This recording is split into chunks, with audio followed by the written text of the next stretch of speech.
there. Wherever tonight finds you, I'm glad you're here.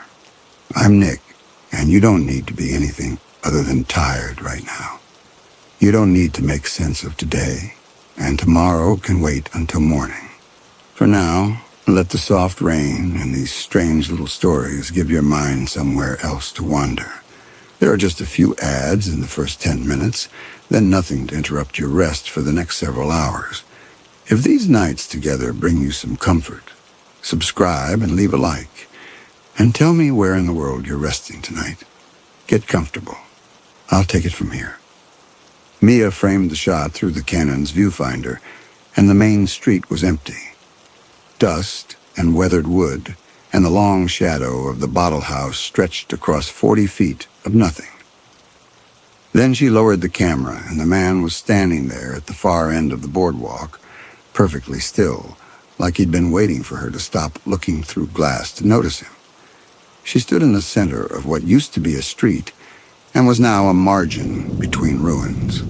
Her truck a quarter-mile behind her at the ghost town's edge where the dirt access road gave up, and the man watched her from a distance that felt both too far to matter and not nearly far enough. The afternoon had that Nevada quality, all horizontal light and suspended dust, the kind of absolute visibility that made distances lie.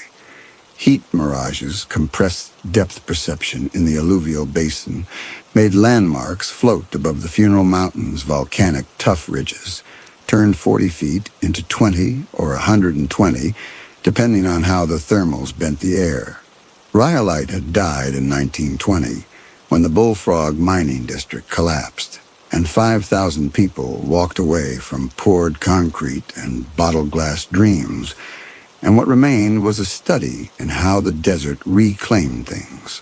Slowly, with neither malice nor hurry, just the patient application of heat and alkali wind, until the wood went gray and the iron went the exact brown of old blood. Mia had been working since mid-afternoon, systematic and alone. She was a location scout for Helix Pictures, and Rhyolite was exactly what the production needed, preserved by the Bureau of Land Management into something that looked less like a ruin than a photograph of one. She'd cataloged the bank, the depot, the general store, working through each building with the same practiced attention. The camera held over 200 annotated images, each one an argument for why this location was worth the money. The man hadn't been there when she'd checked the bottle house, and he hadn't been visible from any of the second-story windows she'd shot from.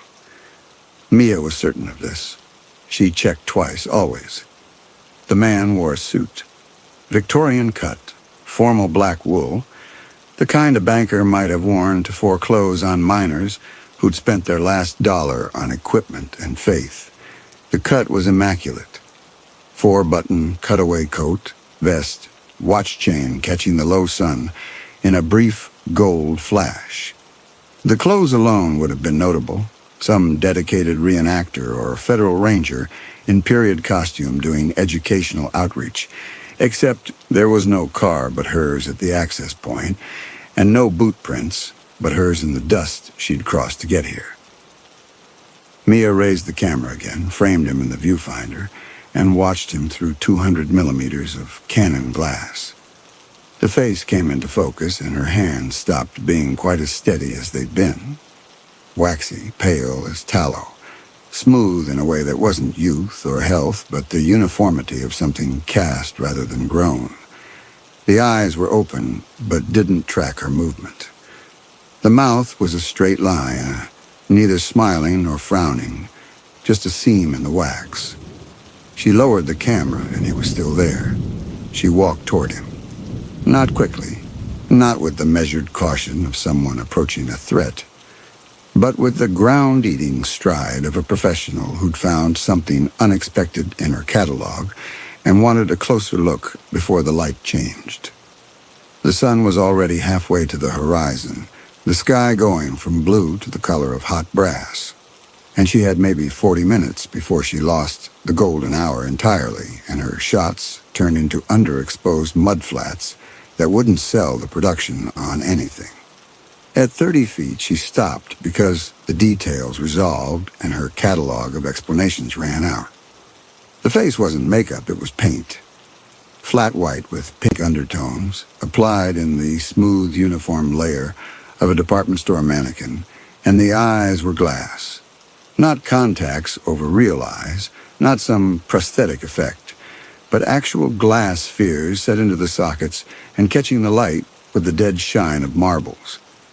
The hair was real human hair, brown and neatly parted, but it sat on the skull in a way that suggested a wig cap and adhesive. Professional installation, the kind of thing you saw in high-end taxidermy or historical dioramas. The suit wasn't period accurate. It was period correct with museum exactness. Every stitch exact, every button contemporaneous. The wool brushed and lint-free beyond what any actual garment worn by any actual human in actual dust could ever achieve. Mia had been in Rhyolite's small museum at 2 p.m, 90 minutes ago, photographing the interior for possible insert shots. The museum was one room in the old rail station, glass cases holding mining equipment, and photographs of the town in its brief prime, and against the back wall stood a life-size mannequin dressed as a Victorian banker. The placard said the suit was original, donated by a Goldfield descendant.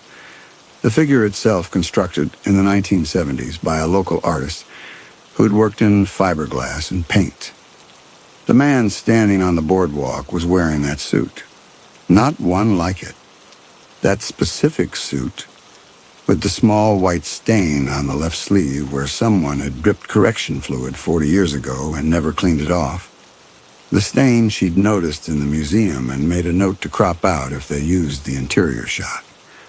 The correction fluid stain was there. Third button down from the watch chain, exact placement, same yellowed edges. Mia's throat went dry and the camera suddenly weighed more than it had. The strap cutting into her neck where the Nevada heat had already left the skin tender. Her brain offered explanations in rapid sequence, each one falling apart the moment it formed. Someone had stolen the mannequin from the museum and was standing here wearing it. Mannequins didn't bend at the joints, didn't stand upright, didn't support their own weight. This was the same museum artist's second piece. The correction fluid was wrong, too specific, too accidental. She'd gotten turned around, and this was the museum. The museum was 800 yards northeast, and the building, in her peripheral vision, was the bank. Concrete and iron, not the wooden rail station. What she was looking at was a perfect replica of the museum mannequin, standing upright in the late afternoon sun, and she didn't have an explanation that worked. The figure didn't acknowledge her, didn't shift its weight or turn its painted face or show any recognition that she'd closed the distance from 100 feet to 30. The glass eyes stared past her shoulder at something in the middle distance, fixed and empty, and the hands hung at its sides with the fingers slightly curled. The fiberglass beneath the gloves unable to straighten completely. Mia took one photograph. The shutter sound was obscenely loud in the silence, a metallic click whir that echoed off the concrete walls and came back at her from 3 directions. The figure didn't react. She checked the camera's display, and the image was there, crisp and properly exposed. Victorian banker suit, painted face, glass eyes, correction fluid stain exactly where it should be. She lowered the camera and looked at the figure again, and this time she saw the wrongness she'd been skating past. The detail her brain had been refusing to catalog because it didn't fit any frame of reference that made sense. The figure was standing on the boardwalk in a way that suggested weight distribution. The slight forward lean of something balanced on 2 feet. But the feet themselves were wrong, not boots. The smooth, rounded bases of a mannequin's legs, the kind that slotted into floor stands in department stores, painted black to suggest footwear, but incapable of actual walking. Mia felt the heat drain out of her face, and her hands went cold despite the ambient temperature still hovering near 90. The thing in front of her was a museum mannequin, fiberglass and paint and human hair on a wig cap, standing upright on feet that couldn't bear weight and shouldn't be able to support the rigid torso without a metal armature and a base plate. And it was here, a quarter mile from the museum, in the open air, alone. She backed up 3 steps, and the figure didn't move. Backed up 3 more, and it remained exactly as it had been, a statue in a ghost town. And her mind was offering a new explanation now, quieter and more terrible than the others. Something had copied the mannequin. Something had seen the museum figure and replicated it down to the accidental stain, the wig cap, the rounded feet, because that was the only human shape available in rhyolite, and it needed one. The desert went flat and quiet, the basin swallowing ambient sound like a sealed room. Mia turned and walked back toward her truck, not running, not yet, but moving with purpose. The camera gear stayed around her neck, and her field notes stayed in her back pocket. And she didn't look behind her because looking would mean acknowledging the question that was forming at the base of her skull, cold and insistent. If something could only copy a mannequin, what was it capable of doing? Mia walked back toward her truck, not running, moving with the measured stride of a professional finishing a shoot, and ready to leave. The figure remained where it had been, a quarter mile behind her at the end of the main street. And she didn't look back because looking back would mean acknowledging what she'd just cataloged, and she wasn't ready to catalog it yet. The truck sat where she'd left it. White Ford pickup with the Helix Pictures decal on the door, parked at the ghost town's edge where the maintained gravel access road met the rutted track that led deeper into Rhyolite's ruins. Mia unlocked it with the fob, climbed into the cab, and pulled the door shut. The locks engaged with a solid metal thunk, and she sat for 3 seconds in the blessed quiet, letting the enclosed space insulate her from the desert's vast horizontal emptiness. She started the engine. The air conditioning kicked on, and cold air poured from the vents, drying the sweat on her face and neck. The radio tried to find a station and gave up, cycling through static. No cell signal out here, never was this deep into the basin. But the truck's cab was familiar territory, professional space she'd occupied on 50 remote shoots, and the steering wheel under her hands and the equipment cases in the back seat were proof she knew what she was doing. Mia pulled the camera from around her neck and began reviewing what she'd captured, thumbing through the afternoon's catalog systematically on the camera's display, checking edges and backgrounds with the trained attention and professional paranoia demanded. Image 001, the depot exterior at 1:30. She zoomed to 400% and panned across the frame. The second-floor window behind the depot's false front held a reflection in its broken glass. Shoulder and upper torso in formal black wool, head cocked at an angle no living neck could sustain. Her breath caught. She backed out to the thumbnail view. The catalog held 238 images. She went through them, zooming on backgrounds and edges, and found it in 11 of them, standing in doorways at the limits of focus, visible through broken windows and buildings she'd never entered. Present as a dark smudge in reflective surfaces she'd dismissed as heat distortion. The metadata was worse. Each image carried embedded sun position data from the camera's satellite positioning chip, and when she cross-referenced the figure's shadow direction against the documented solar azimuth, the geometry was impossible. The shadows pointed toward her position instead of away from the sun, oriented by her location rather than the light source, as if the thing casting them existed outside the physics that governed everything else in the frame. Then she found image 073, the close-up macro shot of the antique padlock on the general store's door, taken at 3 in the afternoon when the light was still clean and direct. She'd crouched low to frame it, using the store's weathered wood as texture behind the rusted iron. The padlock's brass shackle had caught the sun, and she'd spent 2 minutes getting the exposure right, adjusting aperture to pull detail from the metal, while the shadows stayed rich. She zoomed to maximum magnification on the shackle's curved surface. In the brass reflection, distorted but legible, she could see her own back, shoulders hunched over the tripod as she composed the shot. And directly behind her, close enough that a step forward would have brought it into contact with her spine, stood the figure in its Victorian suit. The painted face was angled downward, glass eyes pointed at the back of her skull. It had been standing there, motionless and silent, inches away, while she'd adjusted her lens and checked her light meter, and never once felt a presence or heard a breath or sensed anything wrong. It had been close enough to touch her, had chosen not to.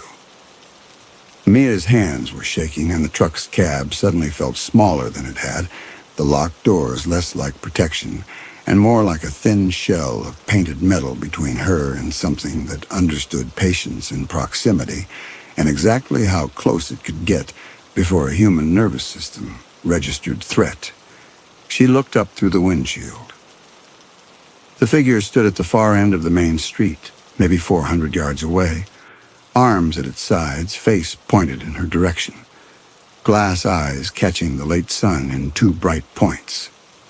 The distance between them was exactly where it had been, and in the horizontal light of approaching dusk, every detail stood out sharp as acid etching. The watch chain, the pressed wool, the painted face that didn't respond to wind or heat, or the presence of another human being in its territory. Mia forced herself to think through what she was looking at with the same professional attention she brought to location assessments. The stiff walk she'd observed earlier, the hinged lurch, weight shifting from one rounded foot to the other, was a constraint, not a threat. The thing had copied a mannequin's form and inherited its limitations. It couldn't run. The geometry of its construction made pursuit impossible. She could drive out now.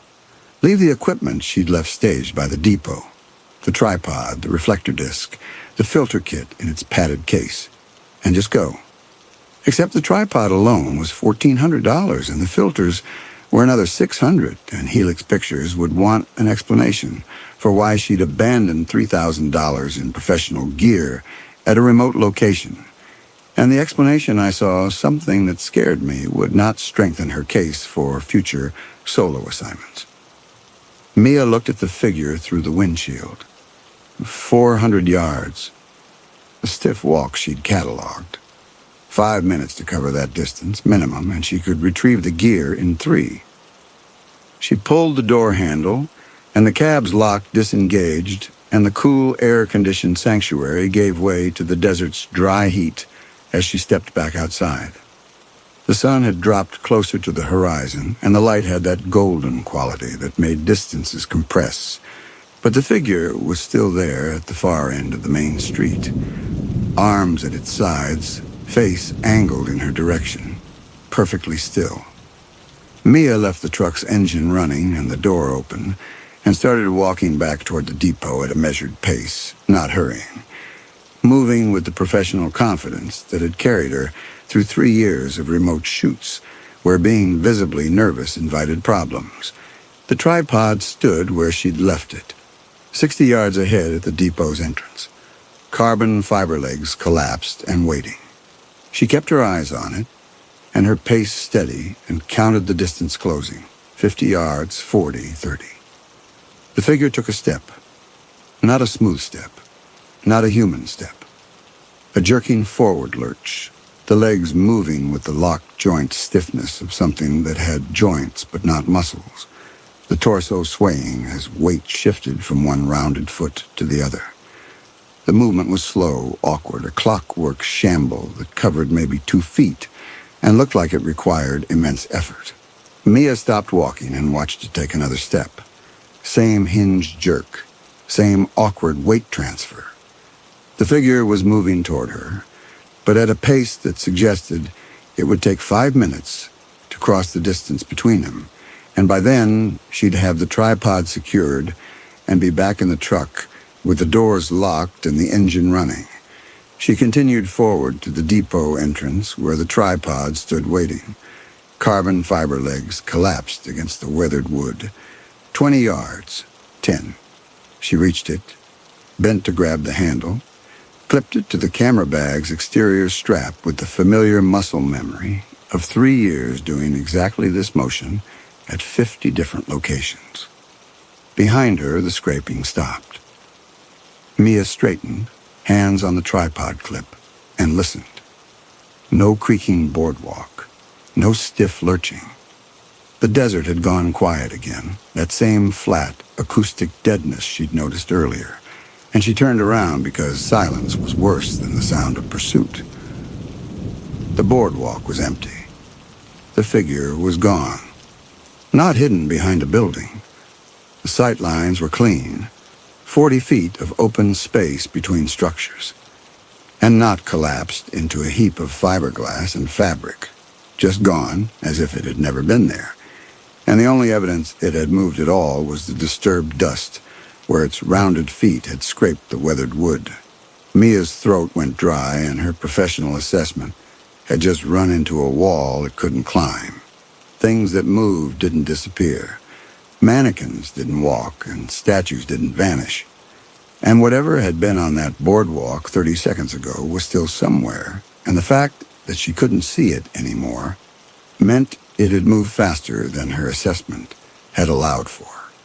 She started walking back toward the truck. Not running. Running would mean panic, and panic was how people made mistakes. But moving with purpose, every few steps glancing over her shoulder at the empty ghost town behind her. The figure was back on the boardwalk. Same position. Same immaculate suit and painted face. Standing exactly where it had been before, as if it had never moved. And Mia's mind tried to reconcile the geometry and couldn't. She'd turned away for maybe 15 seconds, and in that time it had closed the distance, circled back, and returned to its starting position without making a sound. Or it had never left. Or the one she'd seen moving had been a different. No, one figure, one mannequin copy. And it was demonstrating something she should have understood the moment she'd seen it standing upright, on feet that couldn't support weight. The stiff walk wasn't a limitation. It was a choice. Mia ran. The camera stayed around her neck, and the bag swung wild from her shoulder, with the tripod's weight pulling at the strap, both hands clutching to keep the equipment from flying loose. And she didn't look back, because looking back meant slowing down, and slowing down meant understanding what was behind her, and she couldn't afford to understand. Not yet. Her boots hit dirt and kicked up dust, and the desert was silent behind her, except for her own breathing, and that silence was worse than any sound of pursuit. She risked one glance over her shoulder. The figure was closer, not running, still upright, still in that stiff Victorian suit. But 40 yards closer than it had been, standing in the middle of the open ground between her and the depot. It hadn't moved through the intervening space. It had simply been in one place and was now in another, and the wrongness of that froze her mid-stride for half a second before her survival instinct kicked back in. Maya forced her eyes forward. The keys were in her pocket. She didn't blink. Couldn't afford to. And the dry Nevada air turned her eyes to glass, tears tracking through alkali dust, vision blurring at the edges where the involuntary need to close her lids fought against the certain knowledge that blinking meant it would be closer when she opened them again. Her boot heel caught something. Creosote root, half-buried stone, and her balance wavered. Her body's automatic response was to look down, to check the terrain, to prevent a fall that would mean a twisted ankle and the end of any chance of reaching the truck. And she let her gaze drop for maybe half a second to see what she'd stepped on. When she looked up, the figure was directly ahead of her, maybe 60 feet out. It hadn't run, hadn't taken strides. It was simply there, relocated, standing with that same rigid formality in the middle of the empty ground between her and the truck, and the painted face was angled toward her with the glass eyes catching the late sun in two bright points of reflected light. Mia's throat closed, and she veered left, angling toward the general store's ruins, keeping the figure in her peripheral vision. A dust devil tore across the road between them, blinding her for 3 heartbeats. And when the grit settled, the thing was 40 feet closer, close enough to see the individual brushstrokes in the pink paint on its cheeks, the exact center part in the human hair wig, the way the correction fluid stain on the sleeve had yellowed at its edges. Her eyes were burning, watering uncontrollably from the combination of forced dilation and alkaline dust, and she blinked. Couldn't help it. The reflex was autonomic, a fraction of a second to clear the tears. And when her eyelids opened again, it was 20 feet closer and slightly to her left, cutting off her angle toward the general store. Mia changed direction without thinking, muscle memory from 3 years of remote locations taking over. When the path you planned was blocked, you found another path, and the Cook Bank building was ahead, and to her right, concrete walls and that massive vault she'd photographed at 3 o'clock, when the interior had still seemed like an interesting compositional study rather than a last resort. She ran toward the bank and didn't look back, because looking back would mean giving it another opening, another blink, another fraction of a second where her attention wasn't a continuous, unbroken line between her eyes and the thing that was hunting her. Her vision had started to tunnel, black creeping in at the edges from the combination of oxygen debt and the terrified certainty that the next time she blinked it would be close enough to reach her. And she let herself blink once more because her eyes were on fire, and the involuntary tears were blurring everything into useless smears. The figure was 10 feet behind her, close enough that if she'd reached out, she could have touched the brushed wool of the Victorian coat, close enough to see that the glass eyes weren't fixed in their sockets but had been painted on the inside with irises and pupils that created the illusion of depth, close enough to smell something coming off it. It wasn't paint or fiberglass or dust, but something older, the smell of turned earth and long-buried things. The camera bag swung wild and nearly took her off balance, and she grabbed the strap and kept moving, legs shaking, the bank's concrete walls close now, 20 feet, 10 feet. She hit the entrance at full sprint, and the doorway swallowed her into shadow and cool air, and she didn't stop, didn't look back, just ran through the lobby toward the only thing in the room that looked like shelter. The massive iron vault door standing open against the far wall. The vault doorway was 3 feet wide, iron frame set into reinforced concrete. The door itself swung outward on hinges designed to move slowly and seal perfectly. Mia dropped the camera bag and dove through the opening, hands hitting the vault floor hard enough to skin palms, momentum carrying her forward into darkness that smelled like rust and old iron. She scrambled to her knees and turned and grabbed the vault door's interior handle. Smooth, cold iron, ergonomic grip, and pulled. The door swung inward, heavy, slow. 300 pounds of fine tolerance metal, moving on bearings that had been built to last a century. Through the narrowing gap, she could see the lobby, the barred windows, the afternoon light, painting shadows on concrete. The figure appeared in the doorway. Not running, not lunging. Simply there, upright in its Victorian suit, painted face pointed directly at her, glass eyes reflecting the vault's interior darkness. It stood at the threshold and didn't advance, didn't reach through the closing gap, just watched her with the patience of something that had done this before and knew exactly how it ended.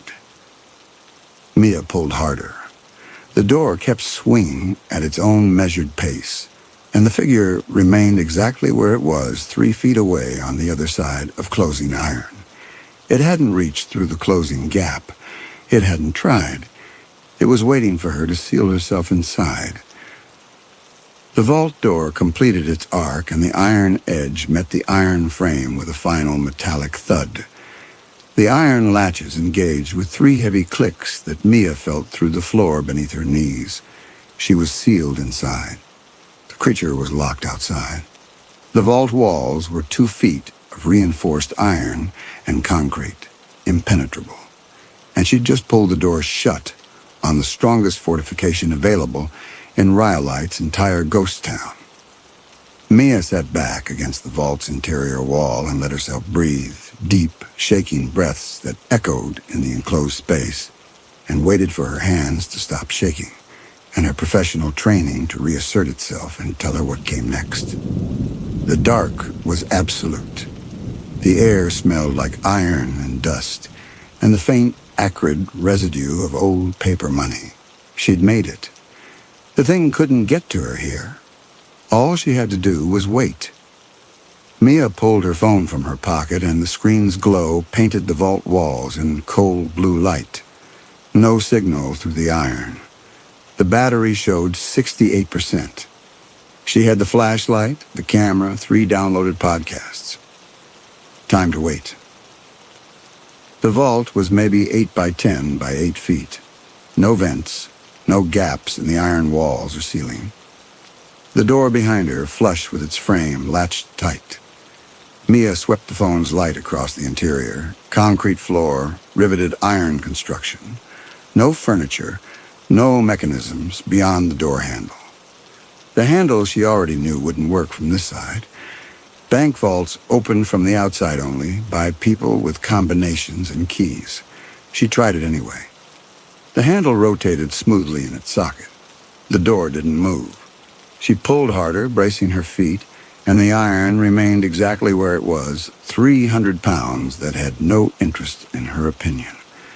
Mia pressed her palms against the door's cold surface, searching for any weakness in the seal, any gap the phone's light might slip through. Nothing. Smooth iron, no hinges on this side, no interior access. The door might as well have been welded shut. She turned the phone's light to the camera bag she'd dropped inside the vault during her dive through the closing gap. The tripod was still clipped to the exterior strap. Carbon fiber with hardened aluminum locking collars. The kind of field equipment built to take abuse in remote locations where replacements were 200 miles away. Mia unclipped it and extended the center column to its full length, then unscrewed the lower locking collar. The collar came free in her hand. 2 ounces of machined aluminum with a wedge-shaped interior edge designed to bite into the carbon shaft and hold position under load. She knelt at the door's lower hinge seam, where the vault's iron frame met the reinforced concrete casing. The tolerance was maybe a 1/16 of an inch, a hairline gap that existed only because perfect seals were engineering fictions, and even 1906, Diebold manufacture left microscopic spaces for thermal expansion. Maya positioned the aluminum collar's edge against that gap and drove it in with the heel of her palm. The metal bit into the seam with a sound like a nail dragged across slate. She braced her left hand against the doorframe, wrapped her right hand around the tripod shaft for leverage, and threw her full weight into the pry. The collar slipped with a sharp screech that echoed in the enclosed space, metal on metal, and sparks flared in the phone's light where aluminum scraped against iron. Mia's hand slammed into the doorframe hard enough to split skin across her knuckles, and she bit back the sound that wanted to come out of her throat because making noise would mean admitting how badly this was going. She repositioned the collar and tried again, angling the wedge deeper into the gap, searching for a purchase against the latch mechanism she couldn't see, but which had to exist somewhere in the door's interior. The aluminum slipped again, carving a fresh gouge in the iron, and she pulled it free and examined the damage in the phone's dim light. The scratch she'd made was maybe 3 inches long, exposing bare metal beneath layers of industrial paint. It was also the newest mark on a surface that held dozens of older ones. Mia swept the light to the vault's back wall and found more evidence in the concrete. Names and dates scratched into the surface with sharp stones or metal fragments. Initials mostly, some with years attached. 1923, 1931, 1947, 1952, 1968, 1979. The spacing and depth varied. Some had been carved with patient exactness, letters taking hours to complete, while others were frantic scratchings that trailed off mid-word as if the person making them had lost the strength or the air to continue. The concrete in the lower left corner had been chipped away in a rough circle, maybe 6 inches across, exposing the aggregate beneath. Someone had tried to dig through 2 feet of reinforced foundation with nothing but patience and something hard enough to fracture the surface layer. The aggregate was poured solid, no gaps, no weakness. Reinforced with iron rebar she could see glinting in the rubble at the excavation's deepest point. Whoever had been working on it had made it maybe 4 inches deep before the tools broke or the air ran out, or they simply stopped believing escape was possible. She ran the light across the door's interior. The iron was scored with gouges, hundreds of them, layered over decades. The oldest scratches were high on the frame, made with pickaxe tips or mining chisels from the 1920s. Mid-century marks lower down. Cleaner cuts from pry bars or car jacks. Modern marks near the threshold. Shallow scoring from pocket knives and ballpoint pens, the desperate scraping of people who'd arrived with nothing. The tripod collar in her hand was warm from friction, and her split knuckles were bleeding onto the aluminum. Mia set it down carefully and pressed her palms against the door. The vault had no emergency release. The builders had assumed that anyone sealed inside was a thief who deserved to suffocate. She turned off the phone to conserve battery, and the darkness swallowed her. Her breathing had accelerated without her noticing.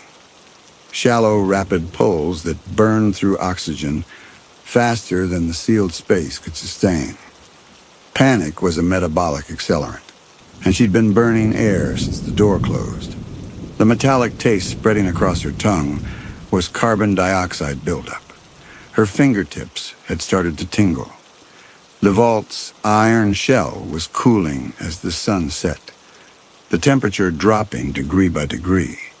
Condensation began to form on the coldest surfaces. She pressed her palms flat against the concrete floor. Through the iron door, she could feel low-frequency vibrations. If the thing outside moved, the iron would tell her where. Then, from beyond the iron, a new sound started. Not scraping, not footsteps. Something being dragged across the lobby floor, wood on concrete. Slow, unhurried. The sound grew louder, closer, and then stopped.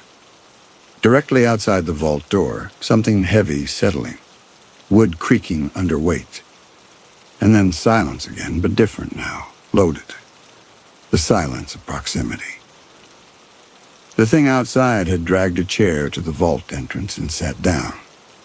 The thing outside understood. That was what made it worse than any mindless predator. It understood vaults and suffocation and human panic, understood them well enough to position a chair and wait. Mia pressed her hand flat against the vault door and felt the cold iron and said aloud, "Please." Her voice sounded small in the enclosed space, absorbed by iron before it could echo, and she didn't know who she was asking or what for. The creature to leave, the door to open, the mathematics to reverse themselves. But saying something felt necessary, and the last assertion that she was still human. The humming started. Low and tuneful, something old, a melody that belonged to the 1880s. The kind of bar tune that would have been sung in Rhyolite saloons when the town was alive, and 5,000 people believed the ore would never run out. The sound came through the vault door carried by the building's structure, transmitted through iron and concrete as a resonance Mia felt in her sternum as much as heard with her ears. It had been human once, long enough ago to retain cultural memory, to know the songs that had been popular when the Bullfrog mining district was profitable, and the future looked different than the present. It retained music, retained patience, retained the intelligence to understand vaults and suffocation, and exactly how to herd frightened humans into sealing themselves inside their own coffins. The humming stopped. Silence for maybe 30 seconds, long enough that Mia thought it might have left, might have lost interest, might have decided that whatever it was doing out there wasn't worth the wait. And then the voice started. Not humming this time. Something else. A sound that began as a low, dry clicking, tongue against teeth, experimenting with consonants. A plosive, aspirated and flat. A pause. The plosive again, followed by a liquid consonant that dissolved into breath. Longer pause. Another attempt. Closer. It was working through her vocabulary one piece at a time, breaking down the words she'd spoken into component sounds. The full word now, but flattened. The sibilant. Drawn out too long. The vowel placement wrong. It stopped and tried again. Better this time. The sibilant shortened, though the breathiness remained artificial. It repeated the word 3 more times, each iteration slightly more refined. Then it stopped. Wood creaked as the thing in the chair leaned forward. When the voice came back, it had added the tremor. Not much at first, just a slight waver. And it practiced that waver, repeating the word over and over until it had isolated the exact frequency that fear produced in a human throat. Please. Clean now, smooth. With the tremor calibrated. It added a breath before the word, a sharp inhale that carried the sound of constricted airways. Please. Mia pressed both hands over her mouth. Every noise she made was data the thing outside could use. Then it began to experiment. The word stretched into a wet, sibilant hiss. The S drawn out until it became a serpent sound. Then clipped into an abrupt, glottal stop. The consonants sheared off mid-formation, then broken apart into discrete, stuttering plosives, where each syllable stood alone like beads on a wire. It tested every possible deformation, trying different emotional registers, adding breath sounds between repetitions, sharp inhales that mimicked panic, soft exhales that carried desperation. Please, please, please. 3 iterations, each one adding a new layer. Tremor, then breathlessness, then the wet sound of a closing throat, building a vocabulary of human fear, one word at a time. The voice stopped, and there was another creak of wood, the chair again, and then silence. When it came again, the voice was louder, carrying across the empty lobby, and it had assembled the sounds into something that almost resembled speech. Please, please, please. Each repetition slightly different. Now urgent, now fading, now breaking on a sob, as if cycling through every way the word could be spoken by someone dying. Mia's hands were shaking, and the oxygen in the vault had thinned to the point where each breath took conscious effort. Her vision was starting to tunnel even in the absolute darkness. Wood creaked as weight settled back into the chair outside the vault door. Her lungs pulled against ribs that didn't want to expand. Her vision had narrowed to a pinpoint, everything beyond that circle gone black. Through 2 feet of iron, she heard the creature settling, the humming starting again. Low, tuneful, satisfied. Mia's shoulders slumped against the door, and her hands slid down the cold iron surface, and somewhere in the oxygen-starved confusion, a memory surfaced from the museum 3 hours ago. The placard beside the Victorian banker mannequin. Yellowed paper behind dusty glass. The text she'd photographed for possible insert shots. Figure constructed 1974 by local artist. Fiberglass cast from life. Cast from life. Not sculpted, not modeled. Cast, which required a mold, which required an intact original, which required a body that wasn't torn or broken or damaged in any way that would compromise the surface detail. The thing outside didn't chase people down and kill them in the open desert, where bones broke and skin tore. It herded them here, into this iron room, where they'd die whole and undamaged and ready to be used. And when the vault was finally open, months or years or decades later, when someone with a key came looking, it would have what it needed to make its next form, perfect and preserved and waiting in the dark. Her breathing stopped, and the last thing she registered was the vibration of the creature's humming transmitted through the vault door into her palms like a lullaby, patient and unhurried. The sound of something that had all the time in the world to wait for her to finish dying.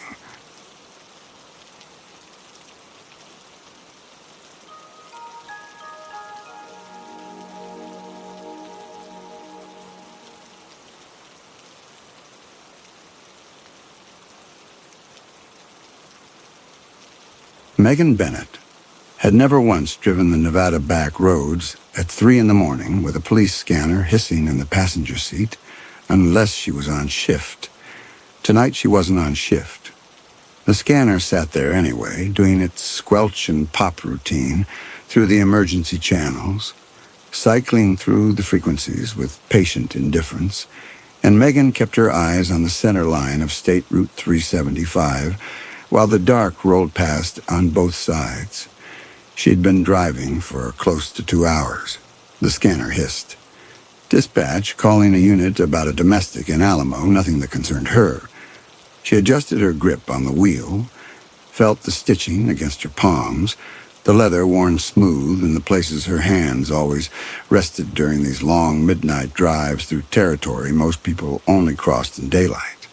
The heater ran on low, not for comfort, but to keep the glass from fogging in the desert cold that came after midnight, the kind of cold that pulled heat straight through metal and glass and left everything brittle, the kind that made the stars look close enough to touch and turned breath to vapor the second it hit air. Megan reached over and nudged the scanner volume down half a notch.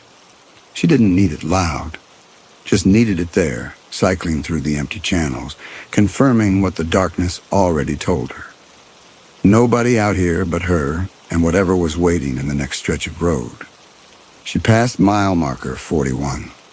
The Joshua trees out past the shoulder were black shapes against a blacker sky, twisted silhouettes that looked like they were reaching for something they'd never catch. Out here, past the last town, past the last gas station, past the last place where headlights might pass in the opposite direction, the desert night had a quality that didn't exist anywhere else. Not silence exactly, but the absence of anything human. Just wind through dry brush and the hum of her engine and the static between dispatcher calls, mile after mile of nothing. The guardrail appeared in her headlights a quarter mile ahead. It was bent wrong, sheared clean through on the left side, the metal peeled back like foil, and Megan's foot was already moving toward the brake before she'd consciously registered what she was looking at. She'd seen enough crashes to recognize the shape of violence, the specific geometry of impact and trajectory that separated accidents from disasters. Metal didn't fold that way from a gentle slide. Something had hit it hard and kept going, punching through the barrier and carrying its momentum down into the ravine below. She slowed, pulled onto the shoulder, and killed the engine.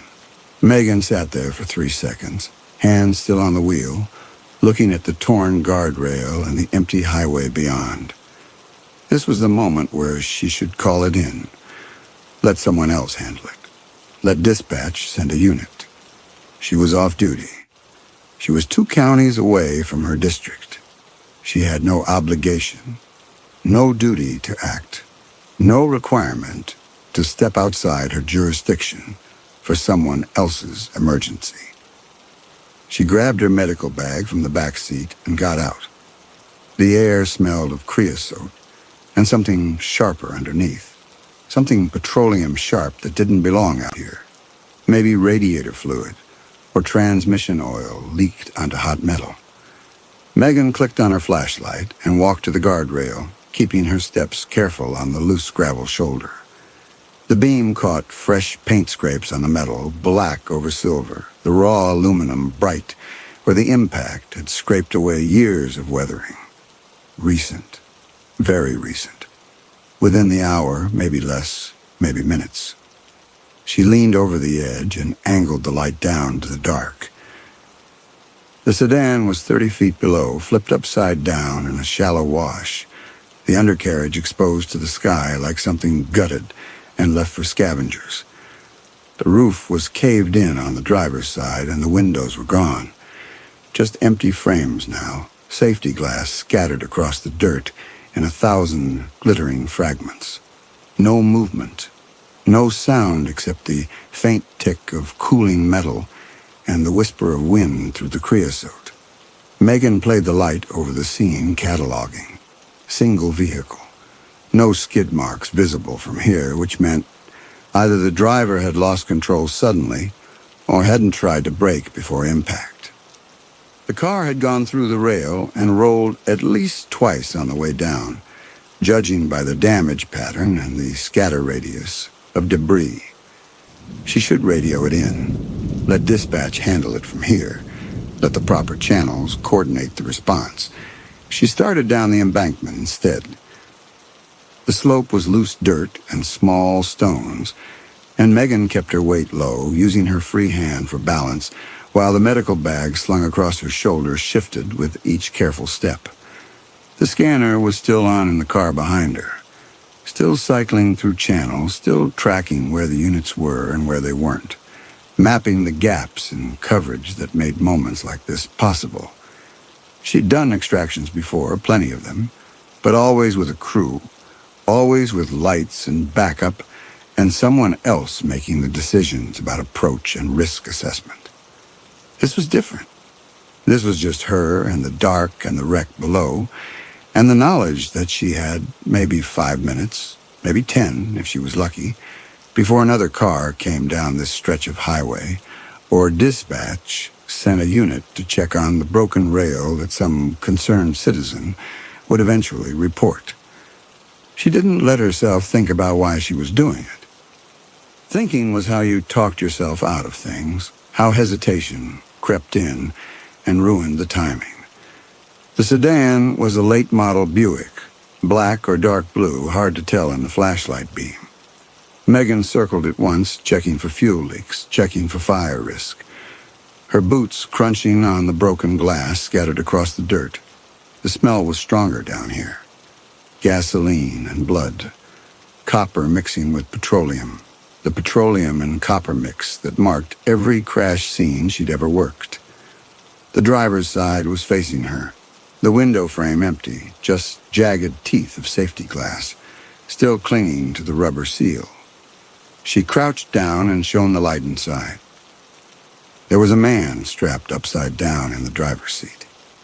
His face was maybe a foot from the collapsed roof, and there was blood on his forehead, running up into his hairline because of the angle, a dark trail that looked black in the flashlight beam.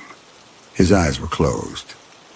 Megan moved closer, setting the bag down in the dirt, reaching through the window frame to find his carotid.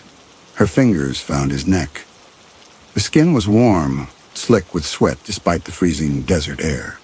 She pressed 2 fingers to the artery and counted. The rhythm was strong, steady, too steady maybe, for someone who just rolled a car down a 30-foot embankment and should be in shock.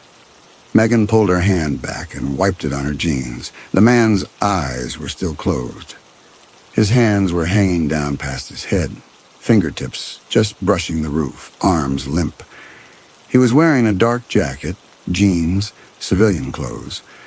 No visible injuries except the head wound, which wasn't bleeding as much as it should have been for a forehead gash. The blood had already started to dry at the edges, which meant It had been sitting there for a while, which meant the crash hadn't just happened. Megan reached into the bag and pulled out a pair of gloves, snapping them on. She leaned in again, putting her hand on the man's shoulder, giving it a small shake. Told him she was there and told him to stay still, not questions. She'd learned a long time ago that questions invited confusion. Statements got responses. The man's eyes opened. They focused on her immediately. No delay, no flutter. That was wrong. People didn't wake up that clean from head trauma. Megan kept her hand on his shoulder, kept her voice level, running through the standard introduction. Who she was, what had happened, what she needed him to do. The man looked at her for 2 seconds. Then his right hand came up fast and locked around her wrist, just above the glove line. His grip was cold and hard and far too strong for someone hanging upside down in a crashed car. Megan froze. The pressure on her wrist was enormous, unnatural, cutting off circulation. The man's eyes hadn't left her face. There was no pain in them, no confusion, just focus. He didn't ask for help. He didn't say anything at all. He just held her there, his hand locked tight as iron, and Megan's other hand went to her belt, fingers finding the trauma shears in their holster. She didn't pull them. Not yet. She just held still and waited to see what he would do. The scanner hissed from her car, faint but audible across the distance. A voice said something about a traffic stop on the 93. The man's eyes flicked toward the sound, then back to Megan. When he spoke, his voice was low and perfectly steady. Don't look behind you. My crash wasn't an accident. Then he told her about the men in the trees behind her, waiting to take her car. Told her they'd run him off the road. Told her not to turn around. Megan didn't move. She stayed where she was, crouched beside the window frame, his hand still locked around her wrist. The pressure hadn't changed. It was constant, unrelenting, and it was starting to cut off circulation. She could feel the numbness creeping into her fingers. The man's eyes hadn't left her face. She didn't look behind her. She kept her eyes on his, let him see her weighing the threat, let him think she was calculating whether to risk turning around. His breathing was even. His pupils were steady, tracking her micro-expressions with the focus of someone who'd done this before. The blood on his forehead had already stopped running, which meant the wound was superficial, which meant he'd been conscious when the car rolled, which meant this crash might not have been an accident at all. The scanner crackled from somewhere up the slope, dispatch clearing a unit from the domestic call. Still nothing on this location. The man's eyes flicked toward the sound just for a fraction of a second, then back to her face. He was listening to the same channel she was. He knew what the silence meant. Megan adjusted her weight, shifting her left knee in the dirt, and used the movement to test his grip. He compensated instantly, tightening just enough to keep her in place, his thumb pressing into the tendons on the inside of her wrist. That took coordination. That took core strength. People hanging upside down in crushed cars for any length of time didn't have that. Their bodies were too busy trying to keep blood flowing to the brain, too compromised by pain and disorientation to execute controlled countermoves. This man wasn't disoriented. He was working. Megan let her free hand drift toward the medical bag slow enough that it could read as instinctive rather than calculated. His eyes tracked the movement. She watched him calculate whether to let her reach it, whether whatever she might pull from the bag would help him or hurt him. She paused, fingers 6 inches from the zipper, and looked back at his face. His grip on her wrist tightened again, just slightly. A message. Don't. She let her hand stop, held his gaze. Let him think he'd won that round. The wind picked up, pushing cold air down into the ravine, carrying with it the smell of creosote and engine oil and something else underneath. Something that might have been fear or might have been her own sweat starting to cool against her skin.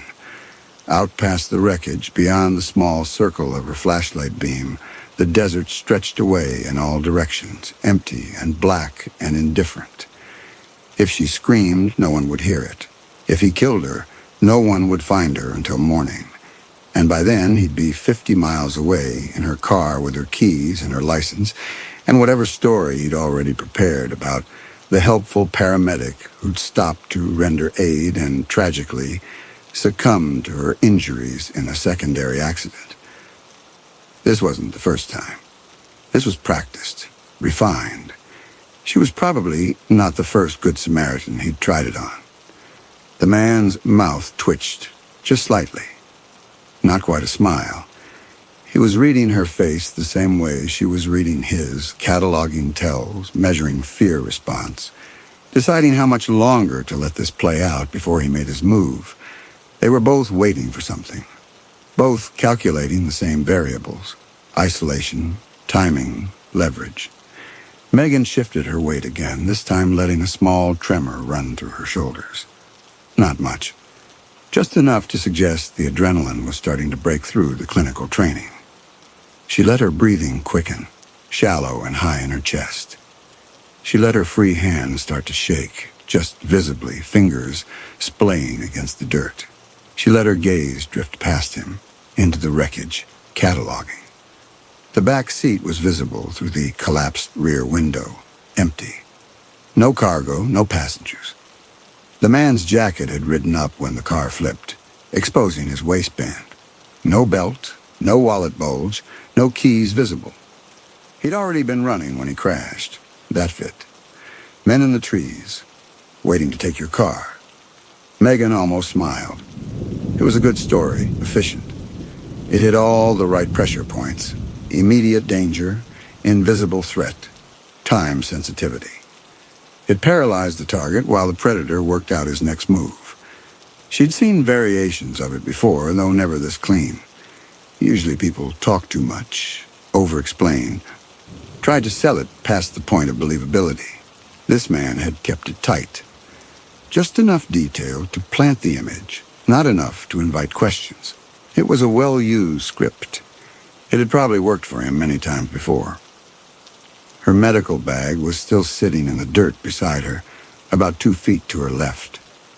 The zipper was open from when she'd grabbed the gloves. She could see the edge of the trauma shears, still in their holster pocket on the inside flap. But deeper in the bag, past the shears, past the empty saline pouches she used for window dressing, there was a smaller zippered compartment. And in that compartment, wrapped in a sterile packet that looked exactly right for a field kit, was a syringe loaded with enough sedative to drop a full-grown man in under 90 seconds. She'd started carrying it after the third one. Before that, she'd relied on restraints and timing, on the assumption that someone trapped in a wrecked vehicle was already compromised enough that physical control would be straightforward. But one bad night, both assumptions had failed at once. A rollover on Highway 50, single driver, perfect isolation, everything textbook, until it wasn't. She'd approached, assessed, zip-tied the driver's hands while he was still disoriented from the crash. But he'd fought harder than she'd expected, louder, thrashing against the restraints hard enough to rock the overturned sedan. And she'd had to improvise a solution that left evidence she didn't like and took longer than she could afford. The sedative was faster, more reliable, more elegant. One injection, one countdown, one guaranteed result. No struggling, no noise. Just a clean fade into unconsciousness, then death. And afterwards, the toxicology would show nothing, because the compound metabolized into molecules the body produced naturally during trauma. But the syringe was in the bag, and the bag was 2 feet away, and the man's hand was on her wrist. If she reached for it now, he'd know. He'd see the movement, recognize the threat, and whatever plan he had would accelerate. She needed him to let go first. She needed him to think he was winning. The man's eyes tracked every movement of her staged fear response. His grip stayed constant, but she felt something change in the quality of his attention. He was buying it. He thought she was breaking. Nothing coming this way. Still alone. Megan let her gaze drop to the bag. Let him see her looking at it. Let him think she was weighing her options, calculating whether she could grab it and run. His eyes followed hers just for a second, and in that second she saw exactly what he was doing. He was waiting for her to bolt, waiting for her to panic and pull away, so he could grab the bag, grab her keys, grab whatever else he needed before she got 10 feet. But she wasn't going to bolt. She was going to stay right here, crouched in the dirt, beside a man who thought he was the smartest person in this ravine, and she was going to wait for him to make his next move. Because that's what the system required. Patience, observation, control. She just needed to get to the syringe without him noticing. And then she needed to position it somewhere accessible, somewhere she could reach it fast when the moment came. The problem was the highway. The problem was the exposure. She could see her car up on the shoulder, driver's door still open, interior lights still on. She could see the broken guardrail, the skid marks she'd made pulling over. Anyone driving past would see the same thing. They'd see a car stopped in the dark, a flashlight beam down in the wash, and they'd either call it in or stop to help. And if that happened, if anyone showed up before she'd finished, the whole thing would collapse. This wasn't how it was supposed to work. This wasn't isolated. This wasn't controlled. This was a crash on a state highway in the middle of the night. And every minute she stayed here was another minute. The odds shifted against her. She'd broken her own rule. She'd approached without certainty. And now she was locked in place with a man who was running his own calculations, and somewhere behind both of them was the possibility of headlights cresting the hill, painting the whole scene in white light. Megan's free hand moved, slow and careful, reaching for the bag. The lights hit her from behind, blue and white strobing, so bright they turned the ravine into a negative image. Megan froze. The man's grip on her wrist tightened for half a second, then went slack. Not loose, just different. The pressure changed from restraint to something else, something that felt more performance than control. A car door slammed up on the highway, boots on gravel. Megan stayed where she was, her hand 6 inches from the medical bag, the syringe still tucked in its compartment. The lights were coming from a cruiser parked behind her car, angled so the high beams cut straight down into the wash. She could see her own shadow thrown long across the dirt, see the wreckage lit up stark and clinical. The speaker crackled. Drop the weapon and step away from the vehicle. Megan glanced down. The trauma shears were still in her belt holster, not in her hand. They thought she was holding something. Or they'd seen the movement toward the bag and made an assumption. Either way, she had maybe 10 seconds before a trooper came down that slope with a hand on his sidearm and a lot of questions she couldn't answer. The man let go of her wrist, just opened his hand and let it fall. Megan pulled her arm back slowly, watching his face. He wasn't looking at her anymore. He was looking past her, up toward the lights, and there was something in his expression that didn't fit. Relief, yes, but underneath it, annoyance, frustration. The shift was tiny, barely there, but Megan had spent 3 years reading faces in crisis situations, and she knew the difference between salvation and inconvenience. He sighed. It was a small sound, quiet enough that the troopers wouldn't hear it from up on the highway. But Megan heard it. She heard it and knew exactly what it meant. This man wasn't grateful for rescue. He was irritated by interruption. The story about the men in the trees had been a lie. There was no one waiting behind her. There never had been. He'd invented the threat to freeze her in place, to keep her close while he worked out his next move. And his next move had been to steal her keys, steal her car, disappear before anyone showed up to find him in this wreck. But the police had shown up too fast. The timing was wrong. His window had closed. Megan stayed low beside the window frame. Her hand was still near the bag, near the shears. The man's eyes tracked back to her, and for just a second they locked. He knew that she knew. She could see it. He'd read her face the same way she'd read his, and now they were both looking at each other with the understanding that neither of them was what they'd pretended to be. Another car door. More boots. 2 troopers, then. Maybe more. Megan could hear the radio chatter from up on the highway, the dispatch code she'd memorized years ago. They were calling it in. Single vehicle accident, civilian on scene, unknown situation. Backup was coming. She had minutes at most before this scene filled with people. She should stand up. She should step back, raise her hands, do exactly what the voice had told her to do. That was the smart play. That was the play that got her out of here clean. But the syringe was right there, 6 inches away. And the man was still trapped in the wreckage, still helpless, still within reach. The opportunity was sliding away, but it wasn't gone yet. Not quite. Megan's fingers moved to her belt, found the shears, pulled them free, not to drop them, just to hold them. The metal was cold in her palm. Her gaze stayed fixed on his face. He was watching the blade, watching her hand. His expression shifted again, confusion replacing the annoyance. She wasn't doing what he expected. She wasn't panicking. She wasn't running. She was still here, still close, still holding a weapon while police lights painted everything in harsh blue-white. Megan felt her mouth move. Not a smile, exactly. More recognition of the absurdity. Here she was, kneeling in the dirt beside a man who tried to manipulate her, while police shouted orders from above, while her carefully built system collapsed around her. She should be terrified. She should be calculating her escape.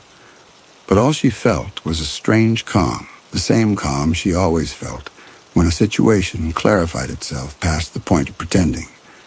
Boots crunching closer. A flashlight beam sweeping down the embankment, catching her in the peripheral glare. Megan didn't move. She stayed exactly where she was, the shears in her hand, her eyes on the man's face. Let the troopers come. Let them see her standing over a crash victim with a blade. Let them make their assumptions. The man's confusion deepened. He was starting to understand that something was wrong, something bigger than his failed con. His eyes went to her jacket. The name embroidered over the breast pocket said, County Ambulance Service, Nye District. Official, standard. But his gaze dropped to her collar, to the badge clipped there. And Megan watched his face change again. The photo on the badge wasn't her face. The name under the photo wasn't Megan Bennett.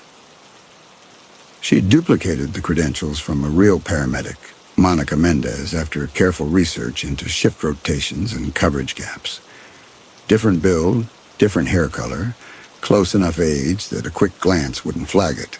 She rotated between 3 such badges, depending on which county she was working. The badges gave her credibility, gave her access, gave her the 30 seconds she needed to get close before anyone started asking questions.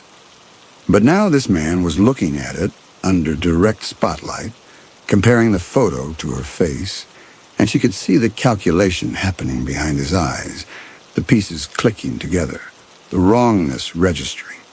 He opened his mouth, closed it, looked past her again, toward the approaching boots, then back to her face. She could see him deciding whether to shout, whether to warn them. Megan shifted her weight, just slightly, angling her body so the badge was less visible. Her free hand, the one that had been reaching for the bag, moved instead to the window frame, resting there casual and steady, medical professional attending to a patient. Nothing threatening, nothing wrong, except the shears were still in her other hand. and the man was still staring at her with dawning comprehension. The first trooper reached the bottom of the slope, boots sliding in the loose dirt. Megan could hear him breathing, hear the creak of his duty belt. He called out something about staying still, staying calm. Help was here. Standard script. He probably said it 3 times a shift. Megan didn't look up at him. Her attention stayed on the man in the wreckage, and the man kept his eyes on her, his mouth slightly open, his face caught between fear and disbelief, trying to work out what exactly he'd stumbled into when he'd grabbed that paramedic's wrist. His gaze dropped to the medical bag sitting open in the dirt beside the wreck. His breathing changed, faster, shallower.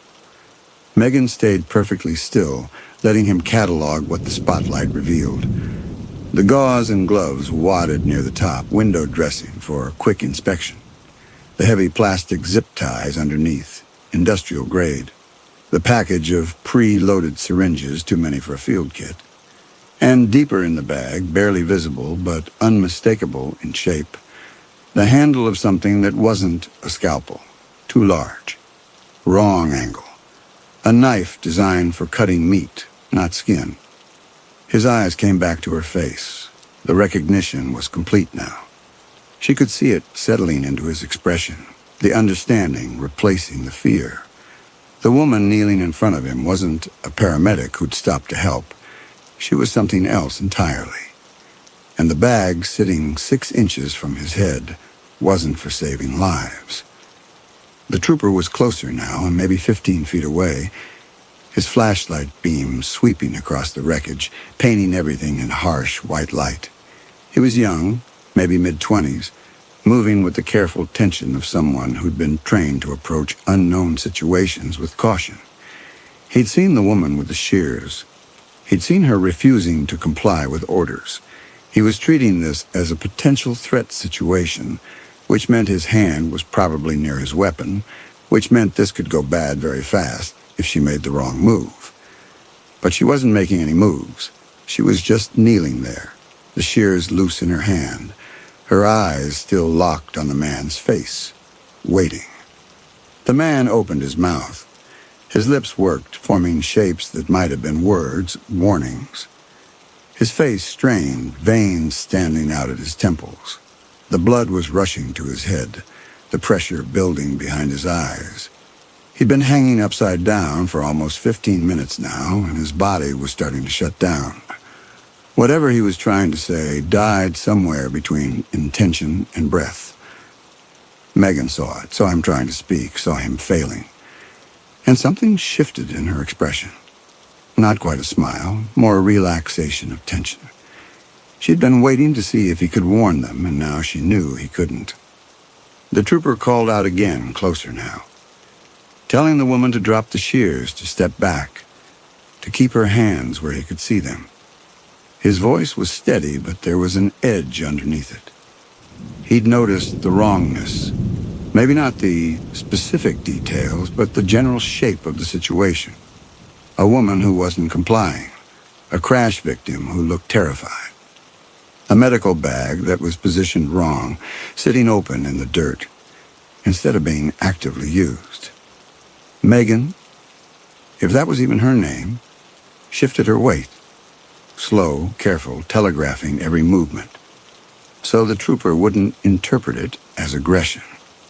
She set the shears down in the dirt beside the bag, raised her hands, palms out, the universal gesture of surrender. Her face had changed now, transformed into something softer, more frightened.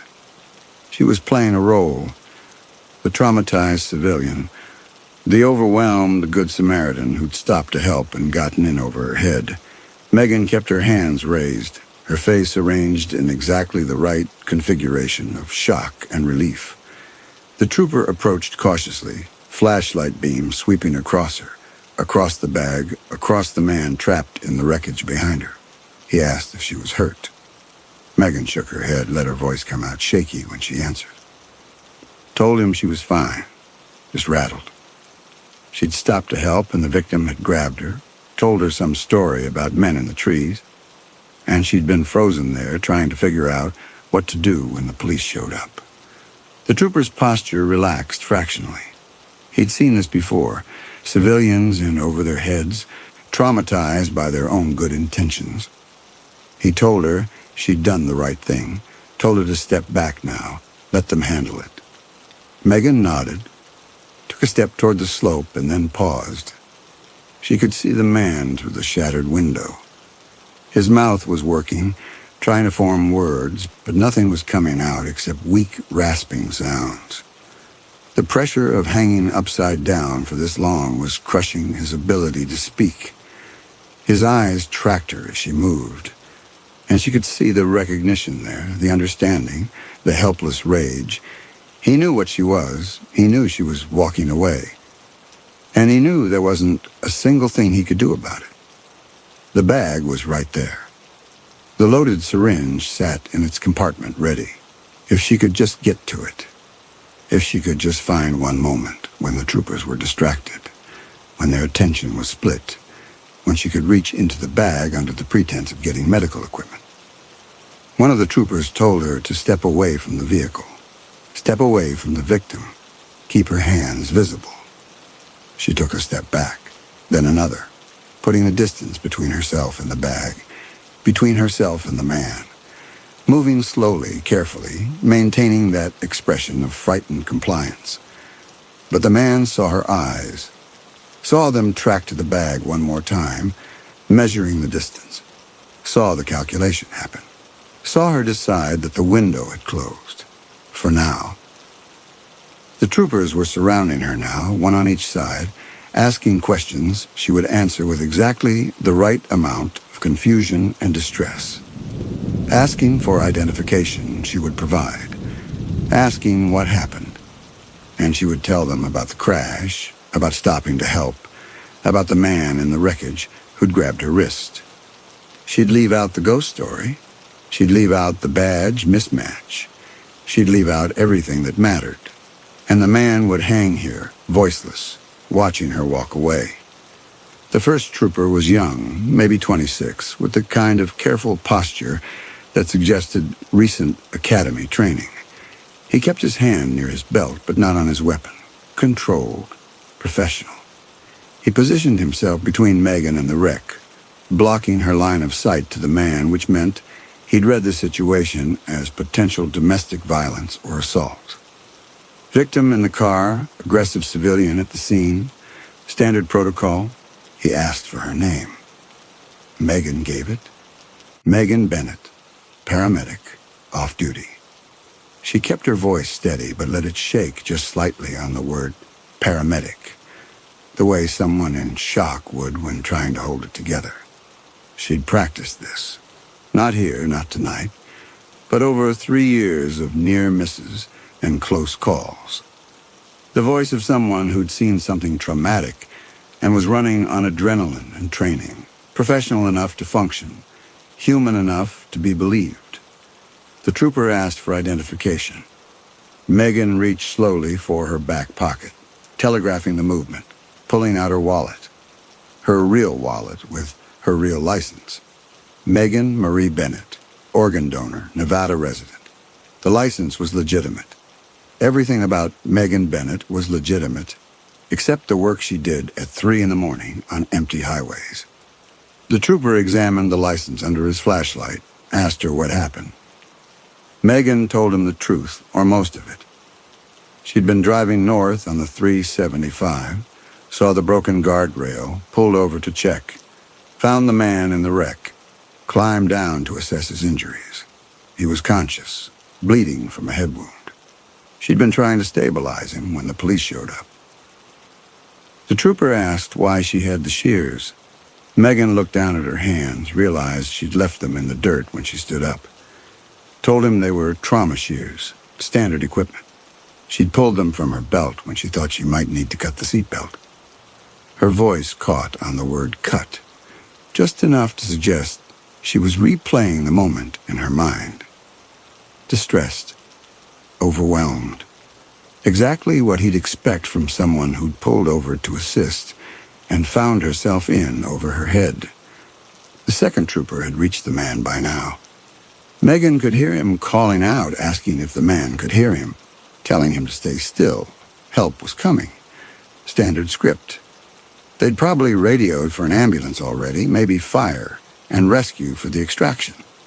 This scene was about to fill with people, with equipment, with witnesses.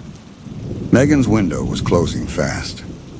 The first trooper asked if the man had said anything. Megan hesitated, let the hesitation show. Told him yes.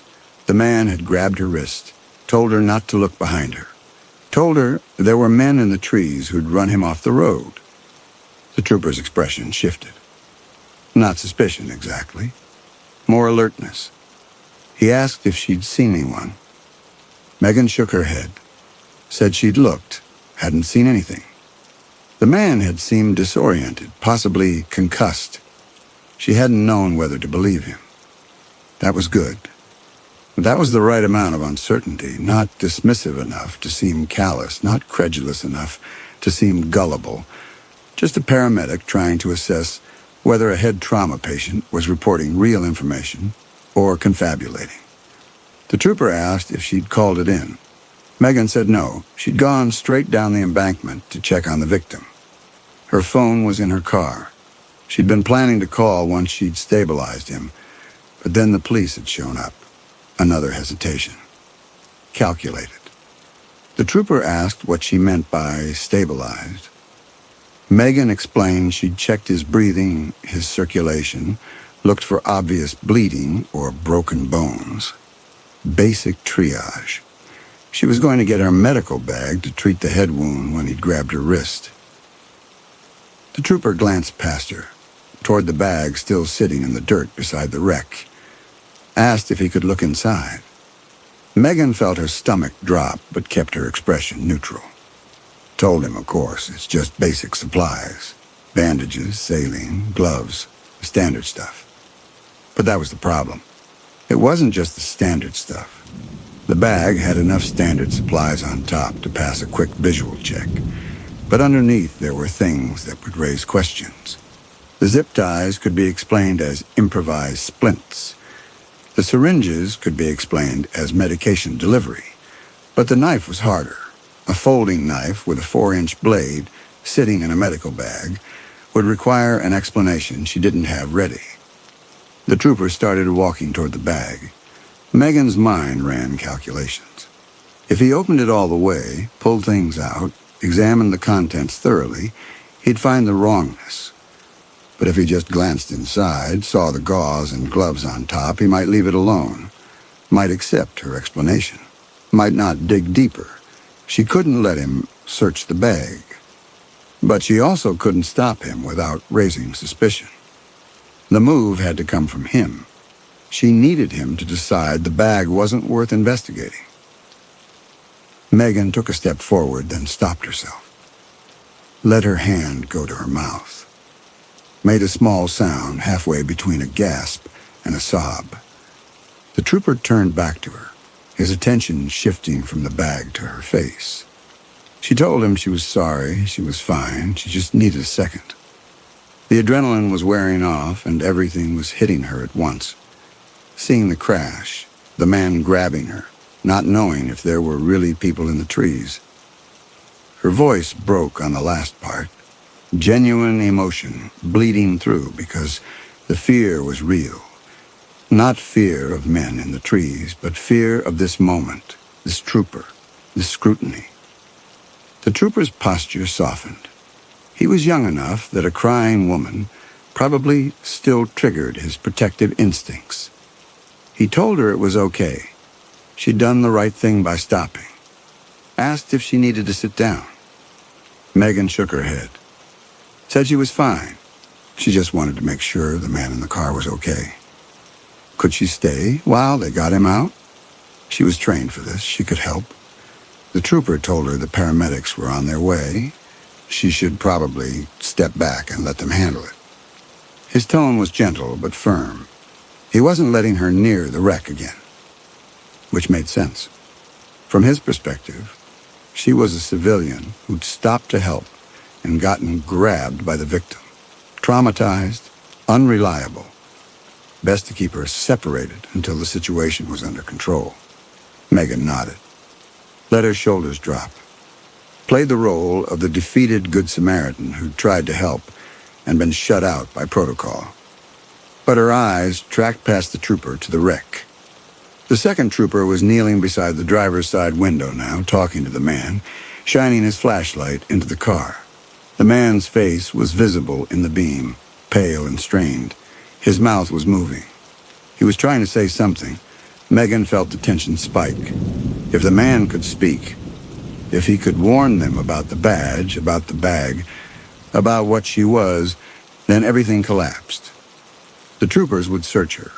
They'd find the fake identification, the kill kit, maybe even connect her to other crashes, if they ran her description through the right databases. She'd built her system on invisibility, on being forgettable, on leaving no pattern. But if the man talked, the pattern would emerge. The second trooper was leaning closer to the window, his ear near the man's mouth. Megan couldn't hear what the man was saying from here, but she could see the effort it took. His face was strained, his lips forming words that wouldn't quite come. The trooper was nodding, telling him to take it easy. Help was coming. Just stay calm. The first trooper asked Megan if she wanted to wait in her car. Get out of the cold, sit down, collect herself. The ambulance would be here soon, maybe 10 minutes. She could give a full statement then. Megan said yes. That would be good. She started walking back toward the slope, back toward her car, sitting up on the shoulder with the driver's door still open. The trooper followed her, keeping a respectful distance but staying close enough to intervene if she collapsed or bolted. He was doing everything right, treating her as a witness who needed care, not as a threat. But she was a threat. She'd been a threat from the moment she'd pulled over. And now she was walking away from a crime scene with a medical bag full of evidence sitting 30 feet behind her, with the man trapped in a wreck trying to tell the troopers who she really was, with her entire operation hanging by the thread of whether his voice would hold out long enough to form coherent words. Megan climbed the embankment slowly, letting the trooper think she was exhausted. Her mind was running through scenarios. Best case, the man couldn't speak. The troopers assumed he was incoherent from trauma. They extracted him and transported him to the hospital without ever looking too closely at the bag or the badge. She'd give her statement to the paramedics, mention the head wound and the confusion, and drive away clean. Worst case, the man found his voice, told them about the badge mismatch, told them about her positioning to reach the bag, told them she wasn't who she claimed to be. The troopers would detain her, search the car, search the bag, find the kill kit.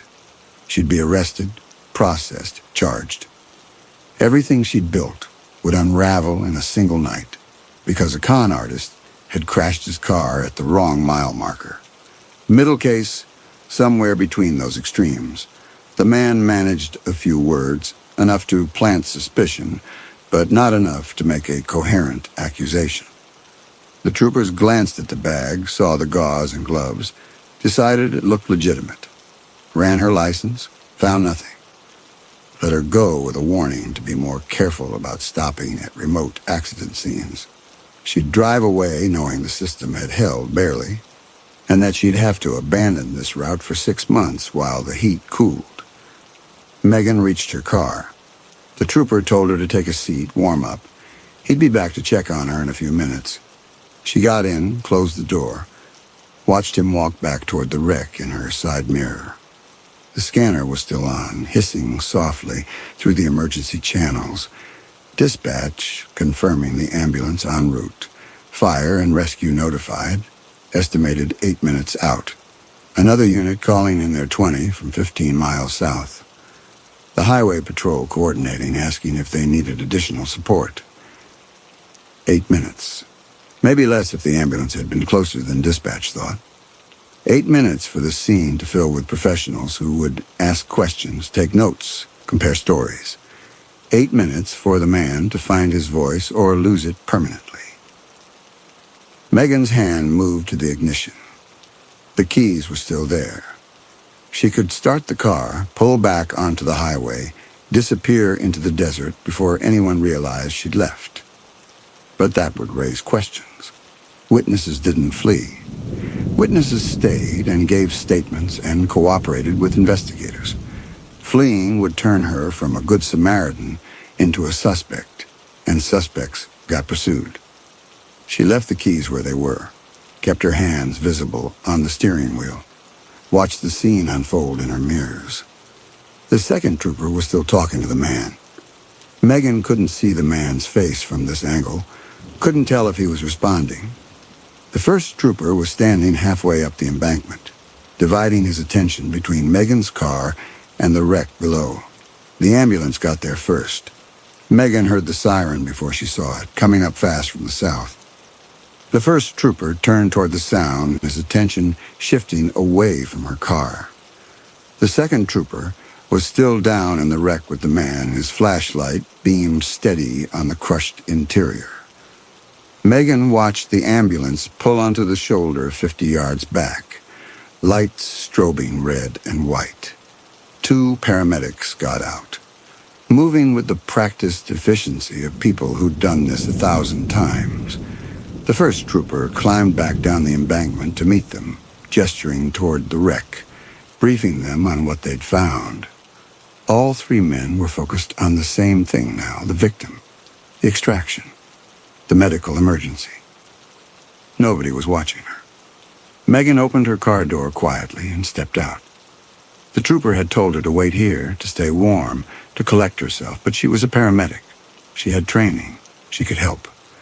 That's what any good Samaritan would think, seeing the ambulance pull up. That's what she'd say if anyone asked. She walked back toward the embankment, not hurrying, not sneaking, just moving with purpose.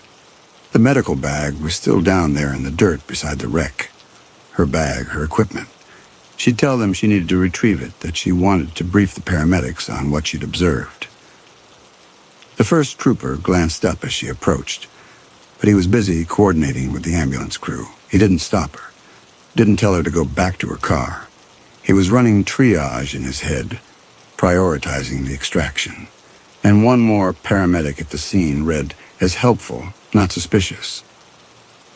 Megan started down the embankment, moving with the careful confidence of someone returning to finish the job she'd started. The bag was 15 feet below, right where she'd left it, but she didn't need what was inside it anymore. The situation had changed. The presence of witnesses had forced her to adapt, and adaptation meant using the tools that were already in play. The man was still trapped in the driver's seat, still hanging upside down. She could see him through the shattered window as she descended, see his face going from pale to gray as the blood pooled in his head, see his eyes tracking her approach with something between recognition and dread.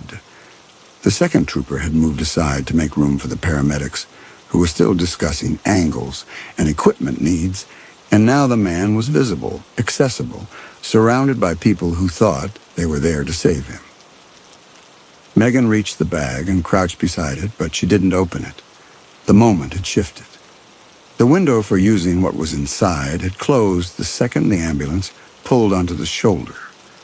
The second this became a coordinated multi-agency response instead of an isolated Good Samaritan encounter. But there were other tools available now, other methods that didn't require zip ties or syringes or blades, methods that looked like help. Instead, she called out to the lead paramedic, told him she'd done an initial assessment before the police showed up and the patient was showing signs of respiratory compromise. The paramedic nodded, asked her to help stabilize the cervical area while they positioned for extraction. Standard procedure. 2 sets of hands were better than one when dealing with potential spinal injury. Megan moved into position, ready to provide the kind of help that would kill him. Megan moved to the window frame and leaned in, her gloved hands going to the man's neck and head. Behind her, the hydraulic whine of the jaws cut through the night, metal teeth biting into the door frame with a shriek that echoed off the ravine walls. Amber strobes painted the scene in rotating pulses of light, washing everything in alternating shadow and glare. The paramedics were shouting equipment codes to each other, their voices tight with professional urgency. One was unrolling the backboard, the plastic crackling as it unfurled. Another was prepping the cervical collar, calling out sizing measurements. The troopers stood at the perimeter, radios crackling with dispatch chatter, managing traffic that didn't exist on this desolate stretch of highway. Nobody was watching her hands. They were watching the extraction, watching the equipment, watching each other coordinate the rescue. All eyes on the big picture, the professional choreography of emergency response, while the real work happened in the 6-inch gap between Megan's face and the trapped man's throat. The man's eyes locked on hers. His mouth moved, trying to form words, but the pressure of hanging inverted had already compromised his ability to speak. All that came out was a weak rasp, barely audible over the hydraulics and the shouting. Megan leaned closer, her face inches from his, and adjusted her hand position slightly. Her left palm was supporting the base of his skull, textbook stabilization technique. Her right hand was positioned along his jaw and throat, fingers spread in what looked like careful cervical support. She applied pressure. Not much, just enough. Her thumb and forefinger found the soft tissue on either side of his trachea and pressed inward, careful and controlled, occluding the airway while her other hand kept his head immobile so he couldn't pull away or signal distress through movement. She could feel the cartilage of his windpipe giving slightly under the sustained compression, could feel the resistance as his body fought for air it couldn't pull through. To anyone watching from outside the crushed cabin, she was simply maintaining neutral alignment, while the paramedics prepared the collar, her gloved hands positioned exactly where the textbooks showed them, her posture radiating professional competence. To the man trapped 6 inches from her face, she was cutting off his air, degree by careful degree, while rescue happened loudly all around them. His eyes went wide. He tried to move, tried to thrash, but the inverted position and the structural damage to the car had him pinned, and Megan's grip was keeping his head locked in place. His hands came up, fingers scrabbling at her wrists, but the movement was weak, uncoordinated, easily mistaken for the involuntary twitching of someone in shock. She felt his fingernails scrape uselessly against her glove cuffs, felt the tremor running through his body as his diaphragm tried to pull air through a passage that was no longer open. The paramedic behind her called out something about positioning the board. Another voice confirmed the collar size. The hydraulics shrieked as they bit deeper into the door frame, metal peeling back with a sound like thunder. All of it loud, urgent, professional, lights strobing and voices overlapping and equipment clanging. All of it drowning out the silence of what was happening 6 inches inside the window, in the small, dark space between Megan's calm face and the man's bulging eyes. Megan maintained the pressure, her face calm, her breathing steady, her expression arranged in the practiced mask of professional concern. She counted silently. 15 seconds. 20. The man's attempts to struggle were getting weaker, the scrabbling fingers losing their grip, sliding away from her wrists. His face was changing color now, darkening, veins standing out at his temples. His eyes were still locked on hers, still aware, still understanding exactly what was happening to him. But his body was shutting down from lack of oxygen, and there was nothing he could do except die while surrounded by people whose job was to keep him alive, people who were working frantically 3 feet away to save the very life Megan was ending with 2 fingers and a thumb. The contrast was perfect. Outside the cabin, lights, noise, coordination, salvation. Inside, intimate, silent suffocation. One person's last moments playing out in space, so small that Megan could smell the copper of his blood and the acrid bite of his fear sweat, while the rescue team shouted measurements and equipment codes into the bright, Nevada nights. The lead paramedic called out that they were ready for the collar. Megan eased the pressure fractionally, let the man pull in half a breath, just enough to keep him conscious for a few more seconds. She leaned in close, her mouth near his ear, and whispered so quietly that not even the paramedic 3 feet away could hear. "The police aren't here for you." Then she released his head, stepped back, and let the paramedics move in with the collar and the backboard. The man was gasping now, pulling in air in short, desperate hitches, his chest heaving against the seatbelt harness, still pinning him in place. But the damage was done. His airway was compromised. The paramedics would see respiratory distress and assume it was trauma from the crash or the pressure of hanging inverted for 15 minutes, while blood pooled in his brain and gravity worked against every system in his body. They'd intubate, start ventilation, follow every protocol in the emergency medical handbook. But the man's body was already in crisis. The oxygen deprivation Megan had inflicted, combined with the existing head and neck trauma and the physiological stress of the inverted position, would cascade into respiratory failure, then cardiac arrest, then death. He'd code in the ambulance, maybe make it to the hospital before his heart stopped. Maybe not.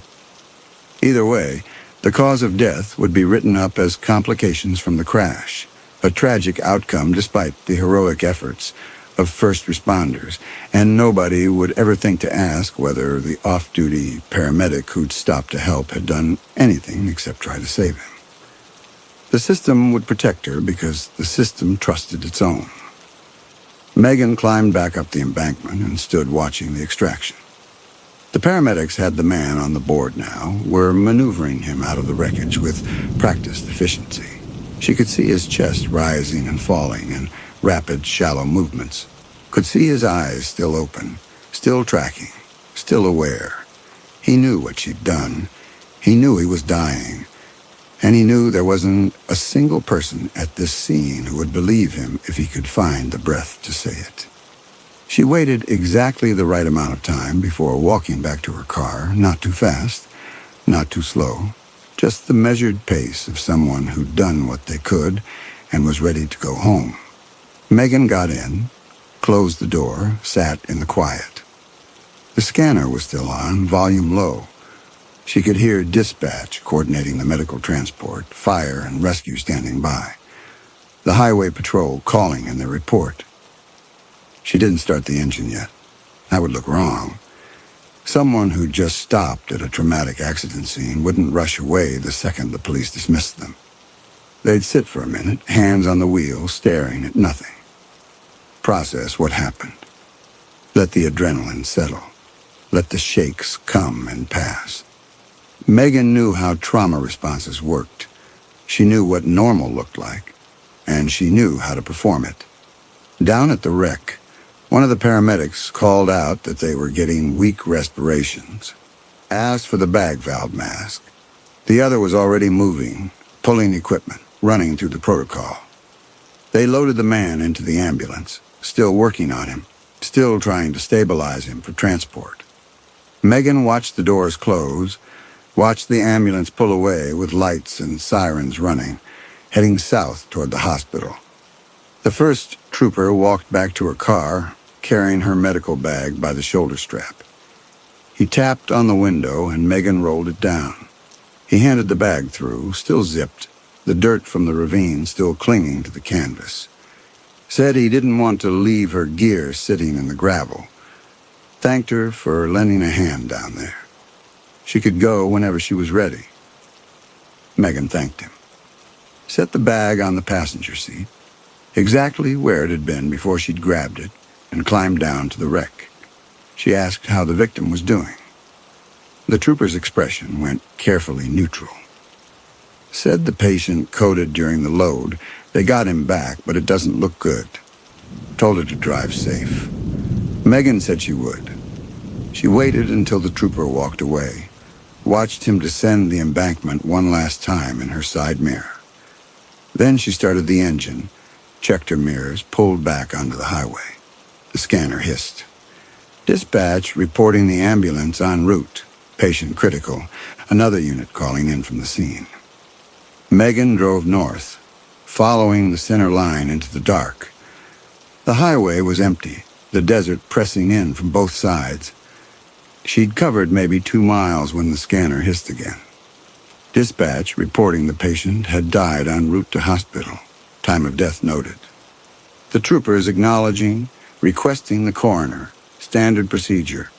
Clean, bureaucratic, no questions in anyone's voice. Megan reached over and turned the scanner off. The silence that followed was absolute. Just the sound of her tires on asphalt and the low hum of the engine cutting through the freezing desert night. She checked her rearview mirror. Nothing behind her, nothing ahead. Just empty road unreeling in the headlights, mile after mile. She reached up and unclipped the badge from her collar. Monica Mendez, County Ambulance Service. The photo was close enough to pass a quick inspection, and the lamination was professional grade, heat-sealed and color-matched to official issue. But it wouldn't survive a database check if anyone ever thought to run it. Megan opened the small compartment under the dashboard, the one she'd installed herself 6 months ago using tools from a hardware store in Ely and a YouTube tutorial on custom vehicle modifications, and slid the badge into the hidden slot alongside 3 others. Different names, different districts, all of them belonging to real paramedics whose credentials she duplicated after careful research into shift rotations and coverage gaps and the kind of background details that made a fake identity hold up under casual scrutiny. She closed the compartment, felt it click into place with the same solid certainty as always. Megan passed mile marker 43. The Joshua trees were black shapes against the stars, twisted and ancient, throwing no shadows in the moonless dark. She didn't speed, didn't rush.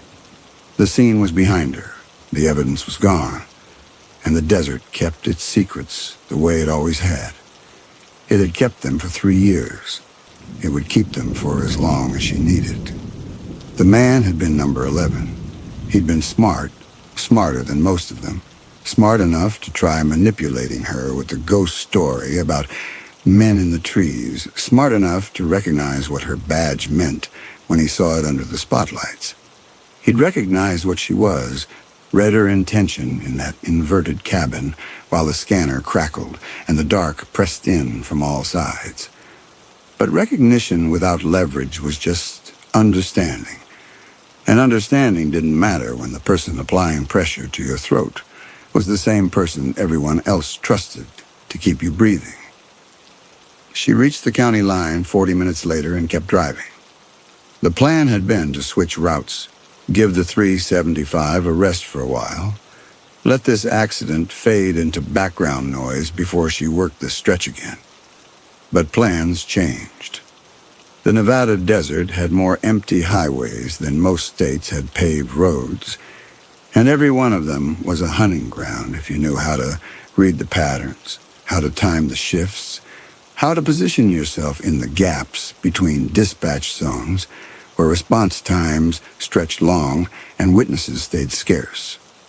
There were other highways, other dark stretches where people crashed in the middle of the night and needed help they'd never see coming. Highway 6 through the Pancake Range. Highway 50 past the sand dunes. Route 93 where it cut through the empty middle of nowhere, and the nearest backup was an hour away even if someone called. Megan reached over and turned the scanner back on. It hissed to life, cycling through channels, confirming what the darkness already told her. The emergency system was quiet tonight. Dispatch handling routine calls in distant towns, units clearing from domestics and traffic stops, the ordinary machinery of law and order grinding through its ordinary business. But eventually, someone would lose control on a curve, or clip a guardrail, or misjudge a turn in the dark. Eventually, metal would fold and glass would shatter, and someone would end up trapped and alone on a desolate highway with no witnesses and no help coming except whatever pulled over first. The scanner was her hunting blind. The emergency response system itself broadcasting its gaps and silences, telling her exactly where she could work without interruption, mapping the dead zones where coverage was thin and backup was slow, and a single paramedic getting there before the cavalry could do whatever needed doing in the narrow window between the crash and backup showing up. And she was good at waiting, patient, systematic, driving these empty roads night after night, listening for the sound of someone else's catastrophe, calculating response times and coverage overlaps and the precious minutes when she'd be the only help available. There was always someone out there who needed help. There were always crashes in the desert. And there were always good Samaritans who stopped to render aid, and the desert was very good at keeping secrets when the Good Samaritan wasn't good at all. Megan kept her eyes on the road ahead, watching the center line disappear into the dark Nevada night, and drove.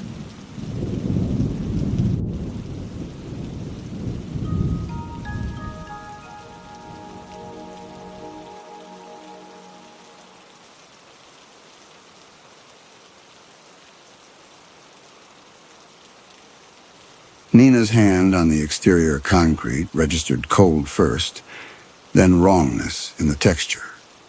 The brutalist surface held rainwater in its pores like a sponge that refused to release what it absorbed. The grit that came away on her palm when she pulled back was the color of old bone. She had been documenting disappearances for 7 years. Valerie Corbett's case was different from the beginning. Most missing persons left digital debris, a last transaction, a final post, some algorithmic footprint proving they had existed in the networked world right up until they stopped. Valerie had simply stepped out of her practice in Portland 5 years ago and become a name without a body, a license without an address, a professional reputation that terminated mid-sentence in the state database.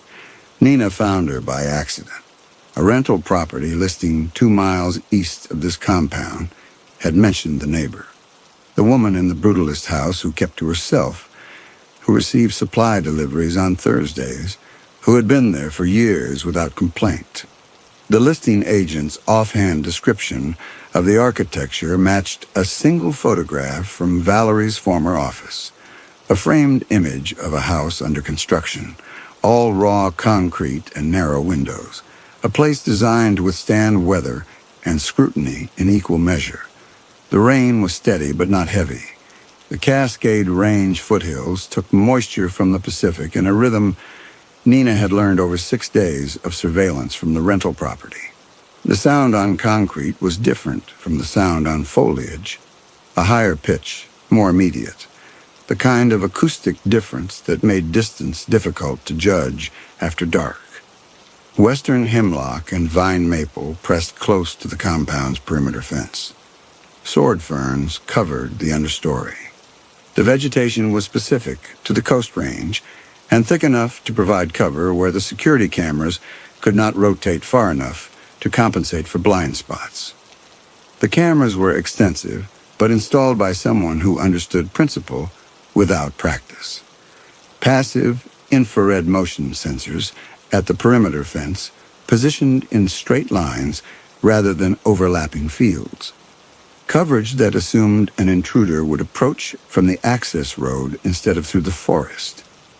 Nina had mapped the system over 3 nights, marking each sensor's activation pattern, each camera's sweep radius, each gap where branches overgrew the northwest corner, and created an 8-foot corridor the hardware could not see. She reached the exterior wall through that corridor. The mansion was smaller than the term suggested. 3 stories, narrow footprint built vertically rather than spread across the clearing. The windows were horizontal casements, cranked open from inside, their width too limited for entry. Nina had chosen a different approach. The rear loading entrance, where supply deliveries arrived on Thursdays, had a door designed for moving furniture. secured by a commercial-grade lock she had practiced on for 2 weeks before making the drive from Seattle. The lock took 4 minutes. Her hands were wet from the rain, and the pick slipped twice before the mechanism gave. The door opened inward. The space beyond was dark and smelled of concrete and something else, a mineral cleanness that suggested industrial-strength cleaning products applied on a schedule. She stepped inside and closed the door behind her. The sound of the rain cut off. The door's magnetic lock engaged with a solid click. Nina tested the interior handle. Locked. A small placard beside the frame read, Automated Security Protocol. Release 0700 hours. The meaning registered slowly. Electromagnetic locks, engaged automatically at closing. She was sealed inside until 7 in the morning, 10 hours. Nina had bypassed exterior security to enter a building designed to prevent exit. The loading entrance opened into a utility corridor. Concrete floor, unfinished walls, overhead lighting that was currently dark. Nina's eyes adjusted. Pale light came from somewhere ahead, not bright enough to illuminate the corridor, but sufficient to outline the doorway at its end. She moved toward it. Her footsteps made no sound. She had worn soft-soled shoes designed for exactly this kind of approach. The doorway led to a stairwell. 3 flights visible, ascending toward the main floors. The light was coming from above. Nina paused at the base of the stairs and listened. The well pump shut off. In the silence that followed, she heard nothing that suggested another person was awake in the house. She had been tracking Valerie Corbett for 18 months before finding this location. The case had started as a missing person investigation, the kind of work Nina built her podcast around. Unsolved disappearances, cold cases where she delivered answers that law enforcement had stopped pursuing. 2 successful cases in 3 years. Both times, she had been the one to call the family with the news. Valerie's disappearance had never been classified as suspicious. An adult with no dependents, no indication of foul play. Her colleagues at the behavioral psychology practice said she had seemed stressed but not unstable. The exit was systematic. Emptied accounts, lapsed lease, filed taxes, planning, not panic. But Valerie had also left behind a career that did not make sense to abandon. 20 years of clinical practice, a reputation in her field, published research on operant conditioning and behavioral modification that was cited in academic journals. Nina had read the papers. Valerie's work focused on extinction protocols, methods for eliminating learned behaviors through systematic reinforcement withdrawal. The writing was exacting and clinical, the kind of prose that turned human suffering into data points and outcomes into percentages. Nina climbed the stairs. The first floor was dark. She passed it and continued to the second. The light was stronger here. It came from a hallway that ran the length of the mansion's interior, lit by small fixtures set into the ceiling at intervals. The walls were the same unfinished concrete as the utility corridor. No decoration, no softening. The architecture was brutalist in form and function, a structure designed to endure rather than comfort. She moved down the hallway, doors on either side all closed. At the far end, a larger door stood slightly open. Light came through the gap. Nina approached it and stopped just short of the threshold. She listened. The well pump started again somewhere below, the rhythm unchanged. No other sound. She had no exit plan. That was the truth she had been avoiding since making the decision to bypass the security. If Valerie was inside, if Nina was discovered, there was no story she could tell that would explain her presence in this house in the middle of the night. Breaking and entering was a felony. Trespassing on private property was enough to justify defensive force under Oregon law. She was not a journalist in the legal sense. No press credentials, no institutional backing, just a woman with a microphone and an audience who wanted answers. But she had come too far to stop at documentation. 18 months of research, 6 days of surveillance, 4 minutes working the lock in the rain. The question that had pulled her this far was simple and unanswerable from the outside. Why had Valerie Corbett, a woman with every reason to remain visible, chosen to disappear completely? Nina pushed the door open. The room beyond was large and dimly lit. A kitchen, industrial in scale, surfaces clean to the point of sterility. Stainless steel appliances, concrete countertops, a single pristine white ceramic bowl on the floor near the far wall. The bowl's placement had worn a faint pattern into the concrete beneath it, concentric circles where weight had rested in exactly the same position over time. She stepped inside. The air smelled of the same mineral cleanness from the corridor, stronger here. Cleaning products and something underneath that was harder to identify. Not decay. The opposite. No human smell. No food. No fabric softener. The space scrubbed past neutrality into chemical blankness. The room had 2 other exits. One led to what looked like a dining area, dark beyond the threshold. The other was a smaller door, partially open, revealing a slice of hallway identical to the one she had just left. Nina moved toward the dining area. She needed to understand the layout, identify hiding places, map the space before committing to staying. The dining area was unfurnished except for a single table and 2 chairs. The table's surface was bare. One chair was positioned at the table's head. The other was pushed against the wall, unused. Nina noted the arrangement and moved on. A doorway at the far end led to what appeared to be a living room. Large, sparsely furnished, a single couch facing a wall of those narrow horizontal windows she had seen from outside. The windows faced west, toward the forest and the mountains. Now they showed only darkness and the faint reflection of interior light against glass. She returned to the kitchen. The well pump shut off again. In the silence, Nina heard a new sound from somewhere above, faint, rhythmic. It took her several seconds to identify it. Breathing. Not labored, not distressed.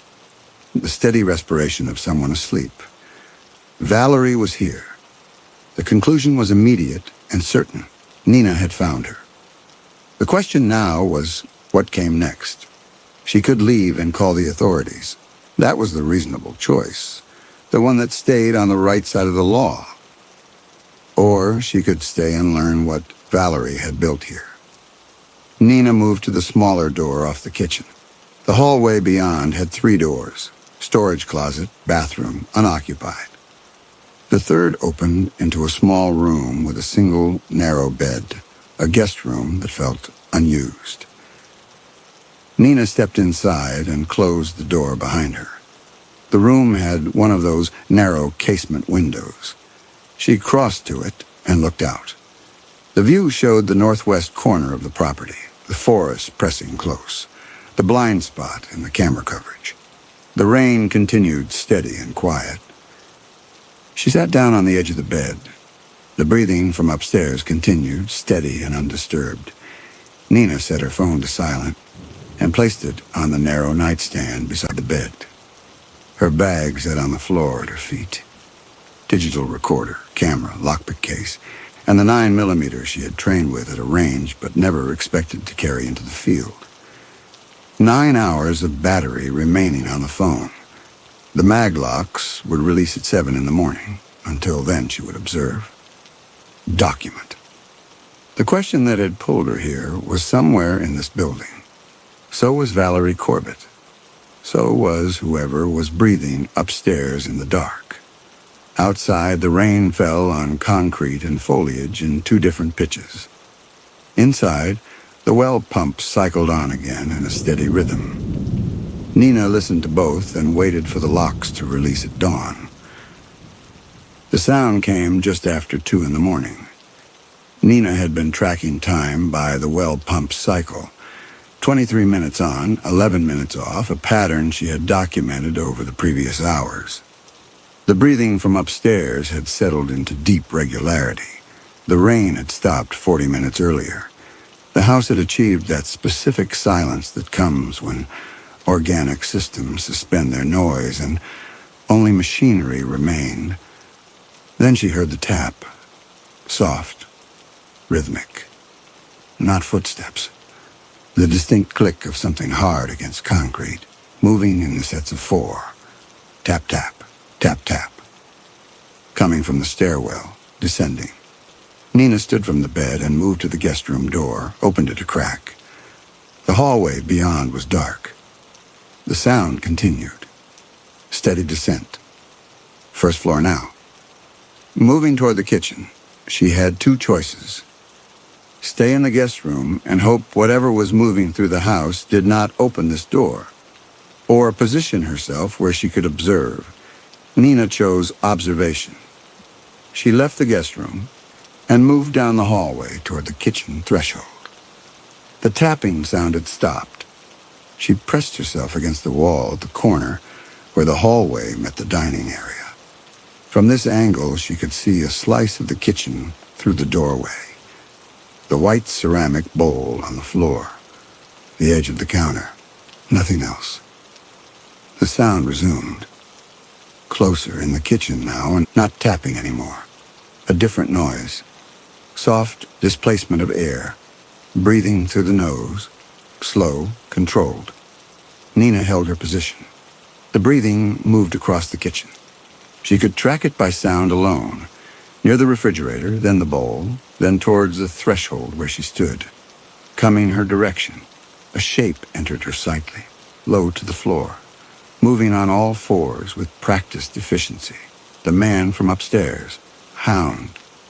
His movement was silent except for the occasional click of his fingernails finding purchase on the concrete. He crossed the threshold into the dining area and stopped. His head turned. Left, right. Systematic scanning pattern. Practiced visual sweep. Threat assessment in darkness. Nina pressed herself flatter against the wall. She was 3 feet from him. Close enough to hear the specific quality of his breathing. Not labored, not stressed. Just the steady respiration of someone moving through familiar territory. His eyes were open and tracking, adjusted to the dark, searching. He turned his head toward her position. Nina stopped breathing. His gaze moved across the space where she stood, passed over her, continued past, then stopped, returned. His eyes locked onto the exact spot where she pressed against the wall.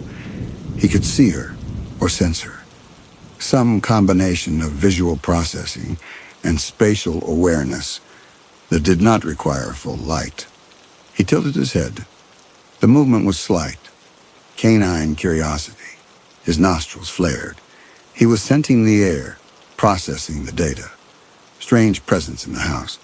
Unfamiliar person in Valerie's space. Nina calculated distance. 3 feet to the man. 7 feet back to the guest room. 12 feet to the utility corridor and the locked loading dock. No exit, no weapon.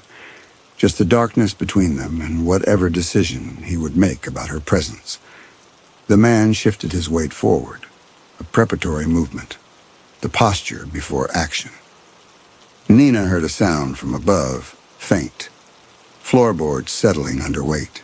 Valerie moving upstairs in her sleep, or waking. The man's head snapped toward the ceiling. His attention diverted completely. He held the position for 3 seconds, listening. Then he turned and moved back toward the kitchen. The same smooth 4-point gate. He crossed through the doorway and disappeared from Nina's sightline. She heard him ascend the stairs, the tap-tap-tap of fingernails on concrete. Rising to the 3rd floor, a door opened, closed. Silence returned. Nina remained against the wall for another 2 minutes. Her breathing had not resumed its normal rhythm. The encounter had lasted less than 30 seconds. Long enough to understand that the house had 2 occupants who moved through it at night. One who slept on a schedule, one who patrolled. She returned to the guest room and closed the door, sat on the edge of the bed. Her hands were shaking. Not from fear, from her physiological response to proximity with something that processed her as data. Threat assessment, target acquisition. The man had looked at her with the same detached evaluation she had watched him apply to empty space during his visual sweeps. Nina checked her phone. Nearly 2:30 in the morning. Hours still until the maglocks released. She would not leave the guest room again until daylight. Outside, the well pump cycled on. Inside, the breathing from upstairs resumed its deep, steady pattern. Nina listened to both and waited for the morning. Morning arrived without announcement. The light through the narrow casement window changed from black to gray in increments, too small to mark individually. Nina had not slept. The rain had stopped by 3 in the morning. The breathing from upstairs had stopped shortly before 6 and resumed 2 minutes later in a different rhythm that suggested waking rather than distress. Footsteps just after 6. Above her. Measured weight on floorboards, moving from what she estimated was the bedroom to the hallway, then to the stairwell. Nina stood and moved to the guest room door, opening it a crack. The hallway outside was still dark. The footsteps descended. First floor, then past it. Going down to the utility level where Nina had entered. Nina left the guest room and moved quickly to the kitchen. The space was exactly as she had found it the night before. The white ceramic bowl on the floor, the counter surfaces bare and sterile. She positioned herself behind the door that led from the kitchen to the dining area, a gap of perhaps 6 inches between the door frame and the wall that gave her a narrow sight line into the room beyond. The footsteps came up from below. A woman's shape entered the kitchen from the utility corridor. Tall, lean build, dark hair pulled back. Valerie Corbett. 5 years older than the photograph Nina had been working from, but unmistakably the same person. She wore plain clothing, dark pants, a long-sleeve shirt, nothing remarkable. She moved with efficiency, crossing to the refrigerator and removing a sealed container. Nina held her breath. The gap was narrow, but if Valerie turned, she would see Nina standing there. Valerie did not turn. She opened the container and poured its contents into the white ceramic bowl on the floor. Some kind of prepared mixture. Nina could not identify it from her position. The smell reached her a moment later. Not dog food. Something closer to human nutrition, blended smooth. Valerie set the bowl back in its position and straightened. She stood beside the bowl, hands at her sides, eyes on the stairwell threshold. Nina heard the second set of footsteps before she saw their source. These came from the stairwell, descending from the upper floor. Lighter than Valerie's, but still carrying adult weight. They reached the kitchen threshold and stopped. Nina shifted her angle slightly to see through the gap. The figure that entered the kitchen moved on all fours. An adult human male, naked, his movement smooth and practiced in a way that suggested long habituation rather than recent injury. His fingernails clicked against the concrete with each placement. Not the soft pad of human hands, the hard tap of something harder.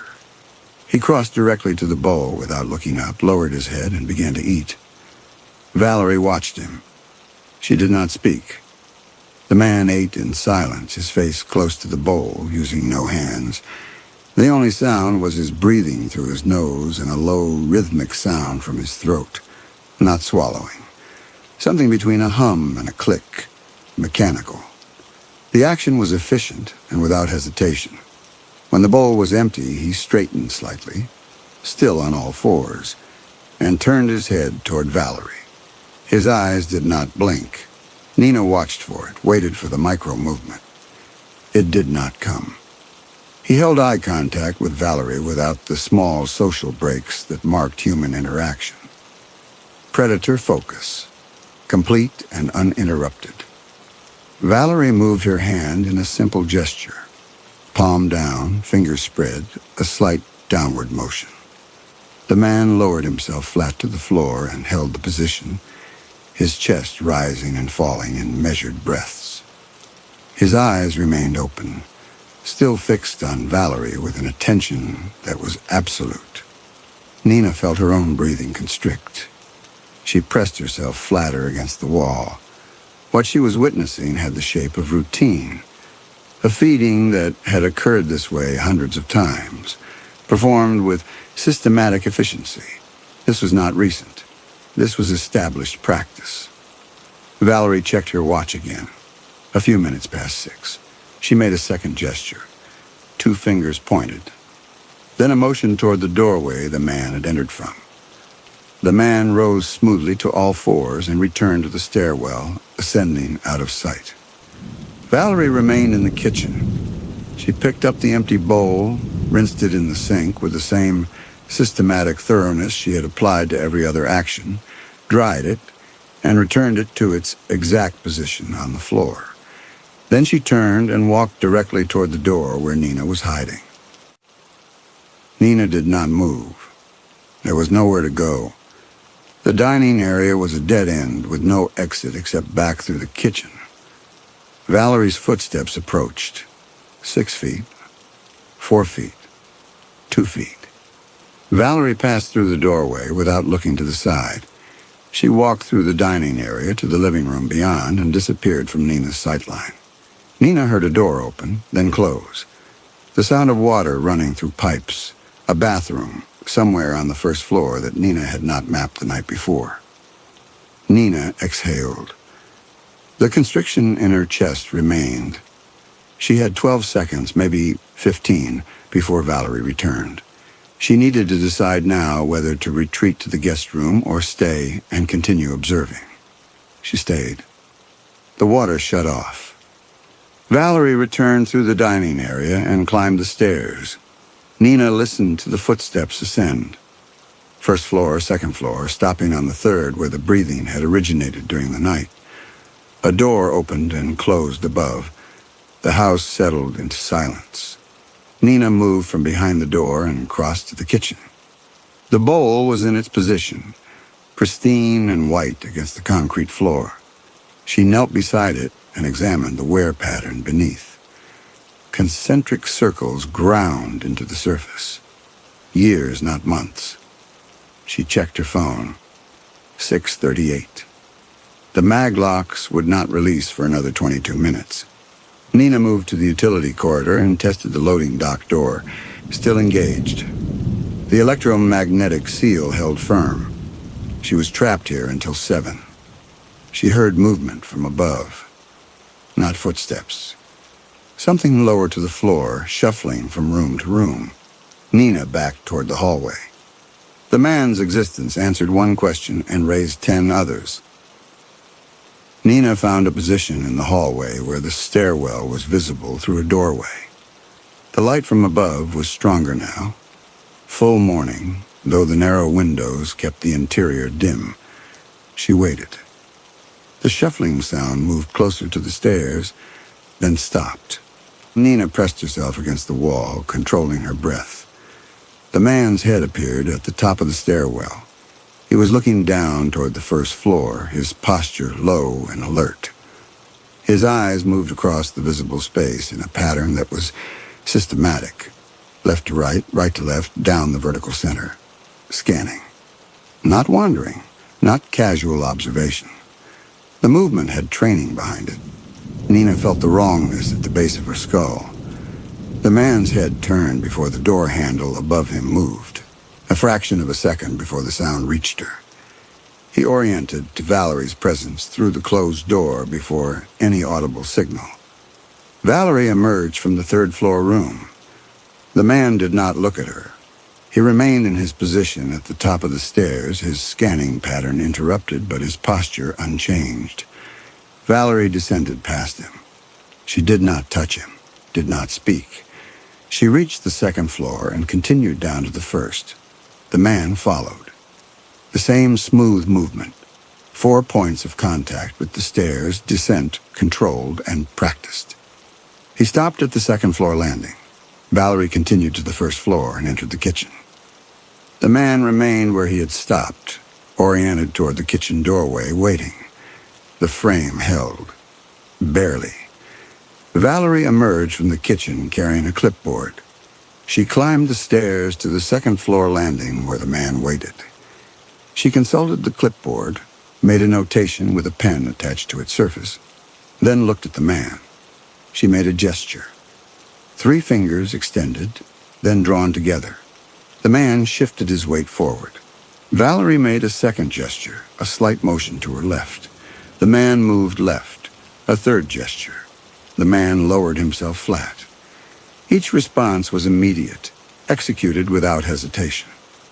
Obedience that read as reflex rather than choice. Valerie made another notation on the clipboard and returned to the 3rd floor. The man remained flat on the landing, maintaining the exact position Valerie had commanded. Nina counted seconds. 30, 60, 90. At 2 minutes, the man's breathing continued at the same measured rhythm. His fingers rested against the floor in exact placement. He held the posture with practiced control, no visible effort. Nina felt her hands begin to shake. She pressed them against the wall. This was not training in any conventional sense. The systematic removal of autonomy, will replaced by obedience so complete it read as absence. The man was in the same position when Valerie returned 5 minutes later, flat on the landing, watching the kitchen doorway with the same absolute attention he had held since the command was given, his eyes tracking to Valerie the moment she appeared. Valerie made another notation on the clipboard. She made a gesture that released him. The man rose smoothly and followed her up the stairs. Nina waited until the 3rd floor door closed. Then she moved. She needed more. The clipboard, if she could reach it. The 3rd floor, if she could access it without detection. Some concrete evidence beyond observation that would substantiate what she had just witnessed. She climbed to the 2nd floor landing and examined the space. No clipboard. Valerie had taken it with her. Nina heard water running from above, shower or sink. She had minutes at most. She climbed to the 3rd floor and approached the closed door. Listened. The water sound was clearer here, coming from beyond the door. A bathroom attached to the main room. Nina tested the door handle. Unlocked. She opened it slowly. The room beyond was large and sparse. A bed against one wall, a desk with papers. A heavy rug on the floor at the foot of the bed worn a specific outline. And in the corner on the floor, a second white ceramic bowl identical to the one in the kitchen. Nina crossed to the desk. The papers were organized in 3 distinct stacks. The first contained schedules written in careful handwriting, times marked down to the minute. Feeding, 0619. Exercise protocol, A0635. Reinforcement session, 0720. The terminology was clinical, the documentation thorough. The second stack was thicker. Nina lifted the cover page and read the title. Extinction Case Study, Subject 01. Behavioral modification through systematic reinforcement, withdrawal and reconditioning. The prose beneath was academic, detached. The language of peer-reviewed research applied to something that should not have been research at all. Nina scanned the phases documented in meticulous detail. Phase 1, vocal deprivation. Duration, 287 days. Objective, eliminate verbal communication capacity through systematic punishment protocol. Subject demonstrated initial resistance, vocalizations, attempts at speech, nonverbal sound production. Implemented negative reinforcement schedule, aversive stimulus applied immediately following any vocal output. By day 127, vocalizations reduced to 3% baseline. By day 201, voluntary speech attempts ceased entirely. By day 287, subjects' vocal cords showed measurable atrophy per laryngoscopy. Notes in margin, Permanent physiological modification achieved. Reversal unlikely even with intervention. Nina set the case study down and examined the room itself. The architectural modifications Valerie had implemented were not decorative. They were operant chambers built at residential scale. The ceiling height in this primary living space measured 49 inches from floor to acoustic tile, low enough that standing upright would require the man to bend at the neck and compress his spine into sustained discomfort. The restriction was environmental rather than restraint-based. No chains, no visible coercion, just a space dimensioned to make bipedal posture untenable for anyone taller than 4 feet. The baseboards carried radius corners instead of right angles. Every junction between wall and floor was curved smooth. Nina recognized the modification from institutional design standards. It prevented the fabrication of ligatures from torn fabric and eliminated purchase points for self-harm implements. The entire room had been engineered to remove hard edges. The acoustic baffles mounted in the ceiling were not cosmetic. Nina could see the mineral fiber composition and the specific orientation of the panels. They were frequency-tuned, designed to absorb sound in the range of human speech while leaving machine noise and lower-frequency vocalizations unaffected. The room was built to suppress conversation without creating the sensory deprivation that would itself become a behavioral variable. No mirrors, no reflective chrome, no glass surfaces anywhere in the habitat. The windows were polished concrete set into recessed channels that prevented the man from seeing his own reflection even during daylight. Valerie had eliminated every surface that could return an image. The extinction of self-recognition was architectural as much as psychological. Phase 4, threat neutralization and defensive redirection. Duration, 891 days. Objective, channel predatory reflexes into protective behavior directed at handler. Subject's baseline threat assessment capabilities remained intact, despite phases 1 through 3, visual scanning patterns, tactical positioning, prey drive indicators present. Rather than eliminate these responses, redirected through imprinting protocol. Handler established as alpha. Subject's protective instincts conditioned to activate in response to perceived threats to handler rather than independent target selection. Implemented scenario training. Controlled exposure to simulated intruders with immediate reward for defensive positioning protecting handler. By day 402, subject demonstrated reliable threat interdiction on command. By day 891, defensive response became automatic. Subject oriented to handler's stress indicators, elevated breathing, postural tension, vocal pitch changes, and responded to threats without explicit command required. Notes: predatory capability preserved but fully redirected. Subject now functions as defensive instrument rather than independent predator. Nina felt cold spread through her chest. This was not torture. This was systematic psychological obliteration documented in the prose of behavioral science. Each phase described in the same detached language Valerie would use to discuss laboratory rats, extinction schedules, reinforcement protocols, measurable outcomes. She turned the page, found the timeline summary. Intake date, 5 years and 2 months ago. Total conditioning duration, roughly 1,850 days.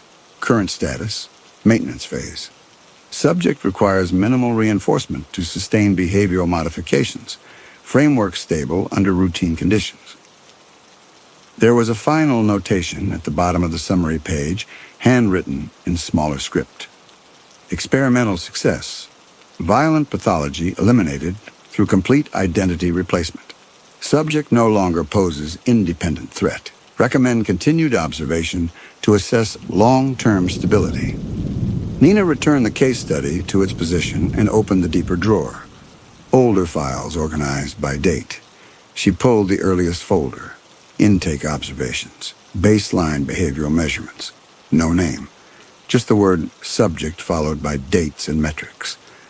At the bottom of the drawer, she found the newspaper clipping. The paper was yellowed at the creases, ink bleeding where the folds had weakened the newsprint. The headline concerned an interstate strangler investigation. 11 victims over 3 years. Strangulation. Geographic range spanning the Oregon-Washington corridor. Method consistent. Victimology varied. No connection except proximity to Interstate 5. Investigation gone cold 6 months before the date on the clipping. The intake observations in her hand were dated 5 years ago. The investigation had gone cold 5 years and 6 months ago. The timeline aligned perfectly. Nina felt cold settle in her stomach. The tactical eye-tracking pattern. The trained threat assessment. The systematic visual processing. Not a victim. The interstate strangler. Valerie had survived an attack and decided the justice system was insufficient. Nina refolded the newspaper and returned it to its exact position. She closed the drawer. The man was still sitting on the heavy rug at the foot of the bed where she had seen him when she entered. His posture was low and alert. His eyes tracked to Nina, but he did not move. He watched her with the same absolute attention he gave to Valerie. The water continued running in the bathroom attached to the main room. Valerie had not finished. Nina had minutes remaining. She crossed to where the man sat and knelt at a distance that would not crowd him. She removed the small hand mirror from her jacket pocket, taken from the guest room bathroom during the night. She held it at an angle and turned it to catch the pre-dawn light from the window. The man's eyes tracked to the mirror surface. Nina adjusted the angle until his reflection appeared. His face, visible to him for what might have been the first time in years. She held the mirror steady. His expression did not change, but his eyes locked onto the reflection with intensity different from the attention that he gave to Valerie's commands. Recognition, struggling against something fundamental. His hands began to tremble against the rug, both hands shaking with increasing force. His breathing accelerated. Not panic, system stress, physiological response to contradictory imperatives. Nina whispered to him, kept her voice soft, told him it was all right, that he was safe, that she would help him. His hands stopped shaking. The stillness lasted 3 seconds. Then his fingers began to move, not random tremor, controlled motion. His fingers curled slowly into a specific configuration. Thumbs positioned parallel, index and middle fingers extending. The remaining fingers drawing inward to support the grip. His hands shaped themselves into a form Nina recognized from the case files she had studied during her investigation into missing persons. The exact positioning of hands wrapping around a human throat. The spacing was exact. His thumbs maintained the correct distance for optimal tracheal compression. His fingers curved at the angles that would allow maximum pressure against the carotid arteries. This was not a gesture. This was muscle memory. The physical ghost of an action performed so many times it had worn grooves into his nervous system, deep enough to survive 5 years of Valerie's conditioning. Nina watched his hands complete the phantom grip in the air above the rug. He held the position. His breathing remained elevated but controlled. His eyes stayed locked on his own reflection, watching himself perform the motion, processing the data. She misread it completely. Nina reached out slowly and placed her hand near his, not touching, just close enough to offer comfort. She spoke again, told him the shaking was normal, that his body was trying to remember something, that the confusion would pass. His hands tightened fractionally. The phantom grip contracted. His knuckles whitened with the force of muscles engaging against empty air. He was strangling something that was not there. running through the motion with the practiced efficiency of someone who had done this exact thing until it became reflexive, until it required no conscious thought. The newspaper clipping was in the drawer behind her. 11 victims, 3 years, method consistent, strangulation. Nina did not make the connection. She saw trembling, saw hands shaping themselves into fists and releasing, saw a traumatized man's body responding to the stress of seeing his own face after years of deprivation. Evidence of returning consciousness. Proof that some part of him remained intact beneath Valerie's conditioning. His breathing shifted, faster. The rhythm changed from controlled to something closer to exertion. His hands maintained the grip, held it, sustained it. Muscles remembering exactly how long to maintain pressure, how much force to apply, the specific duration required. Then his hands opened, released, dropped to the rug. The trembling resumed, but lighter now. The phantom strangulation complete. Nina felt relief flood through her. The episode had passed. Whatever neurological conflict the mirror had triggered was resolving. His hands were relaxing. The worst was over. She had watched a killer run through his methodology in miniature and interpreted it as a seizure. Then his eyes began to water. Tears formed and tracked down his face while his expression remained completely neutral. The disconnect was absolute. His face showed no distress, no emotion, just tears, produced by a system responding to damage Nina could measure in the physical breakdown occurring in front of her. And underneath, his eyes completed a practice pattern. Left to right to left, down, center, left to right again. The same scanning sequence Nina had seen during the feeding. Systematic visual processing, tactical awareness. Threat assessment performed with trained efficiency even while his face wept. The pattern suggested awareness, but not the kind Nina had been interpreting. This was not grief.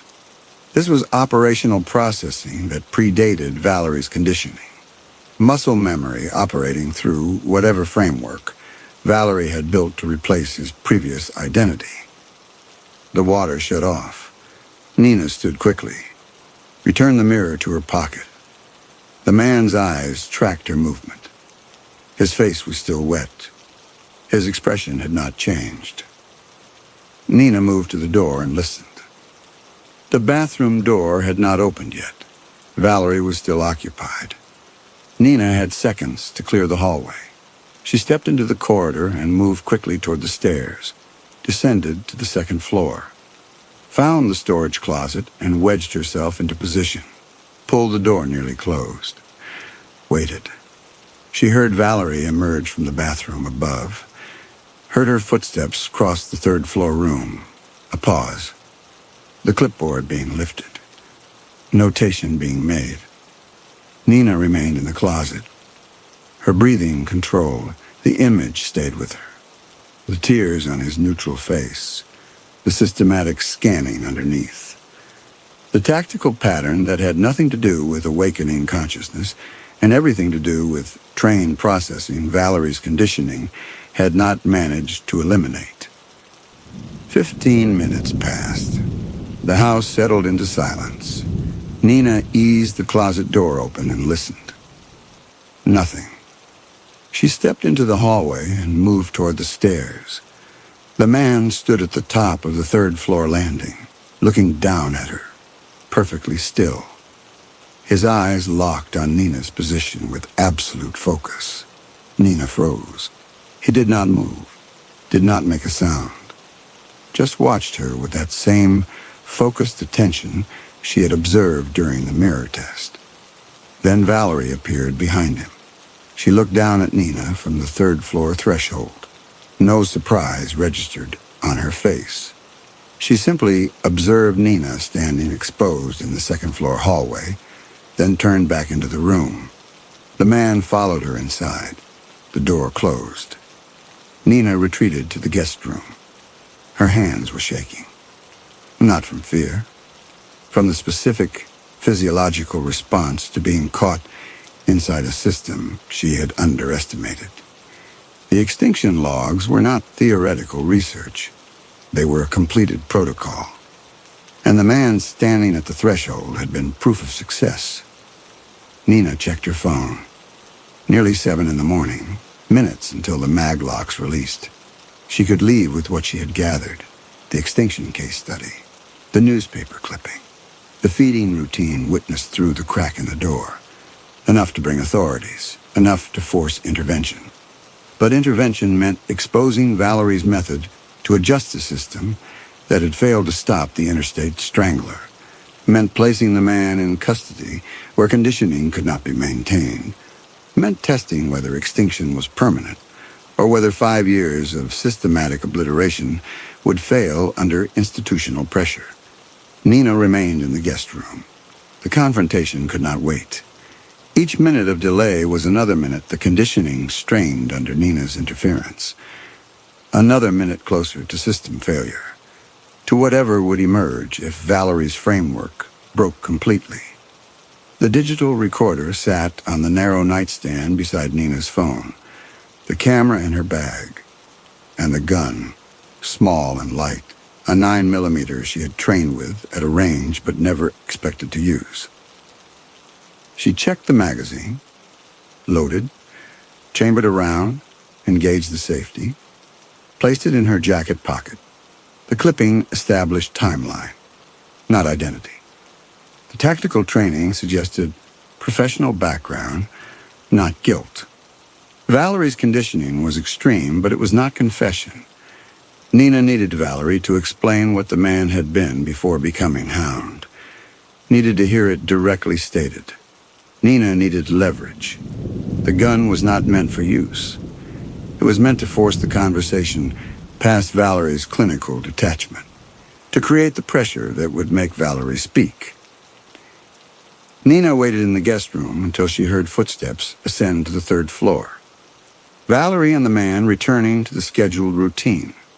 Nina moved to the utility corridor and tested the loading dock door, still locked. The mag locks would not release until 7. The gun was heavy in her jacket pocket, the weight of decision settling with it. She was not rescuing anyone, she was forcing truth. And whatever came after would be Nina's choice to carry. Just before 7 in the morning, Nina moved from the guest room to the 1st floor hallway, positioned herself where she could intercept them on their return. Minutes until the mag locks released. Minutes to force the confrontation she could not defer. The gun held against her side. Not aimed, not threatening, just carried. The weight was heavier than she remembered from the range. Metal and necessity pulling her hand down with each step. Minutes passed. Then footsteps ascended from above. Valerie appeared first at the kitchen threshold, the man following 2 steps behind on all 4s. Nina stepped into the doorway. Valerie saw her immediately. The man's head turned a fraction of a second later, oriented to Nina. Both stopped, waiting. Nina raised the gun.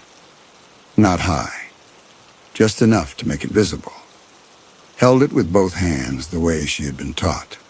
Finger outside the trigger guard, safety still engaged. Valerie did not move. Her expression remained calm and clinical. She looked at Nina the same way she had looked at her every other time they had encountered each other in this house. Observational. Detached. A researcher noting variables. Nina spoke. Her voice was steady despite the acceleration in her chest. Tell me what you did to him. The words hung in the air between them. 7 words that carried the weight of 18 months of investigation and the specific gravity of a weapon Nina had never expected to use. Valerie did not answer immediately. She looked at Nina for 3 seconds with the same clinical evaluation she had demonstrated throughout the observation period. Then she looked at the man, made a simple gesture, palm flat, fingers together, slight motion to the left. The man moved left 2 feet and stopped. held position exactly where Valerie had placed him. Then Valerie checked her watch and made a notation on the clipboard, still resting on the counter behind her. The notation took 4 seconds. Her pen moved with practiced efficiency. When she finished, she set the clipboard down and adjusted her stance by 6 inches to the left. The movement positioned her at an oblique angle to Nina's line of fire, not concealment. Geometric optimization. From this position, Valerie could observe both Nina and the man simultaneously, without turning her head. She was treating the armed confrontation as a conditioning trial under non-standard parameters. Nina felt the gun waver in her grip. The wrongness was not in what Valerie said, but in what she refused to say. No negotiation, no fear response, no attempt to de-escalate, just systematic data collection, while a loaded firearm was pointed at her chest. Valerie made another micro-adjustment to her position, shifted her weight to her back foot. The change was minimal, but it placed her center of mass behind the vertical plane of her shoulders.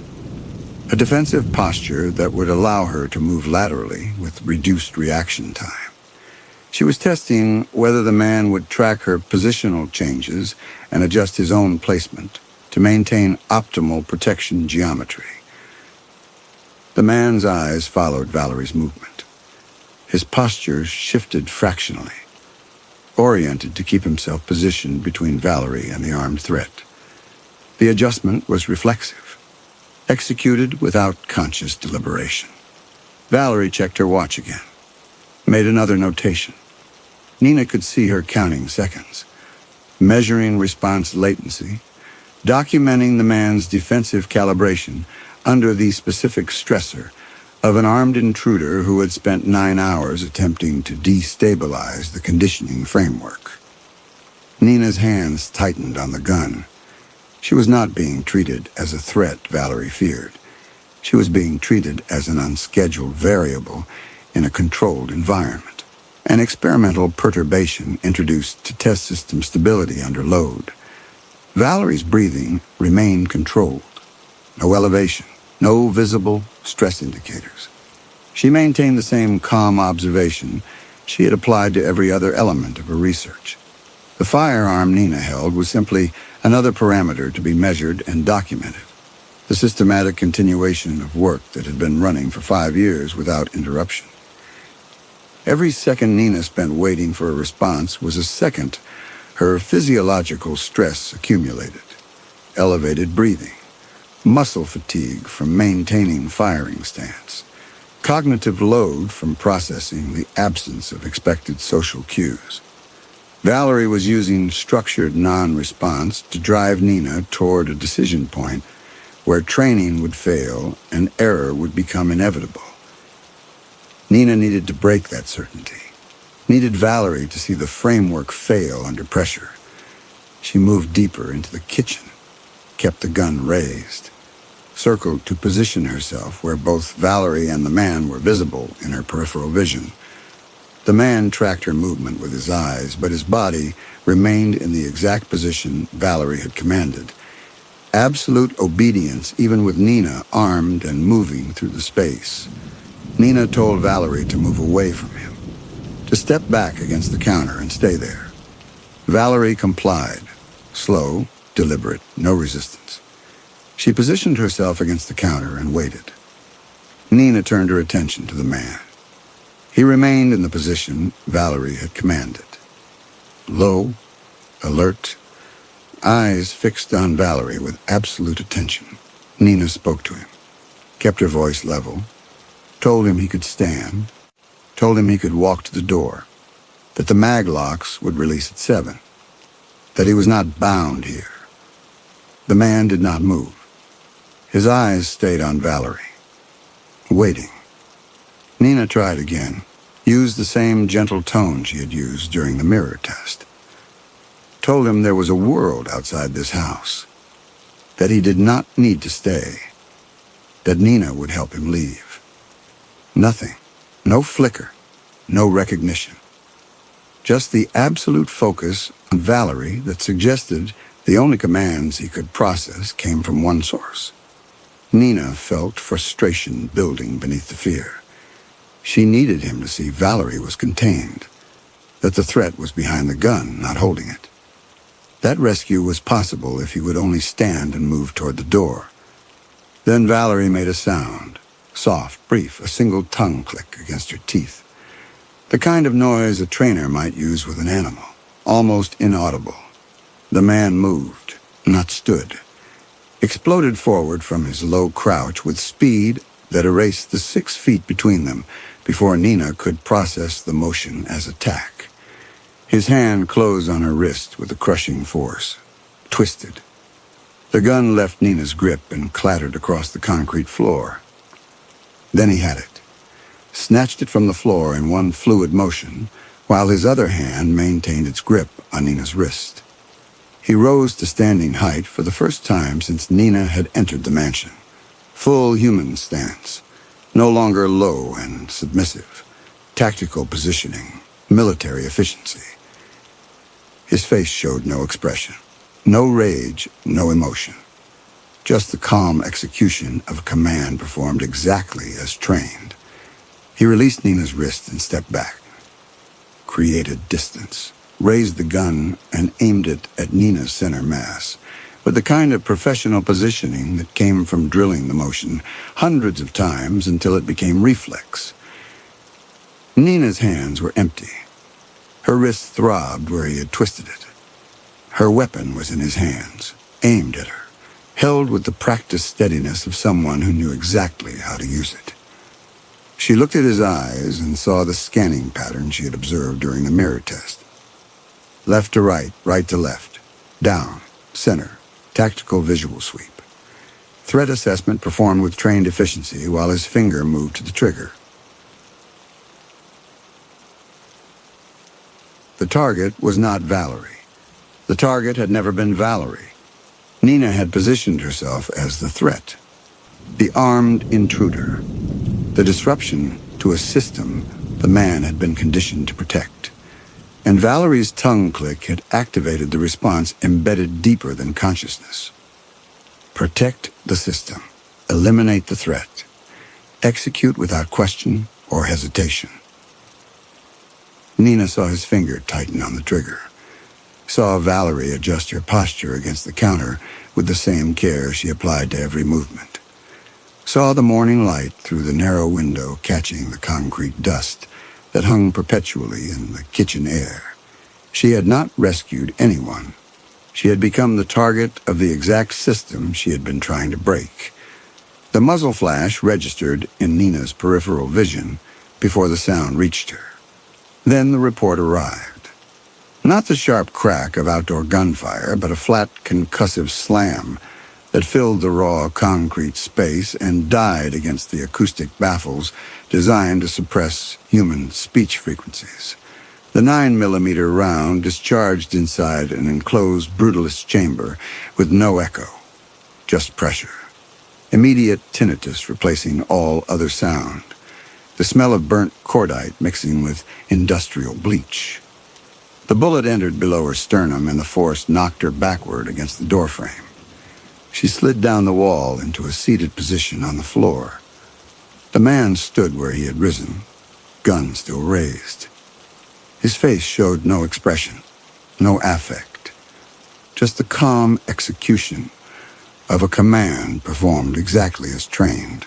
She could see every detail of Valerie's face, the same clinical observation. No surprise, no triumph, just data being processed. Valerie moved first, not to Nina, to the man still holding the weapon in trained firing stance. She approached from his peripheral field and extended her left hand palm up in a gesture Nina had seen during the feeding observations. The man's breathing slowed from operational tempo to baseline rhythm within 4 seconds.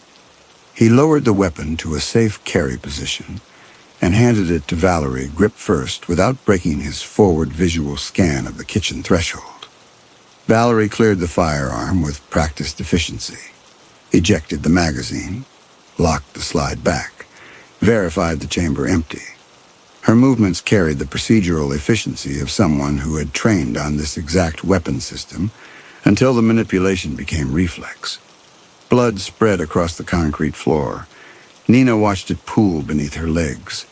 The specific temperature of it, the shade of red against gray.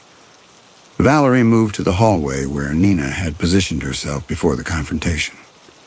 Retrieved Nina's digital audio recorder from the guest room threshold, powered it off, removed the battery, set both components on the counter beside the clipboard.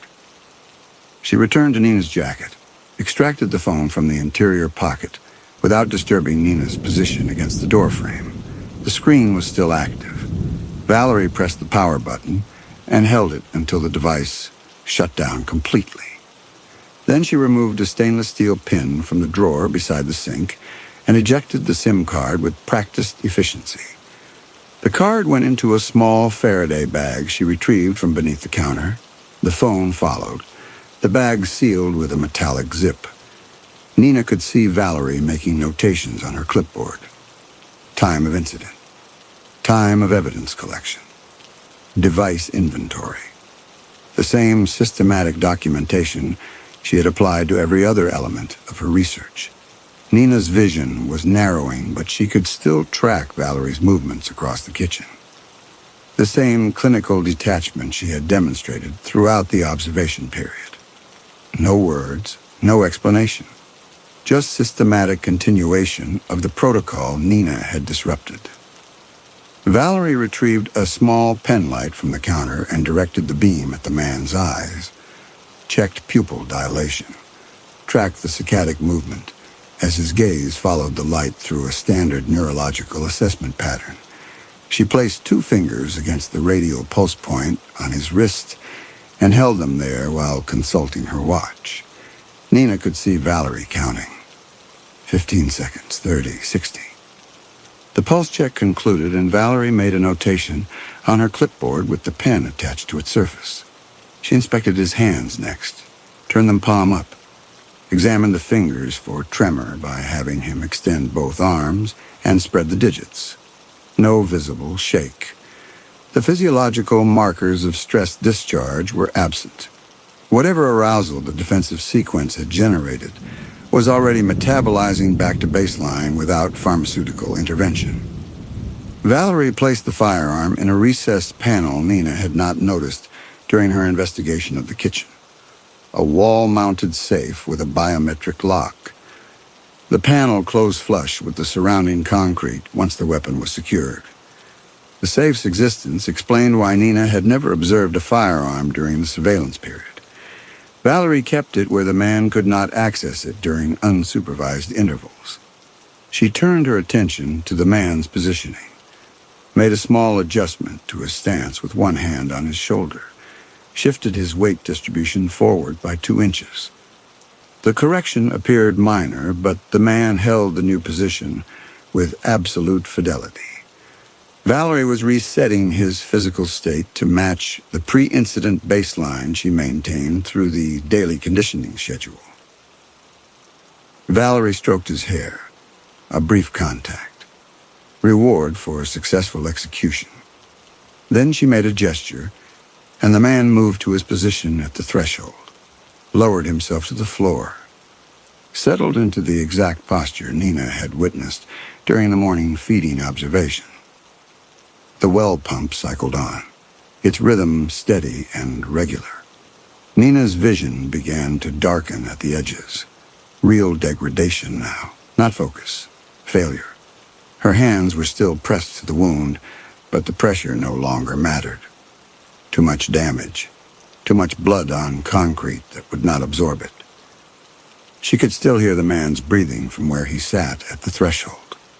4 seconds in, 4 seconds out. The rhythm perfectly controlled, baseline restored. No elevation, no stress indicators remaining in his respiratory pattern. The concrete beneath her shoulder blades was pulling heat from her body. She could feel the specific rate of thermal transfer. The temperature differential between her blood and the floor narrowing as both approached equilibrium with the morning air. Nina's breathing stopped, then started again, shallower, the specific rhythm of a system shutting down in sequence. From the utility corridor came a soft, metallic click, the electromagnetic locks disengaging. 7 in the morning.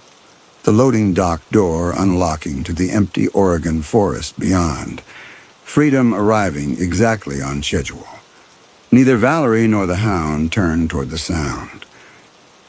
Nina's breathing stopped a final time. Her vision collapsed to a single point of light, then nothing. She died watching Valerie's hand rest on the hound's hair beside the blood that was already beginning to cool against the concrete floor.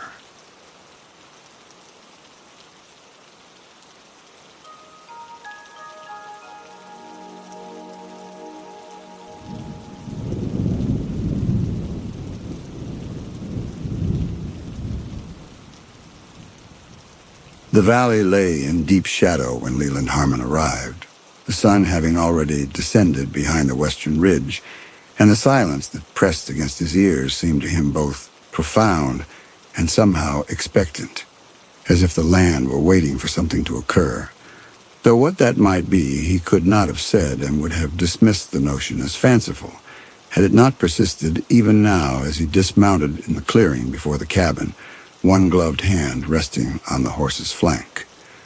The cabin stood perhaps 30 yards distant, its logs chinked with what appeared to be dried mud and moss, the structure itself exhibiting a level of craftsmanship that surprised him given the remoteness of the valley and the evident poverty that would have driven anyone to file a claim in such an isolated region where the nearest settlement lay 40 miles to the northeast, and the land offered little promise beyond timber and whatever game might be hunted in the surrounding hills. He tied the horse to a post that had been driven into the ground near what he took to be a woodpile, though the arrangement of the logs struck him as oddly neat, almost decorative, as if someone had taken great care in their stacking, despite the practical purpose such a pile would ordinarily serve. The door of the cabin stood closed, and he noticed now that smoke rose from the stone chimney in a thin gray column, evidence of habitation that would need to be noted in his ledger, though he had not yet opened the satchel that hung from his shoulder, having learned over the years that it was better to make his initial observations without the distraction of paperwork, which had a way of narrowing one's attention to whatever categories the forms required, and thereby causing one to miss details that might prove significant later, when the business of verification had proceeded to the point where discrepancies, if any existed, would need to be addressed with the claimants directly.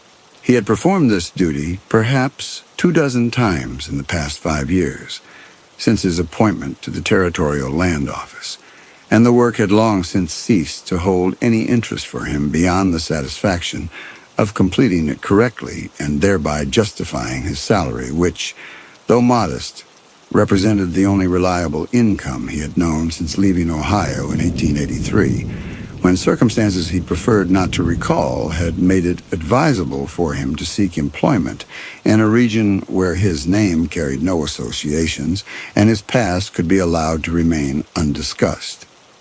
He knocked twice, the sound flat and dull against the heavy timber, and waited.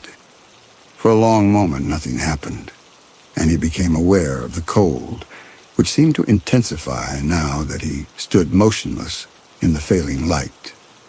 Then he heard footsteps inside, a slow, measured tread, and the door opened to reveal a man of perhaps 50 years, lean and weathered, wearing a wool shirt that had been patched at the elbows and trousers that appeared to be homespun, the sort of clothing Leland had come to associate with settlers who had been on their claims long enough to exhaust whatever store-bought goods they had brought with them and were now dependent on whatever they could make or trade for in the occasional visits to the nearest town, though in this case the distance to Fort Benton would make such visits rare indeed, perhaps twice a year at most, and only then if the need were desperate enough to justify the journey. The man regarded him without speaking, his face expressing neither welcome nor hostility, only a kind of patient expectancy. And Leland found himself saying, his voice sounding oddly formal in his own ears, that he was the land inspector from the territorial office, and that he had come to verify the claim that had been filed in the names of Joseph and Emma Sutton, this being the information he had been given in Fort Benton when he received his assignment. Though he did not mention that the clerk who had handed him the file had remarked that the claim was one of the oldest outstanding cases in the territory, having been filed in the winter of 1883, which meant that if the homesteaders could demonstrate continuous residence for the full 5 years required by law, they would be eligible for their deed in a matter of months, assuming the improvements were deemed sufficient. The man nodded, a single inclination of his head, and stepped back to allow Leland to enter. The interior of the cabin, which consisted of a single large room with a sleeping loft visible above, struck him immediately as both warmer and darker than he had expected.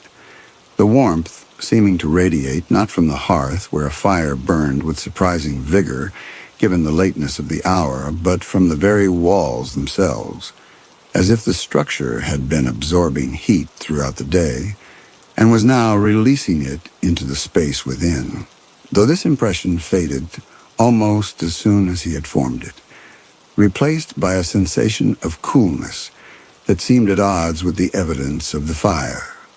A woman stood near the table that occupied the center of the room, her hands resting on the back of a chair, and she too regarded him with that same manner of patient waiting. Her face, which was younger than her husband's, but bore the marks of hard living that the frontier imposed on all women who ventured beyond the established settlements, expressing neither anxiety at his arrival nor eagerness to demonstrate the improvements that would justify their claim.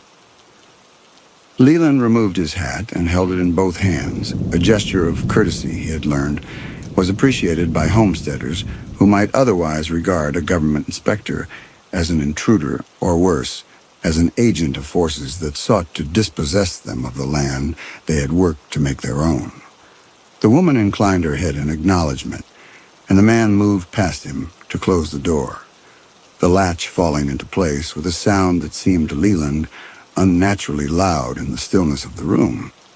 He became aware as he stood there attempting to frame the opening remarks that would establish the purpose of his visit without giving the impression that he doubted their claim, that something in the cabin struck him as peculiar, though he could not immediately identify what it was that had caught his attention. The details of the room presenting themselves in the usual manner. The table, the chairs, the shelves along one wall that held dishes and cooking implements, the bed in the loft visible through the opening above, and yet there remained an aspect to the scene that eluded his understanding, a sense that some element was either missing or present in a way that defied the normal categories by which he organized his observations. The fire in the hearth crackled and hissed, and the man gestured toward the table, indicating that Leland should sit, the gesture conveying a hospitality that seemed formal, almost ritualistic, as if the man were performing an action he had rehearsed many times before and had learned to execute with deliberate care despite the evident poverty of his circumstances. Leland moved to the table and set his satchel on the floor beside the chair the woman had been standing behind, and as he did so, he noticed that the floor itself, which was constructed of wide planks that had been planed smooth, bore no trace of the mud or dirt one would ordinarily expect to find in a frontier cabin during the winter months, when the constant traffic of boots and the melting of snow brought indoors would leave the floor perpetually damp and stained.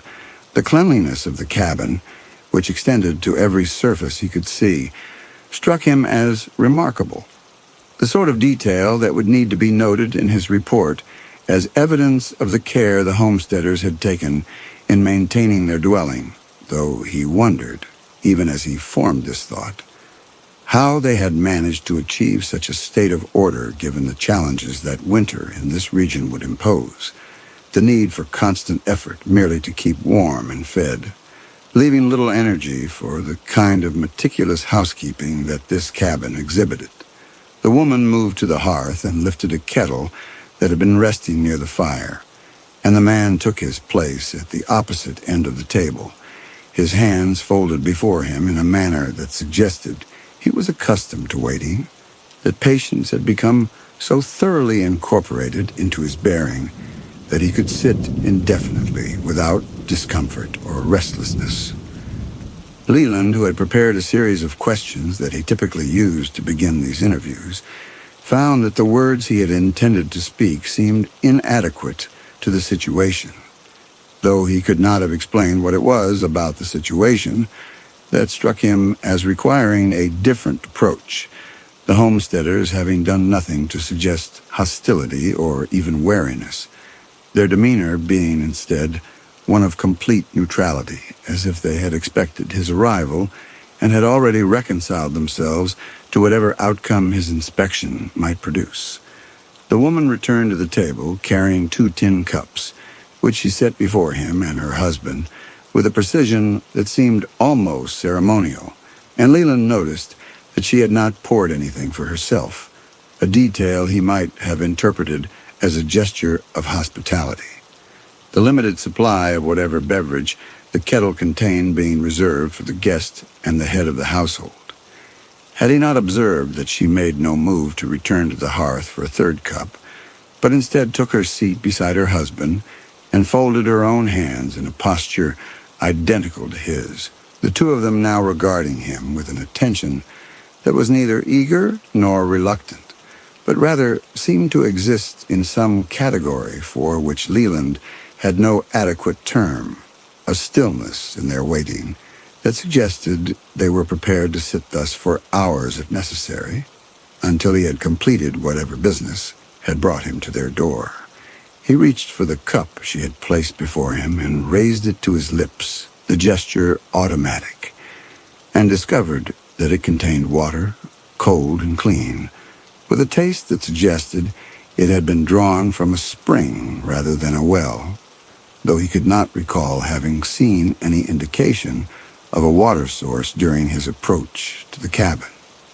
The coldness of the water seemed to intensify as he swallowed, spreading through his chest and downward into his stomach, and he set the cup down more abruptly than he had intended, the sound it made against the wooden surface of the table seeming to him unnaturally sharp in the quietness that prevailed in the room despite the crackling of the fire. He opened his satchel and withdrew the ledger in which he recorded his observations, along with the folder containing the claim documents that had been filed in Fort Benton 5 years earlier, and as he arranged these materials before him on the table, he became aware that the air in the cabin, which he had initially perceived as warm, had grown noticeably colder, the warmth he had felt upon entering having dissipated, or perhaps never having existed in the first place, his memory of it now seeming uncertain, as if the impression had been something he had anticipated rather than actually experienced. The couple continued to watch him, their faces expressing nothing beyond that same attentive patience, and he found himself wondering for the first time since entering the cabin whether they intended to speak at all, or whether they would simply sit in silence until he posed the questions that his duty required him to ask. He cleared his throat, a sound that seemed to him both insufficient and excessive, and explained that he would need to verify certain facts regarding their residence and the improvements they had made to the property, this being the standard procedure for all homestead claims approaching their 5-year anniversary, and that he hoped they would not find his questions intrusive, as he was merely performing the function that his office required of him and had no personal interest in the outcome beyond ensuring that the requirements of the law had been satisfied. The man nodded again, the same single inclination of his head that he had offered when Leland first introduced himself at the door, and the woman's expression remained unchanged, her gaze resting on him with a steadiness that he found increasingly difficult to meet, not because there was anything accusatory or challenging in it, but because the absence of any discernible emotion made him uncertain as to how his words were being received, or whether they were having any effect at all. He consulted the claim documents, noting that they had filed in December of 1883, which meant that the 5-year period would be complete in December of this year, 1888, assuming they could demonstrate that they had maintained continuous residence throughout that time, which was often the most difficult requirement to verify, as homesteaders frequently abandoned their claims during the harshest months and returned only when conditions improved, a practice that technically invalidated the claim, though many inspectors, himself included, were inclined to overlook such absences if the improvements were substantial and the homesteaders appeared genuinely committed to making the land productive. He asked, keeping his voice as neutral as he could manage, whether they had been present on the claim throughout the winter months, and the man, after a pause that seemed longer than was strictly necessary, replied in a voice that was quiet but distinct, that they had not left the property since the day they arrived. The answer should have satisfied him, being precisely what the law required, and yet something in the manner of its delivery, or perhaps in the pause that had preceded it, left him with a sense of unease that he could not justify through any rational analysis of what had been said. He made a notation in his ledger, the scratch of his pen against the paper seeming absurdly loud, and moved to the next question, which concerned the nature of the improvements they had made, the law requiring that homesteaders demonstrate not merely residence, but active cultivation or development of the land, evidence that they intended to make productive use of the claim rather than simply occupying it in order to acquire title and then sell it to speculators, a practice that had become common enough in other territories to warrant close scrutiny of all applications. The man began to enumerate the work they had done, his voice maintaining that same quiet distinctness. And Leland found himself recording the information by rote, his attention divided between the words being spoken and the growing conviction that something in the cabin was profoundly wrong, though he could not identify any single detail that would justify such a feeling.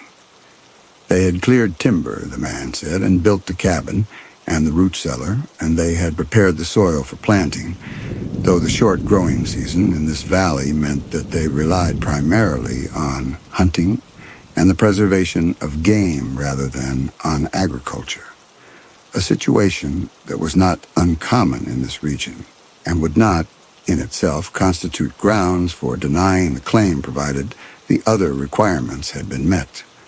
Leland wrote these details into his ledger, noting that the cabin itself was well constructed and that the interior demonstrated a level of care consistent with long-term habitation, though he did not record his observation that the cleanliness of the space seemed excessive, or that the couple's manner of speaking and sitting suggested something other than the ordinary behavior of homesteaders greeting an inspector whose judgment would determine whether they received title to the land they had worked for 5 years. He looked up from his writing to find both of them still watching him, their hands still folded, their postures unchanged, and it occurred to him that neither of them had moved since taking their seats, that they had not shifted their weight, or adjusted their positions, or exhibited any of the small, unconscious movements that people ordinarily make when sitting for any length of time. And this realization, which should perhaps not have disturbed him as much as it did, caused him to close his ledger with more force than he had intended, and announced that he would need to inspect the exterior improvements before the light failed entirely. The man rose from his chair with a smoothness that seemed practiced, and the woman remained seated, her gaze following Leland as he gathered his materials and returned them to his satchel. And he understood, though nothing had been said, that the man would accompany him outside while the woman remained within, this division of labor being typical of frontier households where the man dealt with official business while the woman maintained the domestic sphere. Yet as he moved toward the door, he found himself glancing back at the woman, who sat utterly motionless at the table, her hands still folded. And he noticed for the first time that she cast no shadow, though the lamp that burned on the shelf behind her should have thrown her silhouette against the wall opposite. And this observation, which arrived with such clarity that he could not dismiss it as a trick of the light, caused him to pause with his hand on the latch, his breath catching in his throat in a way that would have embarrassed him had anyone been present to witness it. He stepped outside into the gathering dusk, the man following close behind him, and the cold descended upon them with an intensity that made the interior of the cabin seem, in retrospect, almost warm, though Leland's memory of the temperature within remained confused, the sensations he had experienced there refusing to resolve into any coherent pattern. The sky had darkened to a deep gray, and the snow that covered the clearing lay undisturbed save for the tracks his own boots had made when he first approached the cabin, and it was this detail, more than any of the others he had observed, that caused him to stop and turn slowly in a complete circle, his eyes searching the white expanse for any evidence of the homesteaders' movements to and from the cabin during what must have been, if their claim was accurate, 4 years of continuous habitation. There were no tracks other than his own. The snow lay smooth and unbroken from the cabin door to the tree line, a distance of perhaps 50 yards in every direction, and though he understood that a fresh snowfall might have obscured earlier tracks, he could not recall any snowfall during the past 2 days, the sky having been clear since he left Fort Benton, and the accumulation on the ground, which came nearly to his knees, suggested that it had been undisturbed for some time, perhaps weeks.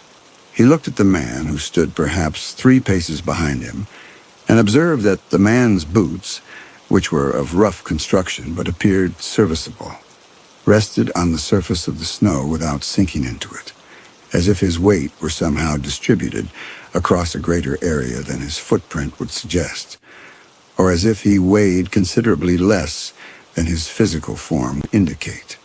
Leland's horse stood where he had tied it, the animal's head lowered, and he moved toward it with an urgency that he recognized as irrational, given that the horse appeared unharmed and that there was no evident threat in the clearing that would justify his sudden need to verify the animal's condition.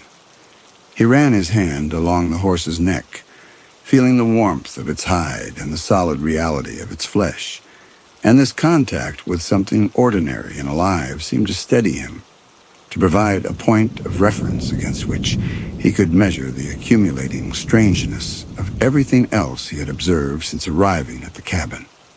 The horse turned its head toward him and exhaled, the breath visible as a white plume in the cold air, and Leland found himself staring at this vapor as it dissipated, thinking of the man who stood behind him and of the woman inside the cabin, neither of whom he now realized had produced any visible breath during the time he had spent in their company. He forced himself to turn back to the man, who waited with that same patient immobility, and to say that he would need to inspect the root cellar and any other structures they had built, as these would constitute the improvements upon which their claim would be evaluated. Though even as he spoke, he was aware that his voice sounded strained, that the formality he had attempted to maintain was beginning to fracture under the weight of his unease.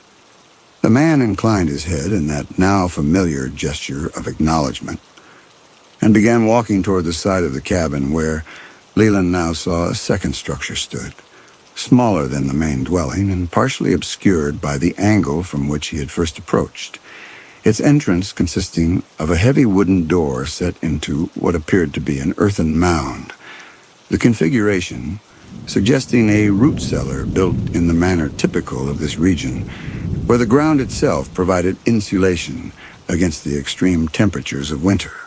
They crossed the clearing, and Leland noted that while his own boots broke through the crust of the snow with each step, leaving deep impressions that immediately began to fill with the powder his movements displaced. The man beside him left no such marks, his passage across the snow being somehow accomplished without disturbing the surface, a phenomenon that Leland could not bring himself to acknowledge directly, but which nevertheless registered in his awareness with a clarity that made it impossible to dismiss. The sun had now dropped entirely below the ridge, and the light that remained was the diffuse gray illumination of twilight, which drained the color from everything it touched and rendered the familiar contours of the landscape strange and somehow threatening, as if the valley itself had become alien in the absence of direct sunlight. The man stopped before the door of the root cellar and stood aside, indicating with a gesture that Leland should proceed. And Leland realized, with a start of something very close to fear, that he did not want to open this door, that every instinct he possessed was urging him to return to his horse and begin the journey back to Fort Benton immediately, before full darkness descended and made travel impossible. Yet he could not do this, not without abandoning his duty and thereby inviting questions that he would be unable to answer, questions that would require him to explain what it was about this inspection that had caused him to flee before completing even the most basic verification of the homesteader's improvements. He reached for the iron handle that had been affixed to the door and found that it was not locked, the mechanism moving freely when he lifted it, and he pulled the door open, its weight considerable, but not unmanageable, and peered into the darkness within. The smell that emerged from the cellar was not the expected scent of earth and stored vegetables, but rather a complete absence of smell, as if the space beyond the door existed in some condition that precluded even the ordinary processes of decay and transformation that would normally produce the musty odor one associated with underground chambers. The darkness itself seemed to possess a quality of depth that exceeded what the physical dimensions of the structure could contain, and Leland found himself hesitating at the threshold, aware that he would need a lamp or a lantern if he were to conduct any meaningful inspection of the interior, and aware, too, that he was relieved to have this excuse to delay his entry into that absolute blackness, which seemed to him to represent something other than a mere absence of light. He turned to ask the man whether they possessed a lamp he might use, but the words died in his throat when he saw that the man had moved closer, close enough that Leland could make out the details of his face in the failing light. And what he saw there was not the weathered countenance of a frontier settler, but rather a kind of terrible patience, an expression that suggested the man had been waiting for this moment for longer than Leland could begin to comprehend, and that this waiting had worn away everything that might once have been human in his features, leaving only a residue, a purpose that had no room for mercy or compassion, or any of the ordinary emotions that might have made negotiation possible. Leland stepped back from the cellar door, his boots sliding in the snow, and said, more loudly than he had intended, that he would return in the morning to complete the inspection, as the light was now insufficient for proper observation, and that he would need to make camp for the night and resume his work at first light. The man said nothing, but after a moment, he moved past Leland to close the cellar door, the motion executed with that same unsettling smoothness, and then gestured back toward the cabin in a manner that Leland understood with a sinking certainty, as an invitation to return inside, to spend the night as their guest, an offer that would be considered not merely polite, but obligatory under the code of frontier hospitality, and which he could not refuse without giving mortal offense. They walked back across the clearing, Leland's tracks now forming a confused pattern of approaches and retreats, and the man's leaving no mark at all. And as they reached the door, Leland glanced once more at his horse, which stood with its head still lowered, and he thought about the 40 miles that separated him from Fort Benton, and the 4 days it would take to cover that distance, and he understood that he would not be making that journey tonight. That whatever was going to happen in this cabin would happen before he saw the territorial office again, and that there was nothing he could do now to alter this outcome, which had perhaps been determined from the moment he first received his assignment and learned the names Joseph and Emma Sutton, though he could not have said why these names should carry such significance or what it was about this claim that differentiated it from all the others he had processed during his tenure as inspector. Inside, the woman had prepared a meal, though Leland had heard no sounds of cooking during his time outside, and the table now bore plates and utensils arranged with the same precision he had observed in every other aspect of the cabin's maintenance. The food itself consisted of what appeared to be venison and some kind of root vegetable, both cooked plainly and served without any of the embellishments that even the poorest homesteaders typically attempted when receiving a guest whose judgment would determine their future. And Leland took his seat at the place that had obviously been designated for him, his satchel once again resting on the floor beside his chair, and attempted to maintain the appearance of normalcy, even as the wrongness of the situation pressed against his awareness with increasing force. He ate because refusing would have been an insult he could not afford to give, and because the act of eating provided him with something to do that did not require speech or thought, beyond the automatic process of lifting the fork to his mouth and swallowing, though he noticed that the food, while appearing fresh and properly prepared, had no taste whatsoever, neither salt nor seasoning, nor even the basic flavors one would expect from meat and vegetables, as if the meal existed as a kind of performance or simulation of sustenance rather than actual nourishment.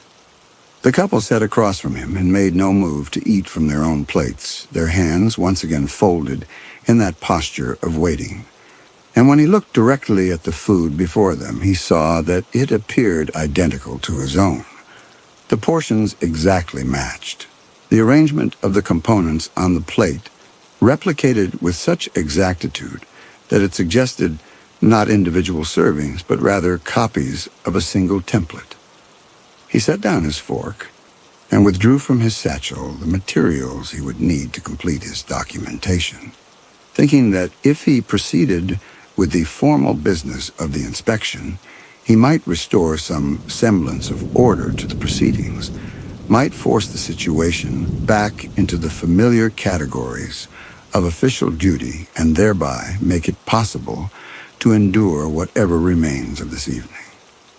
He asked them to describe in greater detail the work they had done to improve the property, and the man began to speak again in that quiet, distinct voice, enumerating the construction of the cabin and the clearing of timber and the preparation of the ground, the same information he had provided earlier, but now delivered with additional details that Leland dutifully recorded in his ledger, his pen moving across the paper in the lamplight, while the fire crackled in the hearth and the darkness beyond the windows became absolute. The woman spoke for the first time, her voice possessing the same register as her husband's, neither warm nor cold, but rather existing in some neutral register that made it difficult to assign any emotional content to her words, and she described the interior improvements they had made, the shelving and the loft, and the careful chinking of the logs to prevent drafts, though Leland noticed as she spoke that her lips moved with a slight delay, as if the words were being produced by some mechanism independent of her physical form, and her mouth was merely approximating the shapes that would correspond to the sounds being generated.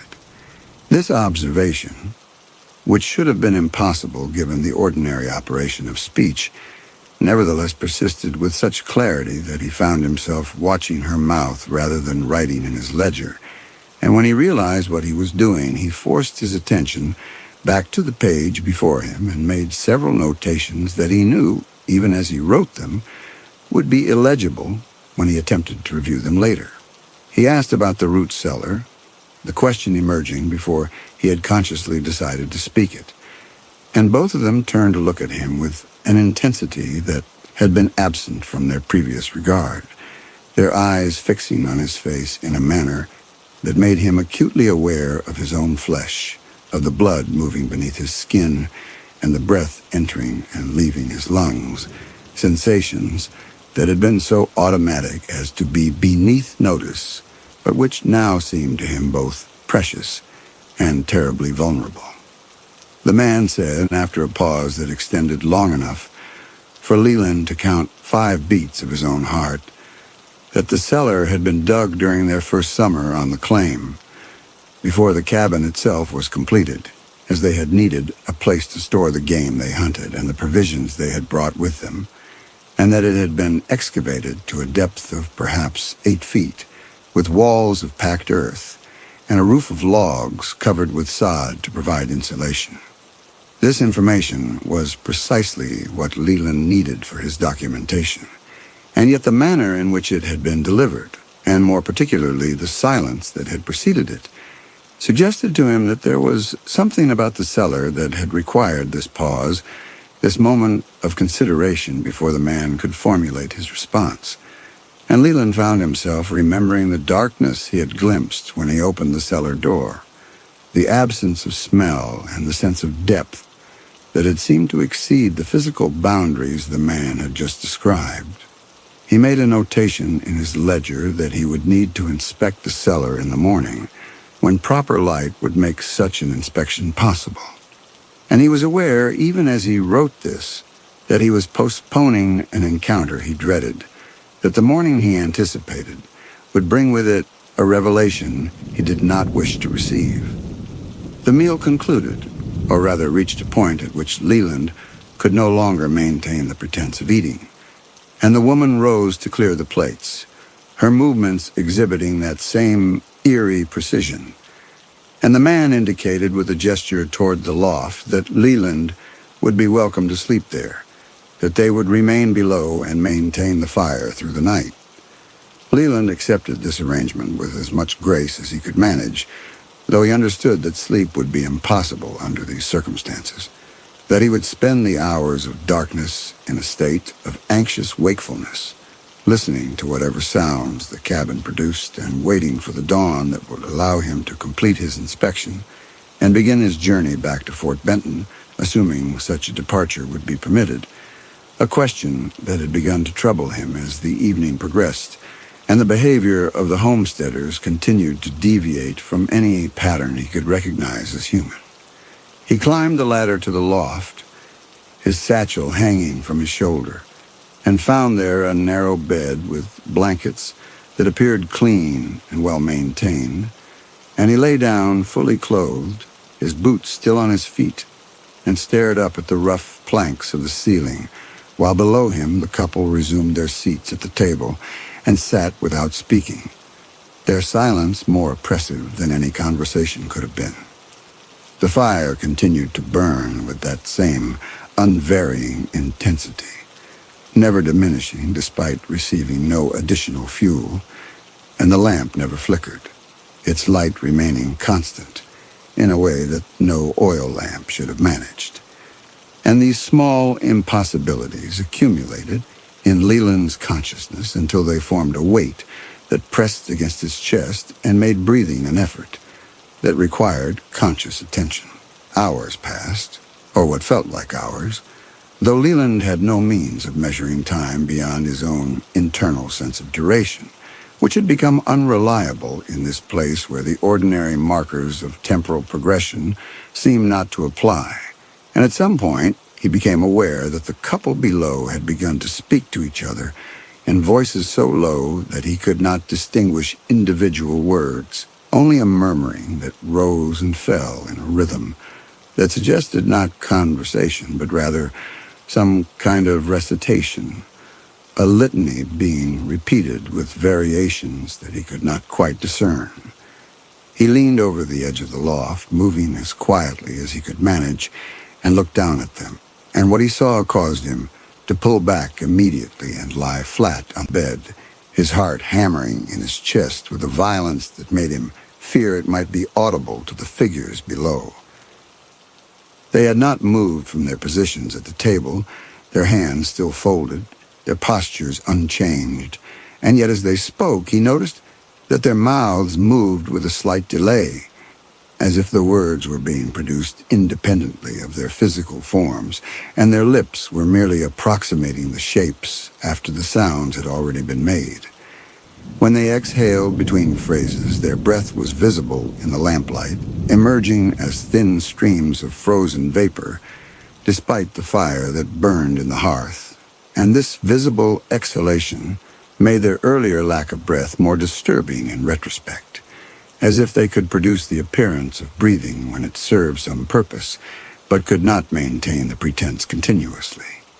The murmuring continued, and he lay rigid on the bed, forcing himself to breathe slowly and quietly, aware that any sound he made might alert them to his observation and prompt some response he could not begin to imagine.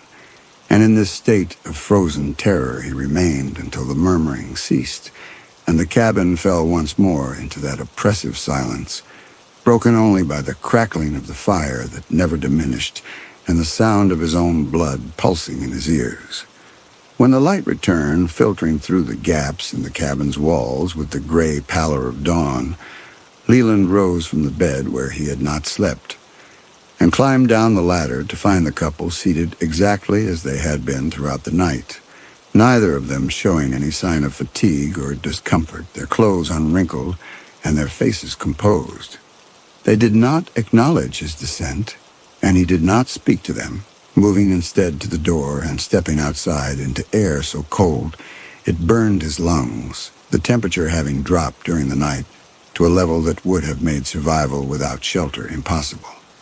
And yet the couple inside appeared unaffected, as if cold and heat were conditions that no longer applied to whatever they had become. His horse stood where he had left it, the animal still alive, though its hide showed a rime of frost, and Leland untied it and led it to a patch of ground where some brown grass protruded through the snow, watching as the horse lowered its head to graze with a desperation that suggested it had not eaten during the night, though he could not understand why he had not thought to provide fodder before retiring to the loft, this lapse in judgment being so unlike his usual careful attention to the animal's needs that it seemed to him evidence of some deterioration in his own faculties, as if the cabin's atmosphere were affecting not merely his perceptions, but his capacity for rational thought. He returned to the cabin and retrieved his satchel, and when he emerged again, the man was standing outside the door, waiting with that patient immobility, and Leland understood that the inspection would now continue, that the postponement he had achieved the previous evening had merely delayed the inevitable confrontation with whatever the root cellar contained. They crossed the clearing in silence, Leland's new tracks overlaying the confused pattern he had made yesterday, and when they reached the cellar door, the man stood aside as he had before, his gesture indicating that Leland should proceed, that this inspection was Leland's responsibility and could not be delegated or avoided. Leland lifted the iron handle and pulled the door open, the hinges moving soundlessly despite the cold that should have stiffened the metal, and the same darkness he had encountered yesterday rose to meet him, that absolute absence of light and smell that suggested the space beyond existed in some condition fundamentally different from the ordinary world of earth and timber. He reached into his satchel and withdrew the bullseye lantern he carried for precisely such situations, and he struck a match and lit the wick, the flame catching immediately and burning with a steadiness that seemed in this place almost miraculous, as if the ordinary operation of combustion were itself a form of resistance to whatever laws governed this valley. He held the lantern before him and descended the steps that had been cut into the earth, the packed soil cold and dry beneath his boots, and as the light penetrated the darkness, he saw that the cellar extended farther than the dimensions the man had described, its walls receding into shadows that the lantern could not fully dispel. The air was utterly still, possessing none of the draft one would expect in an underground chamber, and the temperature, while cold, felt different from the cold outside, less a matter of thermometric measurement than of some character that had to do with absence, with the removal of warmth rather than the mere lack of it. The bodies lay against the far wall, arranged side by side with a care that suggested they had been placed there deliberately rather than simply discarded. Even from a distance he could see they had been preserved by the cold with such completeness that they appeared not dead but sleeping, their faces peaceful, their hands folded across their chests. He moved closer. The lantern threw his shadow against the earthen walls. He knelt beside the bodies. The woman had been perhaps 30 years old when she died. Her features were delicate despite the hardships frontier life would have imposed. Her hands showed calluses from manual labor. The man beside her was older, perhaps 40, his face weathered from outdoor work. His build was lean but muscular. Both wore clothing identical to what settlers had worn when the claim was first filed. Simple homespun fabric, the woman's dress patched at the shoulders, the man's shirt mended at the elbows. Neither showed signs of violence or injury. They had simply starved. The common fate of homesteaders who misjudged what Montana winters could do. He reached out and touched the woman's hand. The flesh was frozen solid, the tissues crystallized. Years, not months. He jerked back. The lantern swayed. Shadows raced across the cellar walls.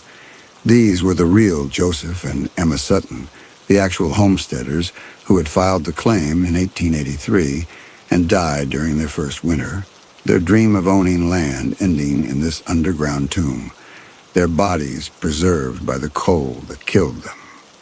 He turned to find the man standing at the top of the stairs, silhouetted against the rectangle of pale light that marked the cellar's entrance, and the question that Leland wanted to ask.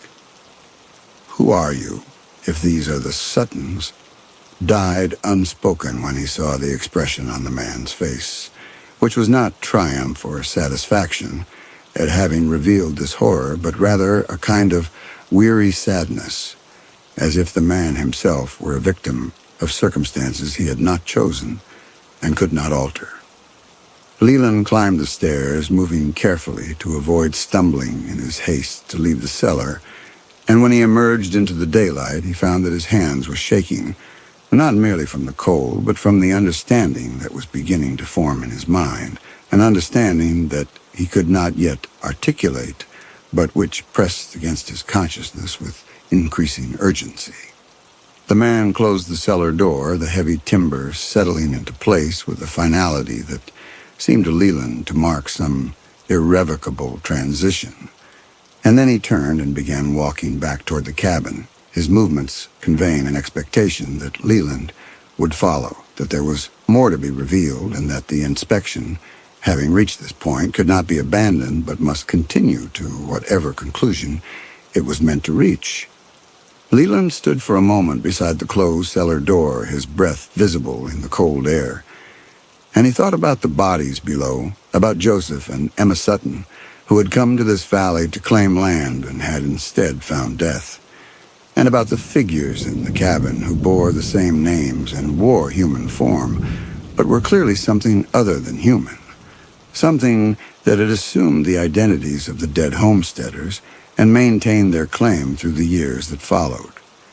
He did not immediately follow the man back to the cabin, but instead remained where he was, attempting to organize his thoughts into some coherent framework that would allow him to proceed with the inspection, despite the evidence he had just encountered, evidence that called into question not merely the validity of the claim, but the fundamental nature of reality as he had understood it. The bodies in the cellar were real, their deaths confirmed by the frozen solidity of their flesh and the period clothing they wore, and yet the couple in the cabin were equally real in their physical presence, their ability to speak and move and maintain the appearance of habitation, even if that appearance was marred by details that no living human beings could have produced. The absence of footprints in the snow, the lack of visible breath, the motionlessness that exceeded any natural capacity for stillness. He found himself considering, with a detachment that surprised him, the possibility that he had gone mad, that the journey from Fort Benton and the isolation of this valley had affected his mind in ways that would account for the impossibilities he believed he was witnessing. Though even as he entertained this explanation, he knew it was insufficient, that madness might cause him to see things that were not there but could not explain the physical facts he had verified through touch and observation.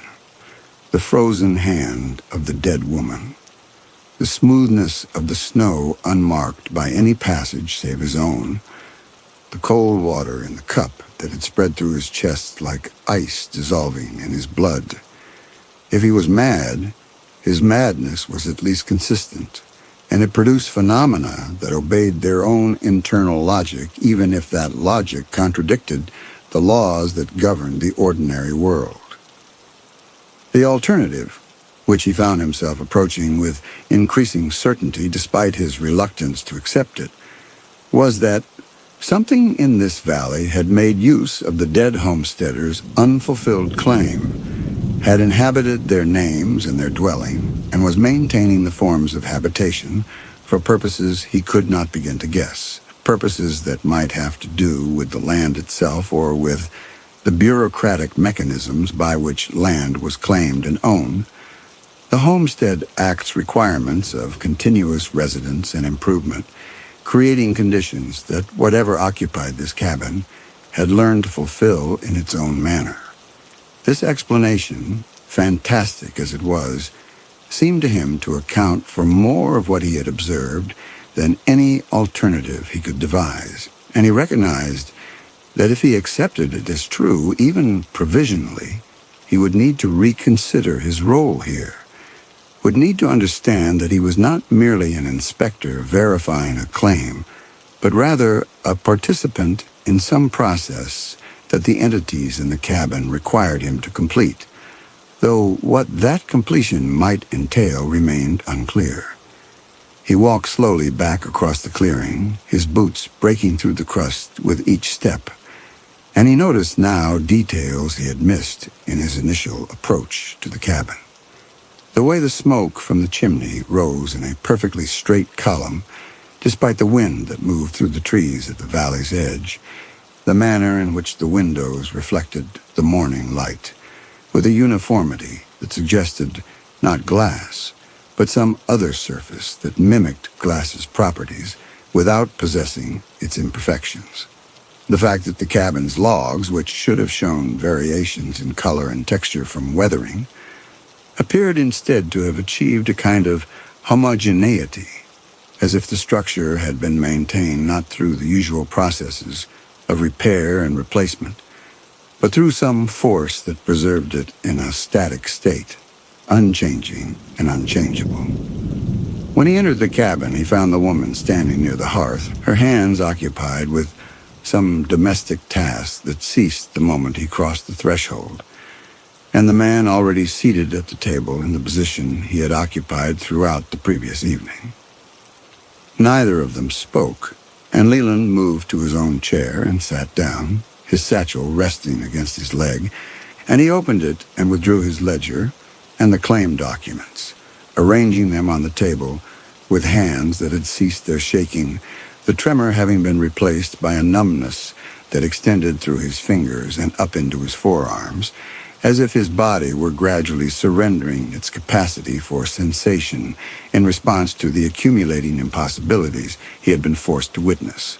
He looked at the documents, at the names written there in the clerk's neat hand. Joseph Sutton and Emma Sutton, with a filing date of December 1883. And he understood that these names, which had once belonged to the people whose bodies lay frozen in the cellar, now belonged to whatever occupied this cabin, that the death of the original homesteaders had not invalidated the claim, but had instead transferred it to entities that could fulfill its requirements in ways human beings could not, maintaining residence without need for food or warmth, constructing improvements that never deteriorated, waiting with inhuman patience for the 5 years to elapse that would entitle them to the deed that would make their possession of the land legally irrevocable. He should have refused, should have closed his ledger and announced that the claim was void, that dead people could not own land, and that, whatever these entities were, they had no standing under the law to receive a deed. And yet, as he prepared to speak these words, he found himself remembering the man's face at the cellar entrance, the weary sadness he had seen there, and he wondered whether that expression had been a performance calculated to evoke sympathy, or whether it represented some genuine emotion, some residue of whatever these things had once been, before they became what they were now. The question struck him as important, though he could not have explained why it should matter to him what these entities felt or had felt, his duty being clear regardless of their emotional states.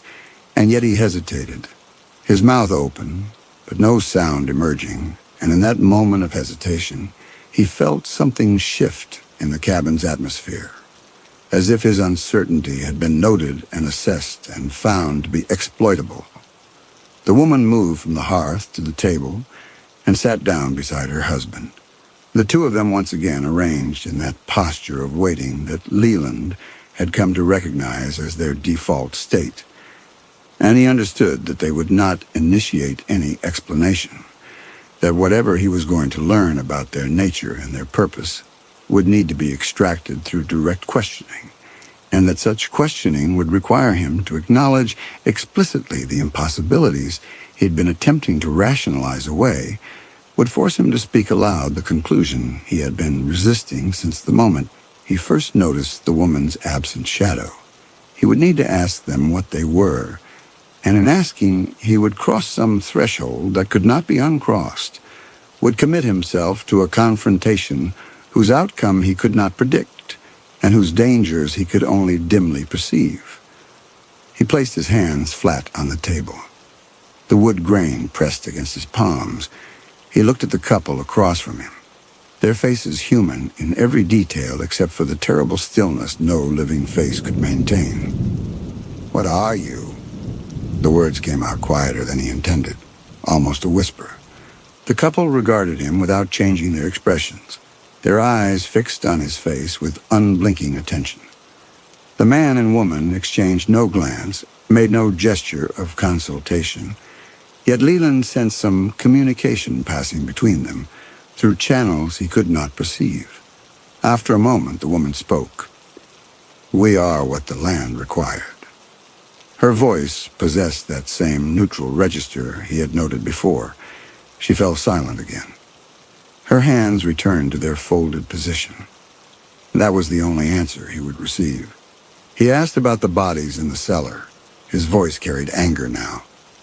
The inadequacy of her response had released something in him that had been constrained by fear. The couple sat in silence. They did not answer. They simply waited, hands folded, faces expressing nothing beyond that terrible, patient stillness. Leland stood from the table. His legs were unsteady, and he needed to leave. Now, whatever these things were, whatever had happened to the real homesteaders, he would report it from Fort Benton. He would send others to investigate. He would not spend another night in this cabin. He moved toward the door. As he reached for the latch, the woman spoke. "You have been here before." The words stopped him. His hand froze on the latch. He turned to face her. "What?" She said nothing more. Her expression remained unchanged. But those 5 words had opened some fissure in his certainty, some crack in the narrative he had constructed about his journey from Fort Benton. He pulled the door open and stepped outside into the brutal cold. His horse stood where he had tied it, its head lowered, frost on its hide. Leland untied the reins with fingers that fumbled in the cold. He would ride back to Fort Benton, He would file his report. He would never return to this valley. He mounted. The horse shifted beneath him, its breath visible in white plumes. He turned it toward the tree line, toward the direction he had come from 4 days ago. The sun was setting behind the western ridge, draining color from the snow. He rode. The trees drew closer. He could see individual pines now, their branches heavy with snow. The horse's hoofbeats were muffled in the deep accumulation. He kept his eyes on the tree line and watching it approach. It didn't approach. He rode for what felt like an hour. The trees remained the same distance ahead. He looked back over his shoulder. The cabin sat perhaps 30 yards behind him, smoke rising from its chimney in a straight gray column. 30 yards. The same distance it had been when he mounted. He turned the horse and rode in a different direction, toward the eastern ridge. The horse moved steadily through the snow, its breath coming in rhythmic clouds. Leland counted the animal's steps, 100, 200, 300. He looked back. The cabin sat 30 yards behind him. He tried the western approach, then north, then south. Each time, after minutes or hours of riding through identical snow under identical gray sky, he would look back to find the cabin exactly 30 yards distant, the woodpile visible to the left of the door, the smoke rising in its unwavering column. The cold intensified. The farther he tried to ride from the cabin, the deeper the cold became. His fingers began to stiffen on the reins. His face went numb. Ice crystals formed in his mustache.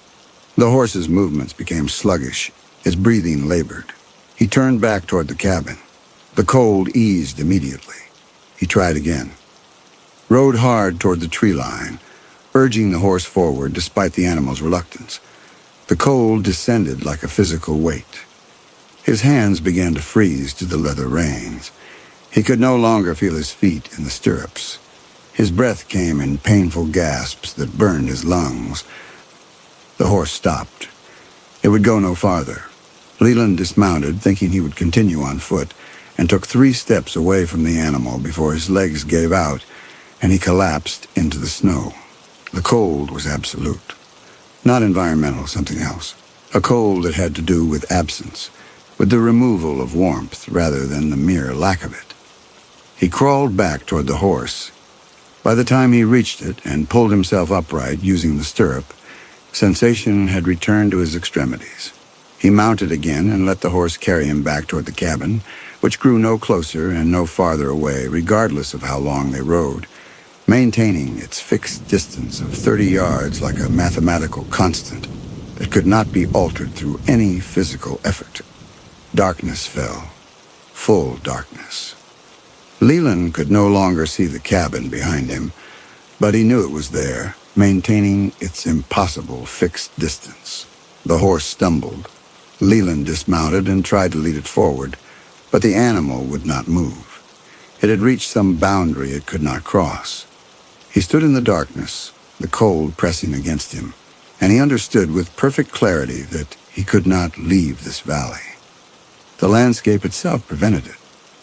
He could ride until the horse died beneath him, and he would never put more than 30 yards between himself and that cabin. He turned and walked back. The horse followed. Within minutes, the cabin came into view, lamplight visible through its windows, smoke rising from the chimney. As he approached, the cold eased. By the time he reached the door, his extremities had regained feeling. He tied the horse and entered. The couple sat at the table in their accustomed positions. They had not moved. They gave no indication that hours had passed since he had left. The fire burned with the same intensity. The lamp produced the same unwavering light. Leland stood inside the door, his satchel still hanging from his shoulder, and he tried to remember the journey from Fort Benton. 4 days through snow. He could recall the general outline. White landscape, cold, the horse's steady progress. But no specific details, no landmarks, no incidents to distinguish one day from another. The days blurred together into a single, undifferentiated passage that might have been 1 day, or 40 days, or no days at all. He tried to remember the boarding house in Fort Benton where he supposedly lived. He could picture a room, a narrow bed, a window overlooking a street. But he could not remember the landlady's name, could not recall the color of the walls, could not produce any specific memory that would confirm the place existed outside his imagination. He tried to remember the clerk who had given him this assignment, an office, a desk, a man handing him a folder.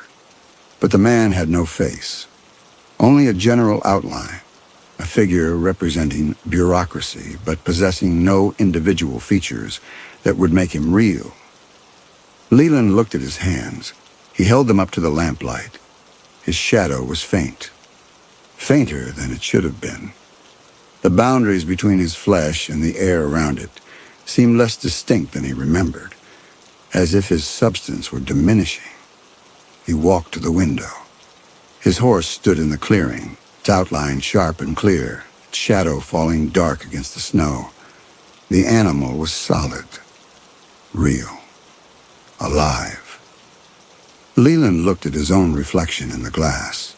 He could see through it, through himself, as if he were constructed of something less substantial than flesh. He turned from the window. The woman had risen from the table. She crossed to a shelf near the hearth where Leland now noticed, though he could not recall having seen it before. His government-issued ledger rested, a ledger identical to the one in his satchel. She brought it to the table and placed it before him. She opened it to a page near the middle. "Look at what you wrote." Leland looked down at the page. Entries in his own handwriting. Careful documentation of an inspection identical to the one he was conducting. Observations about the cabin's construction. The couple's improvements. Evidence of continuous residence, dated December 1885. He turned the pages backward. More entries. December 1886. December 1887, each describing the same inspection, the same findings, each ending with the same notation that he could not approve the claim. His fingers trembled. He turned forward through the pages. December 1888, December 1889, December 1890, December 1891. The entries continued into years he had not yet lived. His handwriting grew progressively worse, the letters less precise, as if the hand writing them were deteriorating, but they were written, already written, in his hand. He pushed the ledger away. The gesture was violent enough to send it sliding across the table's surface. Whose hand wrote this? The couple did not answer. They simply watched him with that terrible patience. He already knew.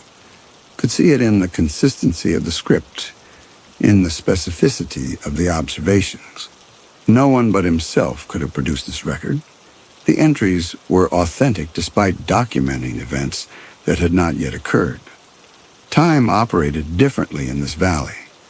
Cause and effect had become untethered from the ordinary sequence. The woman reached past him and turned to the back of the ledger. Official forms on heavy paper, land patents, deed transfers. At the top of one form, in spaces designated for the claimant's name, he read not Joseph Sutton and Emma Sutton, but a different name entirely. Leland Harmon, his own name.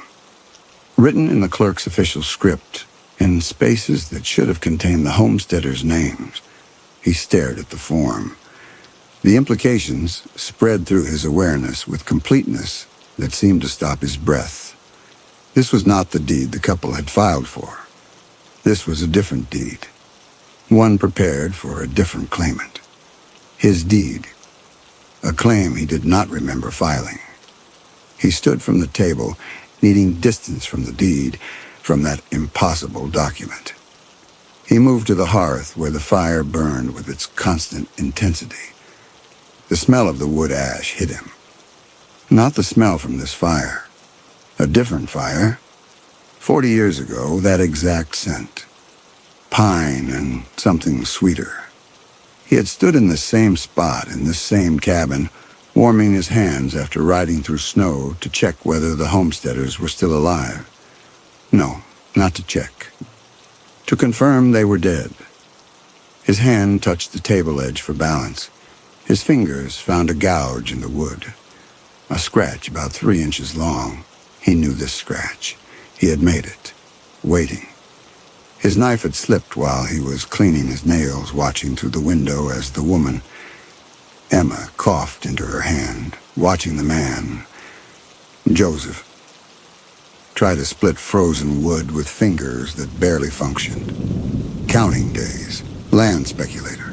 That was the term. Legal in its mechanics. He looked down at his satchel resting against the chair leg. He had been carrying it for 4 days, writing in the ledger, recording his observations in fresh ink. He opened it now and withdrew the ledger. The pages he had written this morning, neat documentation of the cabin's construction, the couple's improvements, were still there, but as he looked at them, the ink began to fade, not disappearing, but revealing what lay beneath. The fresh black ink became gray, then brown, then the rust-colored stain of decades-old writing. He was looking at the same words he had written, but they had been written in 1885, not yesterday. He turned to the back of the ledger with the hands that shook, and the deed application was there, had always been there, written in his handwriting and dated 1884, establishing Leland Harmon's residence on this property, backdated to create continuous habitation where none had existed, routine fraud that no one would have questioned. Another fragment surfaced, standing in the Fort Benton land office, filing the claim. The clerk barely glancing at the paperwork.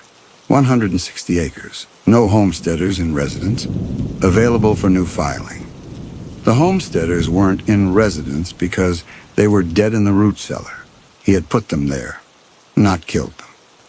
The winter did that, but he had found their bodies in the cabin and dragged them down into the cellar so no one would discover them before his claim was processed. The memory came with physical sensation. The weight of Emma's frozen body, the stiffness of Joseph's limbs, the sound their boots made scraping against the cellar steps. He had returned to the cabin afterward to inventory what could be sold, feeling the satisfaction of a successful acquisition. But that night the cold had come. Not from outside, but from inside the cabin, from the walls themselves, a cold that didn't respond to the fire he built, or the blankets he wrapped around himself. And he had collapsed at this table, right here, his heart slowing, his breath shallow, his vision dimming. The last thing he saw being his own hand reaching for the deed he had fraudulently filed, trying to hold on to the document that proved his ownership, the paper just beyond his fingertips. Then nothing. Decades of nothing. Until he woke believing he was an inspector sent to verify someone else's claim. The identity he had stolen from the Suttons merged with his own, the valley preserving him in the moment of his death, freezing him in the act of claiming land he had no right to claim. Leland turned from the fire to face the couple. Their faces were the Suttons' faces, or something wearing those faces. He could not tell anymore what was memory and what was present reality. The woman's features matched the frozen corpse in the cellar, but they also didn't. As if she were both the real Emma Sutton and something else entirely. They sat motionless, waiting. He was not an inspector. He had never been an inspector. He was a thief who had died in this cabin, trying to steal a claim. The valley had preserved him, frozen him. He returned winter after winter, believing each time it was his first inspection, each time discovering the same impossibilities, each time failing to complete the verification. Whether the couple made this happen, or whether they were trapped in the same mechanism, he could not say. Whether the land itself demanded this repetition or whether his own guilt had created the loop, he did not know. They simply existed together in this cabin. The dead homesteaders and the dead thief. The stolen claim and the fraudulent inspector. All of them bound to something that had frozen decades ago and had never thawed. The woman moved to where Leland stood. She placed something on the table before him, the deed bearing his name. The document he had fraudulently prepared decades ago. Beside it, she placed a pen. He understood what was being asked. Sign the deed. Complete the claim he had started. Not as an inspector verifying someone else's homestead, as the claimant himself. Acknowledge in ink what he had denied through decades of returning winters. That this land was his because he had taken it, stolen it from people who had earned it through suffering and death. He looked at the couple. Their forms were barely distinguishable now from the shadows that surrounded them. He thought about the bodies in the cellar. Joseph and Emma Sutton, who had come to this valley with dreams of ownership and had found instead a death so complete that even their names had been taken from them. He moved to the table, sat down in the chair he had occupied throughout this inspection. The pen rested beside the deed. He lifted it, positioned the point above the signature line where his name should be written. To sign would be to acknowledge the theft, to admit what he had done, to claim ownership of land he had no right to own. To refuse would be to deny what he already knew to be true, that he had come here as a thief, that he had watched them die, that he had dragged their bodies into the cellar and filed fraudulent papers and died in this cabin, reaching for a deed he had stolen. He held the pen above the line. His hand was steady.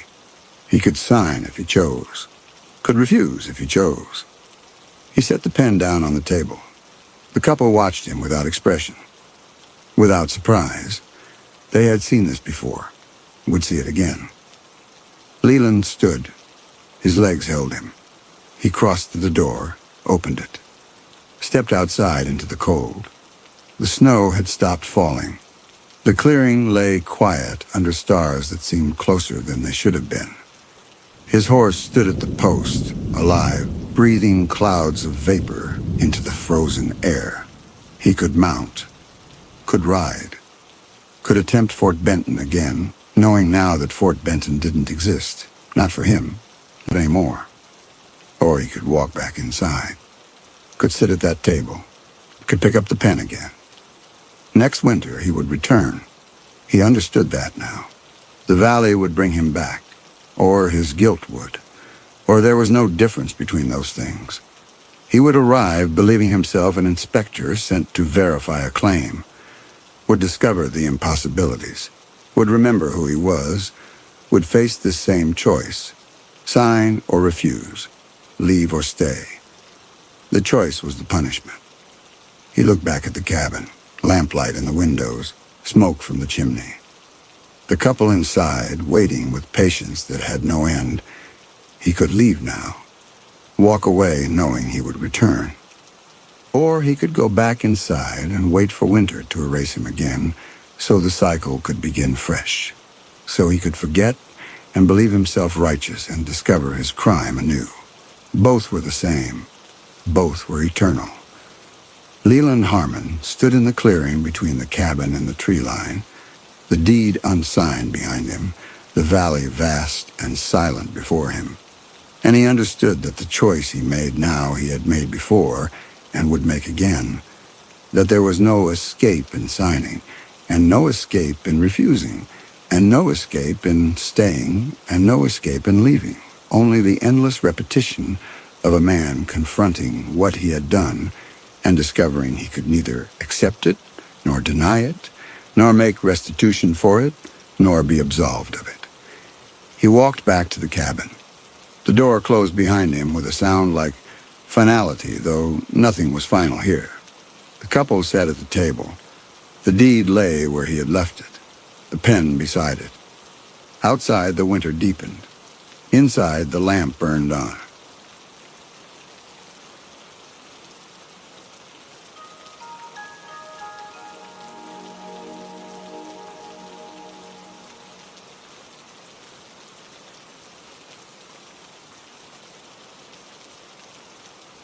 The house had been a gift, though she had never asked for gifts, least of all from the dead.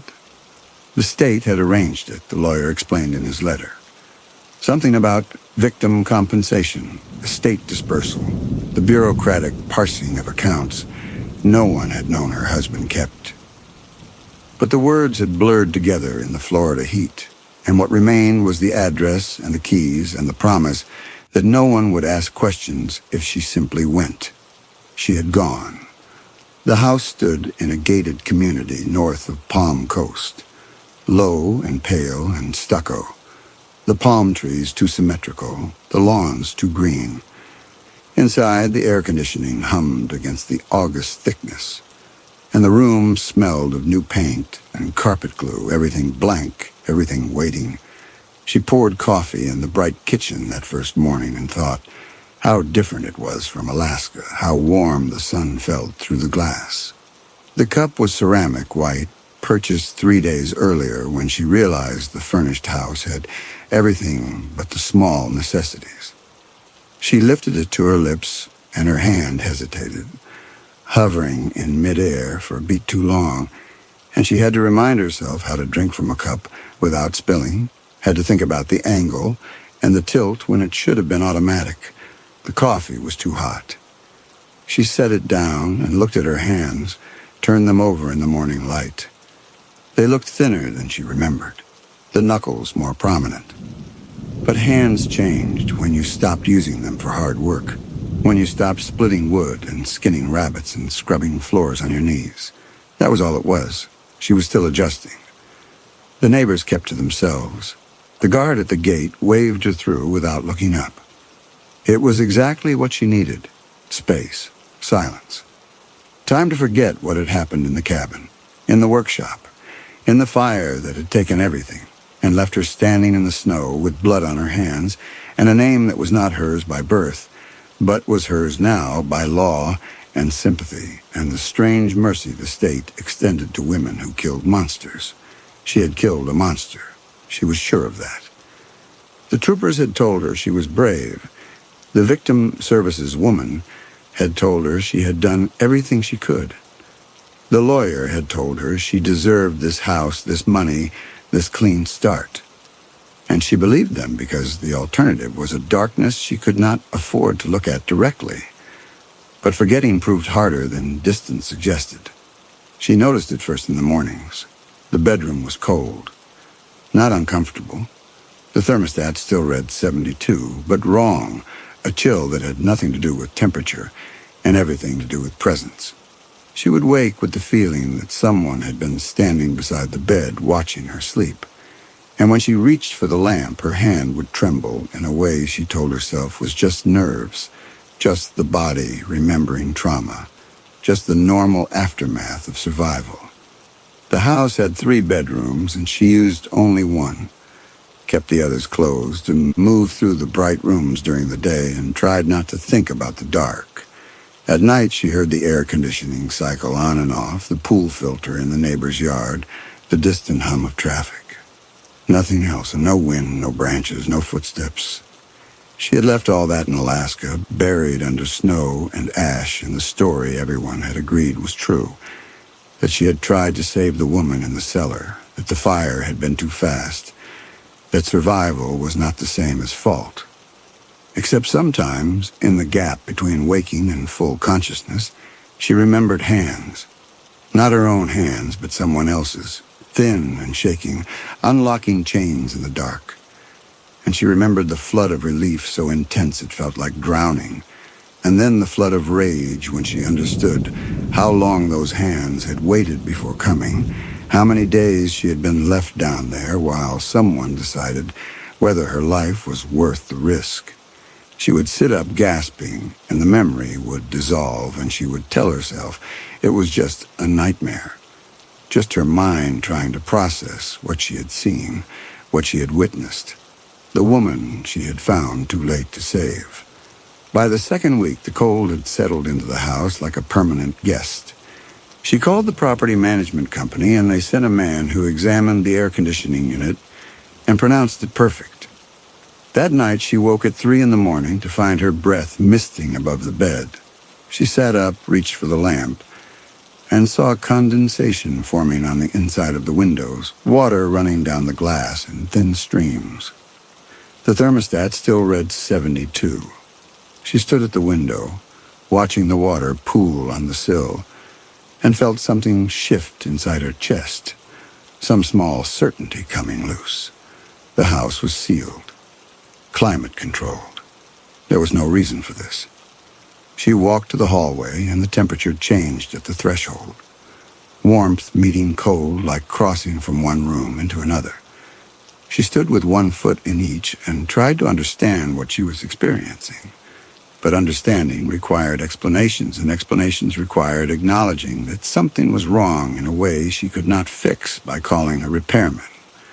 She closed the bedroom door and slept on the couch. In the morning, the condensation was gone, and the bedroom was warm, and she might have convinced herself she had dreamed it, except for the faint smell that lingered in the air. Something she could not name at first, but recognized when she opened the kitchen cabinet and found herself staring at a can of WD-40 someone had left behind. Oil, kerosene. The smell of work sheds and lanterns and things that burn. She threw the can away and opened every window, but the smell stayed with her all day, faint and persistent, caught in her hair and her clothes and the back of her throat. That night the cold came back, and with it something else, a sound so soft she almost missed it. Breathing. Not her own. Someone else's breath moving in the dark on the other side of the closed bedroom door, patient and wet. The sound of damaged lungs working hard to pull in air. She lay on the couch with every light on and told herself it was the house settling, the air conditioning, the pool filter, anything but what it sounded like. By morning, the sound had stopped, and she had almost convinced herself it had never been real. But when she walked past the closed bedroom door on her way to the kitchen, she saw water on the floor, a small pool of it, dark and spreading, seeping out from under the door where no water should be. She did not open the door. She stepped over the water and kept walking and told herself she would call someone, a plumber, the property management company, someone who could explain this with words that had nothing to do with the cold or the breathing or the smell of things burning. She made coffee with shaking hands and sat at the kitchen table and looked out at the palm trees and the retention pond and the normal world, where houses did not weep and bedrooms did not fill with the presence of the dead. Except she had not said dead. She had thought it, but she had not let herself say it, because saying it would mean acknowledging what she already knew, that the woman in the cellar had died, that she had died badly, and that somehow the dying had followed her here. She spent the day at the beach, walking in the heat until her skin burned and the smell of salt and sunscreen replaced the smell of kerosene. When she returned to the house, the water was gone and the bedroom door stood open, and everything looked exactly as it should. She stood in the doorway and searched for some sign of wrongness, but found nothing except the faint feeling that the room had been occupied recently, that someone had been standing exactly where she was standing now, looking out at the hallway, waiting. She closed the door and wedged a chair under the handle and told herself it was just to keep the cold contained, just to prevent the temperature from spreading to the rest of the house. It had nothing to do with fear. It had nothing to do with the memory that kept surfacing unbidden. Hands unlocking chains, a voice whispering, "We have to go now." And the understanding that came too late, much too late, that rescue was not the same as salvation. The next 3 nights passed without incident. The cold did not return. The bedroom door stayed closed. She slept on the couch with the television on low, letting the voices and canned laughter fill the silence, and she told herself the worst had passed, that whatever had been in the house had moved on or exhausted itself or decided she was not worth haunting. She went to the grocery store on the 3rd day, pushed a cart through the bright aisles and tried to remember what she needed. Milk, eggs, bread, coffee, the basics. But when she reached for the coffee, her hand hesitated, hovering over the shelf, and she realized she could not remember which brand Donna had used. Not which brand she had used. The distinction was starting to blur. She grabbed a bag at random and kept walking. At the checkout, the woman behind the register smiled and asked how she was settling in, and she heard herself say, "Fine, just fine," in a voice that sounded almost convincing. The woman scanned the items and made small talk about the heat and the traffic and the new restaurant opening up near the beach, and she nodded and smiled and felt like she was watching herself from a distance, performing normalcy for an audience of one. When she got back to the house, she unpacked the groceries and put everything away, and only then realized that her hands had known exactly which cabinet to open, which shelf to use, where each item belonged. She had not consciously decided. Her body had simply known. She stood in the kitchen with the empty grocery bags in her hands and felt the wrongness settle deeper. The house was teaching her how to be Donna. Or maybe Donna was teaching her. Or maybe there was no difference anymore. That night she dreamed she was in the cellar. The chains were heavy on her wrists, the metal cold and slick with the condensation.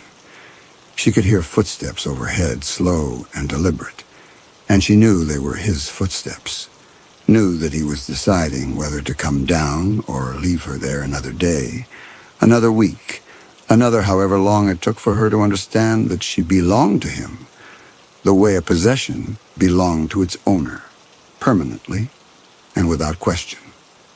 The trap door opened. Light spilled down the wooden stairs, and she looked up expecting to see him, but instead she saw herself standing at the top of the stairs, looking down with an expression she could not read. Not pity, not horror, something colder, more calculated. The expression of someone deciding whether saving her was worth the risk. She woke, gasping, her wrists aching even though there were no chains, and she had to turn on the light and look at her hands to prove to herself that she was free, that she was in Florida, that the cellar was thousands of miles away and buried under snow and ash. But the ache in her wrists remained, and when she looked down, she saw faint marks, red and raw, circling her wrists exactly where the chains had rested. She ran to the bathroom and scrubbed at the marks with soap and hot water, but they would not fade. They were not bruises. They were not scars. They were something else. Something that had been waiting underneath her skin and was only now rising to the surface, marking her as what she was, not the rescuer, but the rescued, not the wife, but the captive, not Donna, but Leah. Except she could no longer remember which name was which. On the fourth night, she woke to the smell of gasoline so strong it burned her throat. She sat up choking, fumbled for the lamp, found the living room empty and thick with fumes. The smell was everywhere, soaked into the couch and the curtains and her own skin. She ran to the kitchen and threw open the back door, gasping, and when she turned around, she saw condensation covering every window. Water running down the glass in sheets, pooling on the counters and dripping from the ceiling in slow, cold drops. The thermostat read 48 degrees. She stood in the doorway with the warm night air at her back and the freezing house in front of her. This was not a malfunction. This was not something she could fix. This was something that wanted her to know it was here, wanted her to feel what it had felt, wanted her to understand that the cold and the water and the smell of gasoline were not random, but specific, not atmospheric, but accusatory. She grabbed her phone to call for help and found her hands shaking too badly to unlock the screen. The kitchen lights flickered. The water kept dripping. And somewhere in the house, distant but unmistakable, she heard the sound again, breathing, wet and labored, and underneath it, a new sound, softer, broken, weeping. She ran. Out the back door, across the lanai, into the yard where the grass was wet with sprinkler water, and the air was warm and thick and real. She stood under the stars and listened to her own heartbeat, and tried to slow her breathing, tried to think rationally about what was happening. Behind her, through the open door, she heard the weeping grow louder. She could not go back inside. Not tonight. Maybe not ever. She could get in her car and drive away from this house and this community, could disappear into the anonymous sprawl of Florida cities and leave the haunting behind. But when she tried to move toward the driveway, her legs would not obey. Her body knew something her mind was still refusing to accept. That running would not help, that distance would not matter, that whatever was in that house was not in the house at all, but in her, carried in her blood and her bones, and the space behind her eyes where memories lived, whether she wanted them or not. The weeping stopped. The house went silent. And after a long time, she walked back inside because there was nowhere else to go. The kitchen was warm. The thermostat read 72. The water was gone. But the smell of gasoline lingered in her hair, faint and permanent. And when she looked down at her hands, she saw they were shaking not with fear, but with something older, something that felt like recognition. She had seen hands shake like this before, thin hands, raw at the wrists, reaching up from the dark. She closed her eyes and pushed the image away and told herself it was just empathy, just the natural aftermath of witnessing suffering, just her mind trying to process what she had seen when she opened the trapdoor and looked down into the cellar and found a woman who had already stopped hoping for rescue. But the image would not leave, and underneath it, rising like water through floorboards, came another memory. Not opening the trapdoor, but hearing it open. Not looking down, but looking up. Not finding a woman in chains, but being the woman in chains, wrists raw and bleeding, looking up at the pale winter light and the silhouette of someone standing above, someone who had known she was down there, who had known for days, for weeks, and had done nothing. She opened her eyes. The kitchen was bright and normal and empty. But the memory remained sharp-edged and specific, and with it came a question she could not afford to ask. Whose hands had she been remembering? The hands that unlocked the chains, or the hands that wore the chains? The rescuer or the rescued? She made coffee she did not drink and sat at the table until sunrise, trying to hold on to the story everyone had told her. The story she had told herself. That she was the wife, that she had survived 15 years of marriage to a monster, that she had found a stranger in the cellar and tried to save her and failed, that the fire had taken the stranger and left her alive, that she deserved this house and this name and this second chance. But the story was starting to crack, and through the cracks, she could see something else, something dark and cold and true. The weeping came back the next night, and the night after that, always in the hours before dawn, always soft enough that she could almost convince herself it was the wind or the air conditioning or her own breathing. But it was none of those things. It was the sound of someone crying alone in the dark, and it came from inside the house, from behind closed doors, from rooms she had never entered, and hallways that should not exist. She searched every closet and crawl space and found nothing. The sound moved.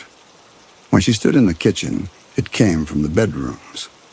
When she stood in the bedroom, it came from the walls. When she pressed her ear against the wall, she heard it clearly, intimately.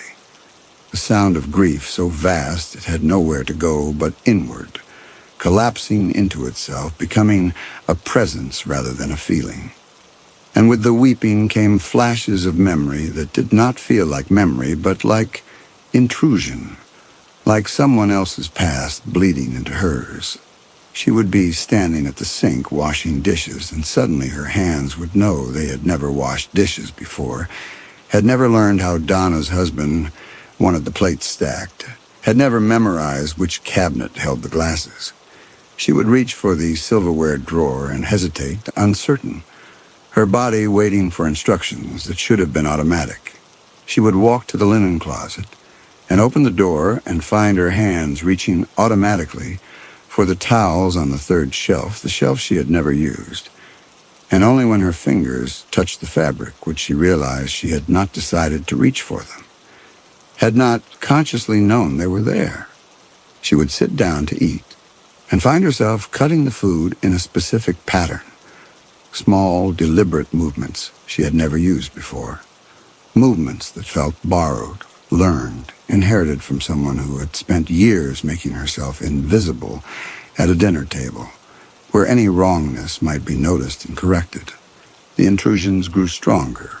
She would be reading a book, and suddenly she was not in the Florida house, but in the cabin, sitting in the chair by the wood stove, the book open in her lap, but her eyes on the door, waiting for the sound of his truck in the driveway, the crunch of his boots on the gravel, the weighted quality of silence that meant she had 30 seconds to put away whatever she was doing and arrange her face into the expression he preferred, blank, pleasant, ready.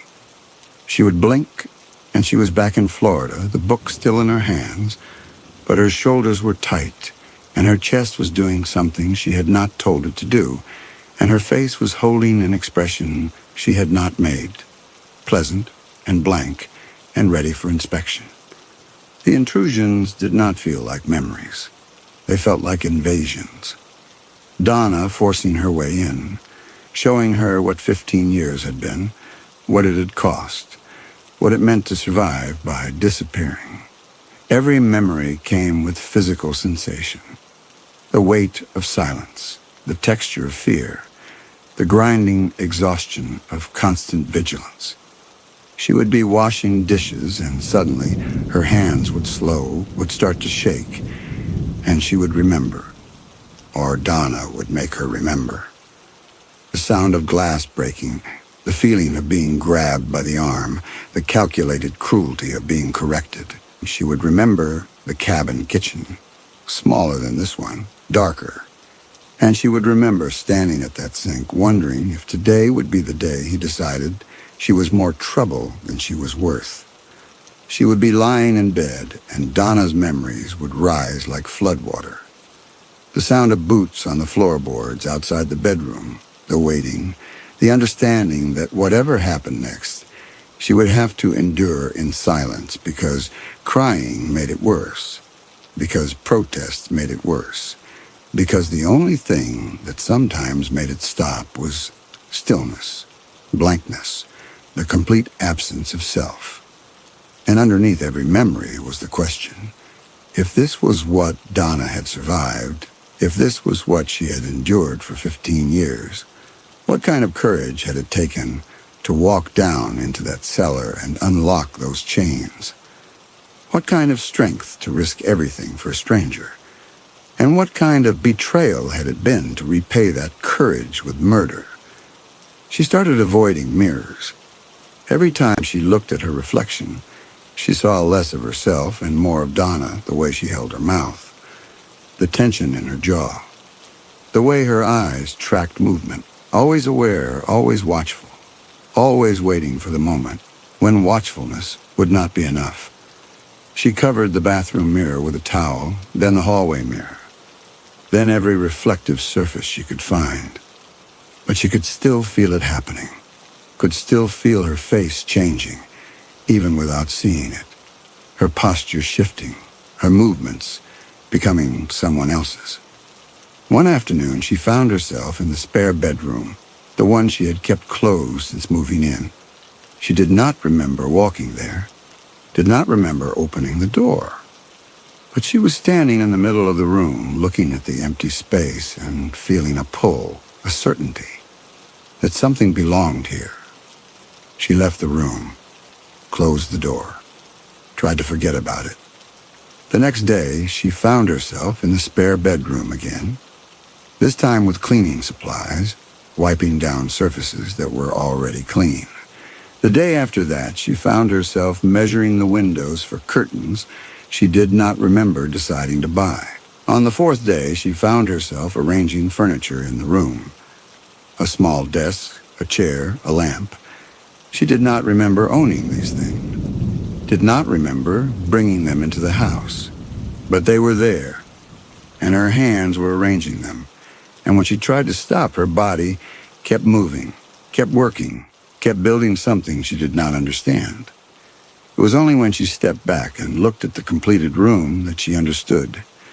This was Donna's office. The place Donna had gone when her husband was out, the place she had hidden her small rebellions, the books she read, the letters she wrote and never sent, the plans she made and abandoned. Donna was rebuilding her life, piece by piece, room by room, and Leah's body was the instrument. The wrongness kept accumulating. She did not recognize the view from the bedroom window, even though she had been sleeping in that room for weeks. She could not remember how she had gotten to Florida, who had driven her, what route they had taken. When she tried to picture the cabin in Alaska, her mind offered only fragments. Cold darkness, the smell of wood smoke, a man's face empty of expression.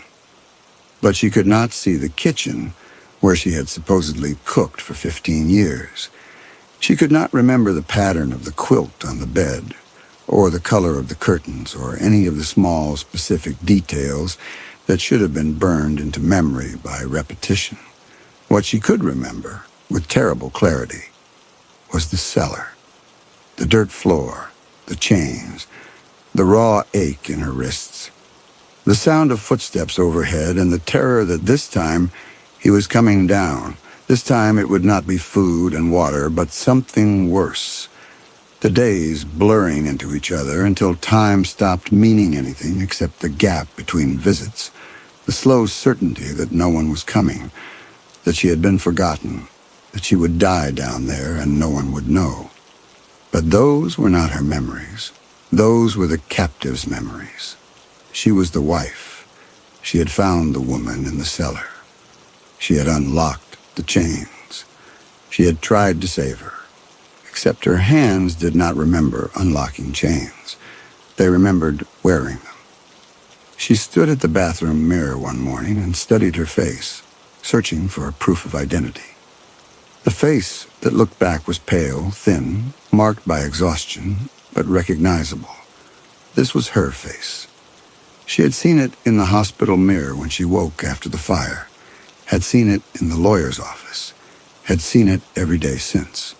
But something about it was wrong, some small detail that did not match the face she remembered having before the fire, before Alaska, before everything.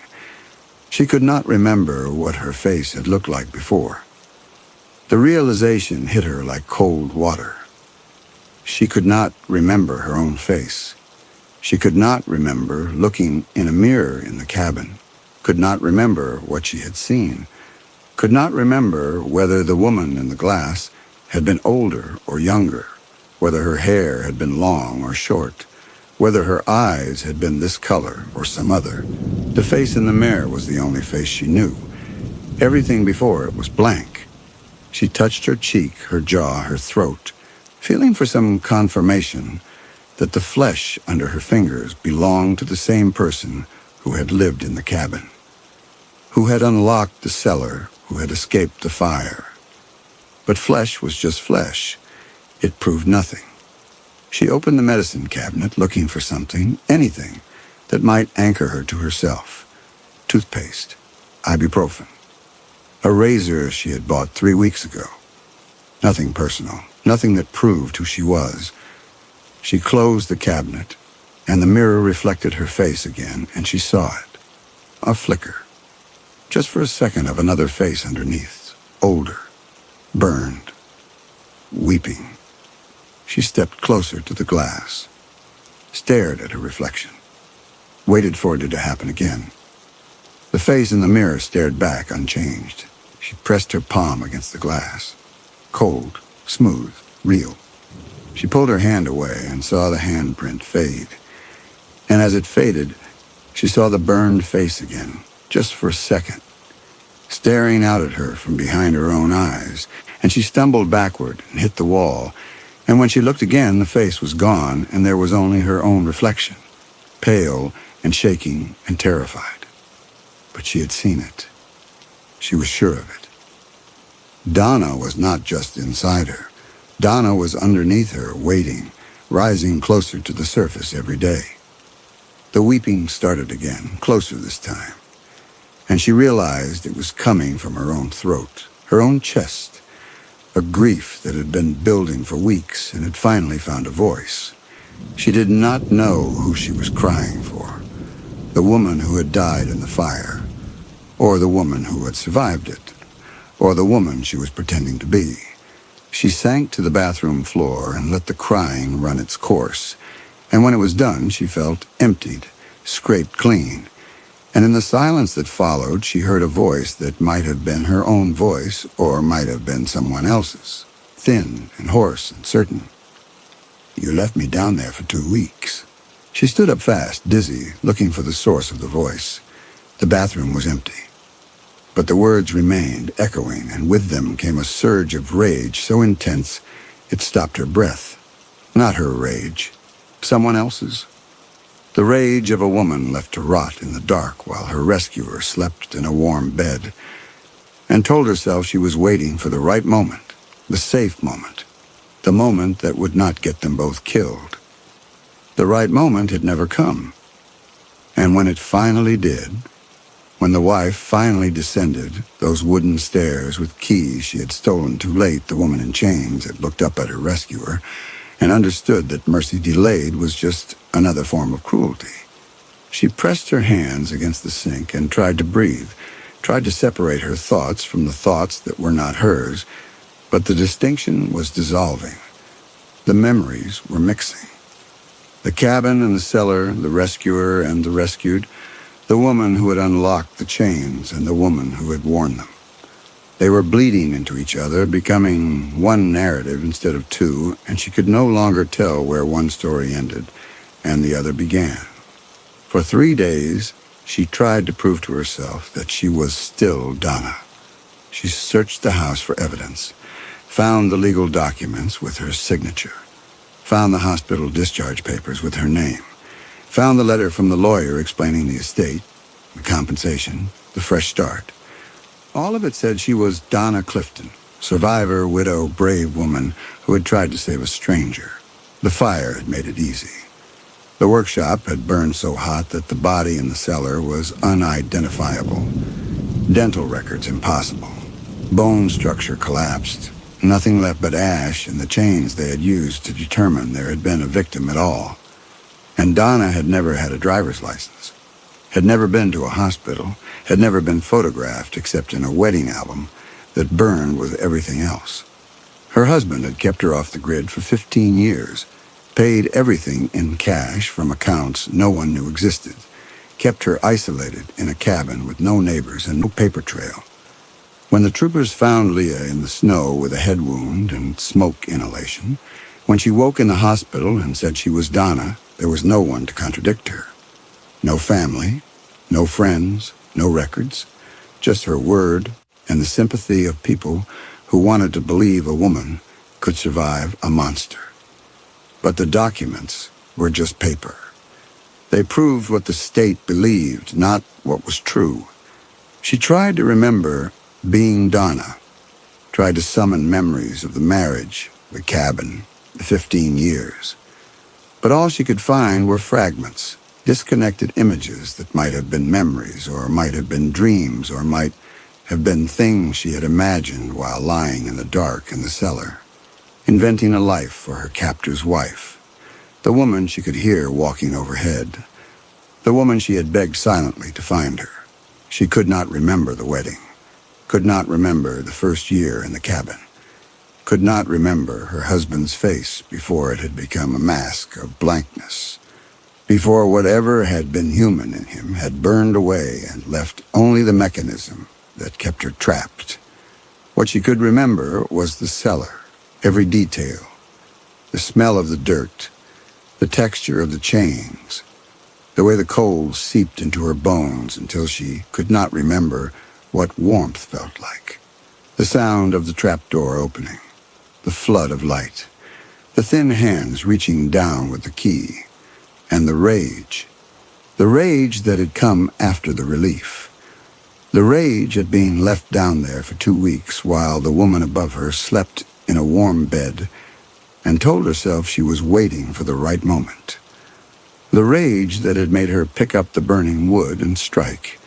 She pressed her hands to her face and tried to push the memories away, but they would not go. They were hers. They had always been hers. She was not Donna. She had never been Donna.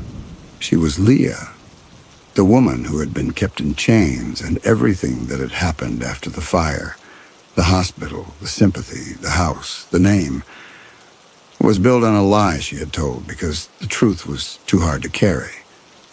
She sat at the kitchen table and tried to decide what to do. She could confess, could call the state and tell them they had made a mistake, could explain that the woman in the cellar had been Donna, that she was Leah, that the whole story was backwards. But what would they do? They would take the house, they would take the money, they would ask questions she could not answer. Why had she lied? Why had she stolen Donna's identity? Had she murdered Donna deliberately, or had it been self-defense? And when they asked about the fire, when they asked what had really happened, would she be able to explain the rage, the betrayal, and the choice she had made in the snow? She did not think they would understand. She did not think they would call it self-defense. She thought they would call it murder, and they would be right. So she said nothing. She kept the house and the name and the lie. And she waited for the haunting to come, because she knew it would come.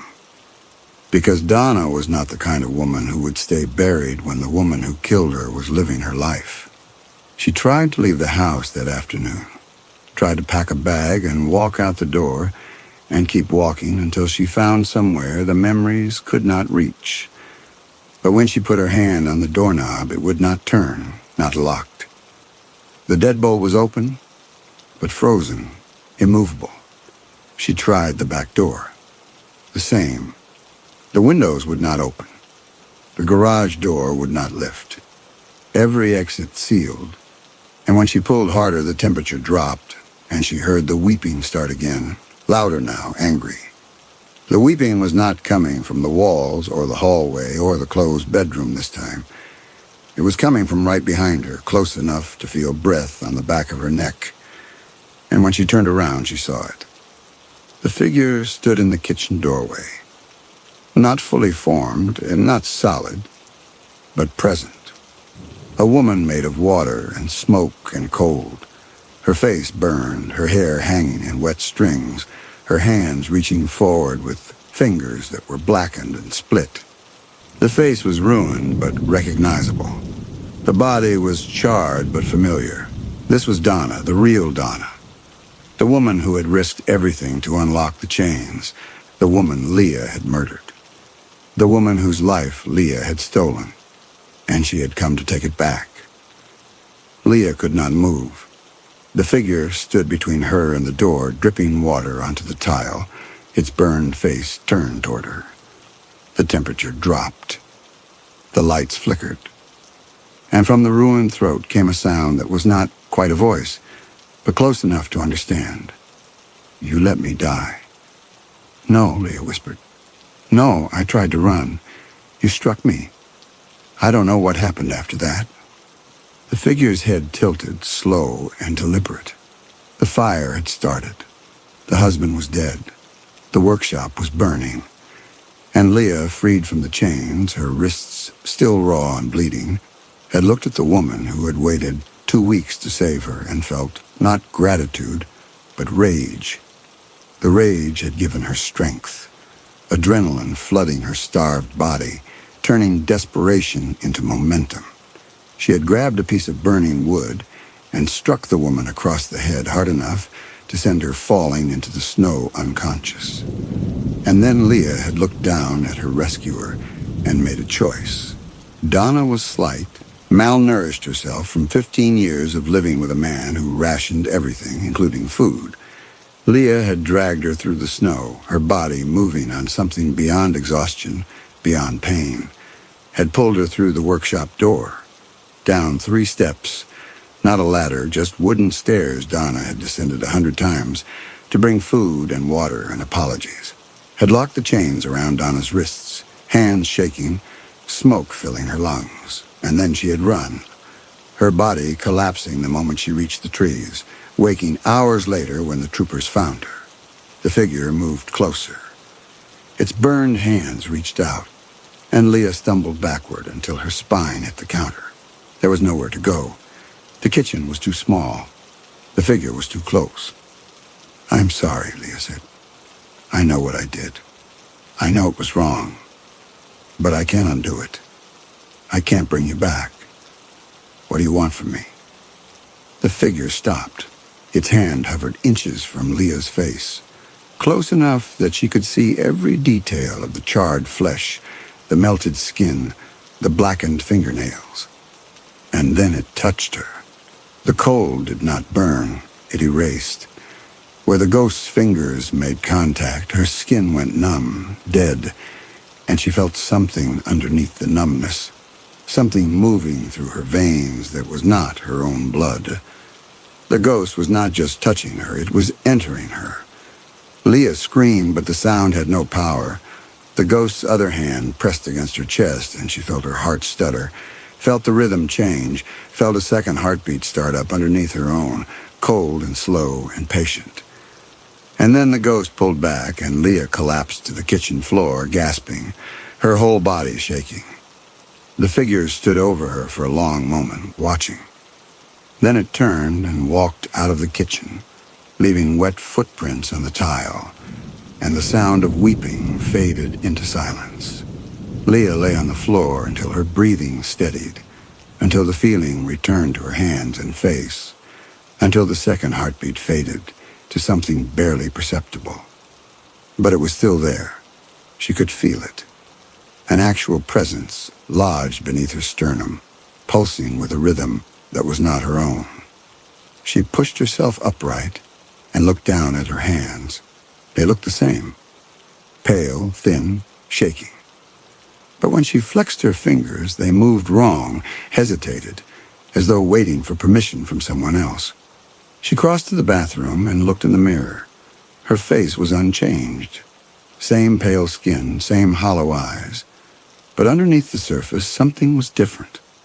The set of her mouth, the way she held her head.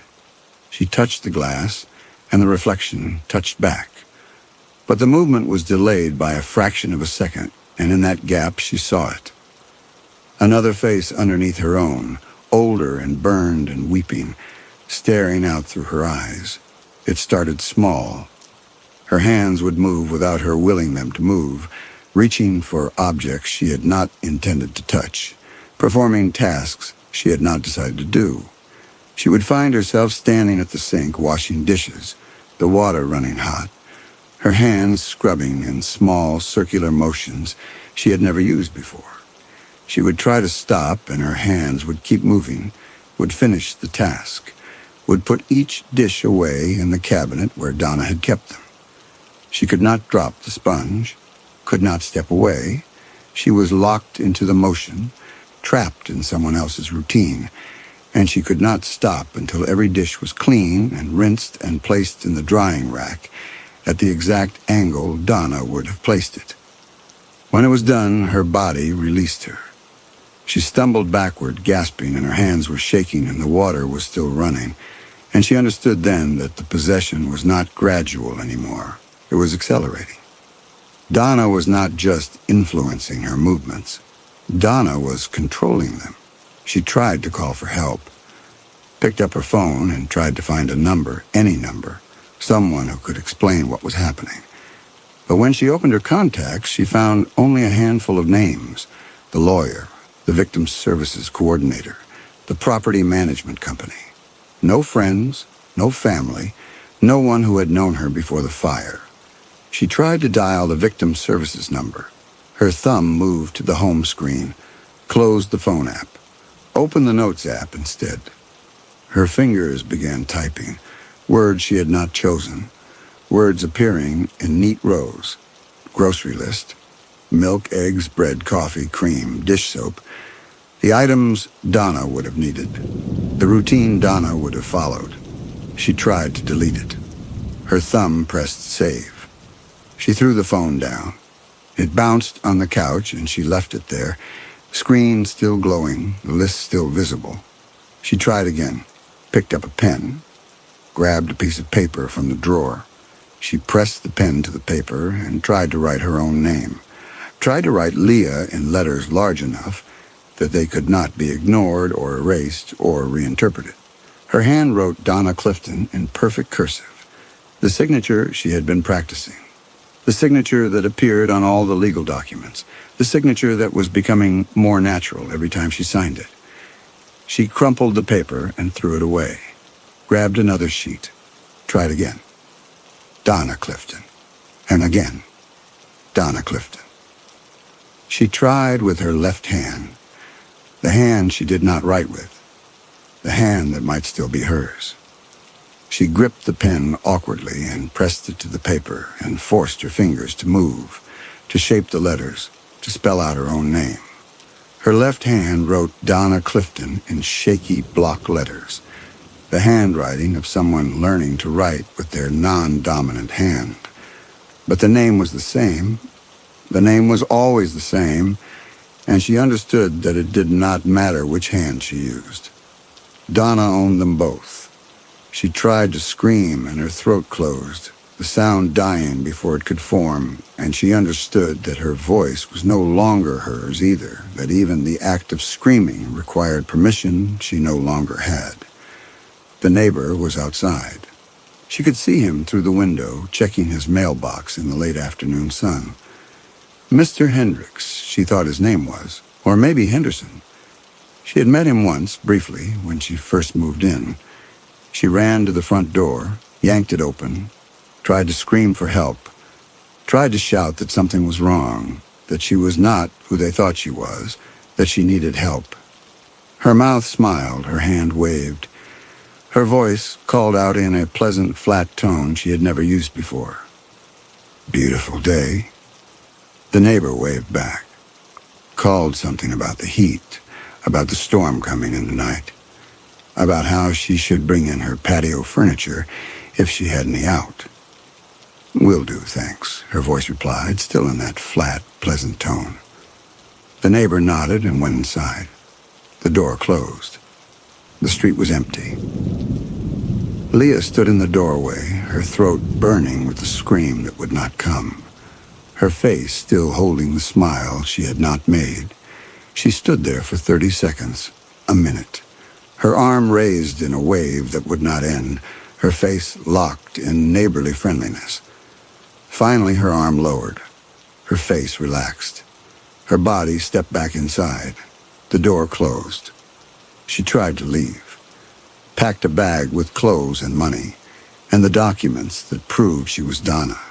If she could just get far enough away, if she could outrun the possession, maybe she could find someone who could help her. A doctor, a priest, someone who understood things that should not be possible. She walked to the front door. The handle turned this time. The door opened onto warm morning air and bright Florida sunshine, and the normal world where ghosts did not exist and women did not steal each other's lives. She stepped outside, walked to the car, got in, started the engine.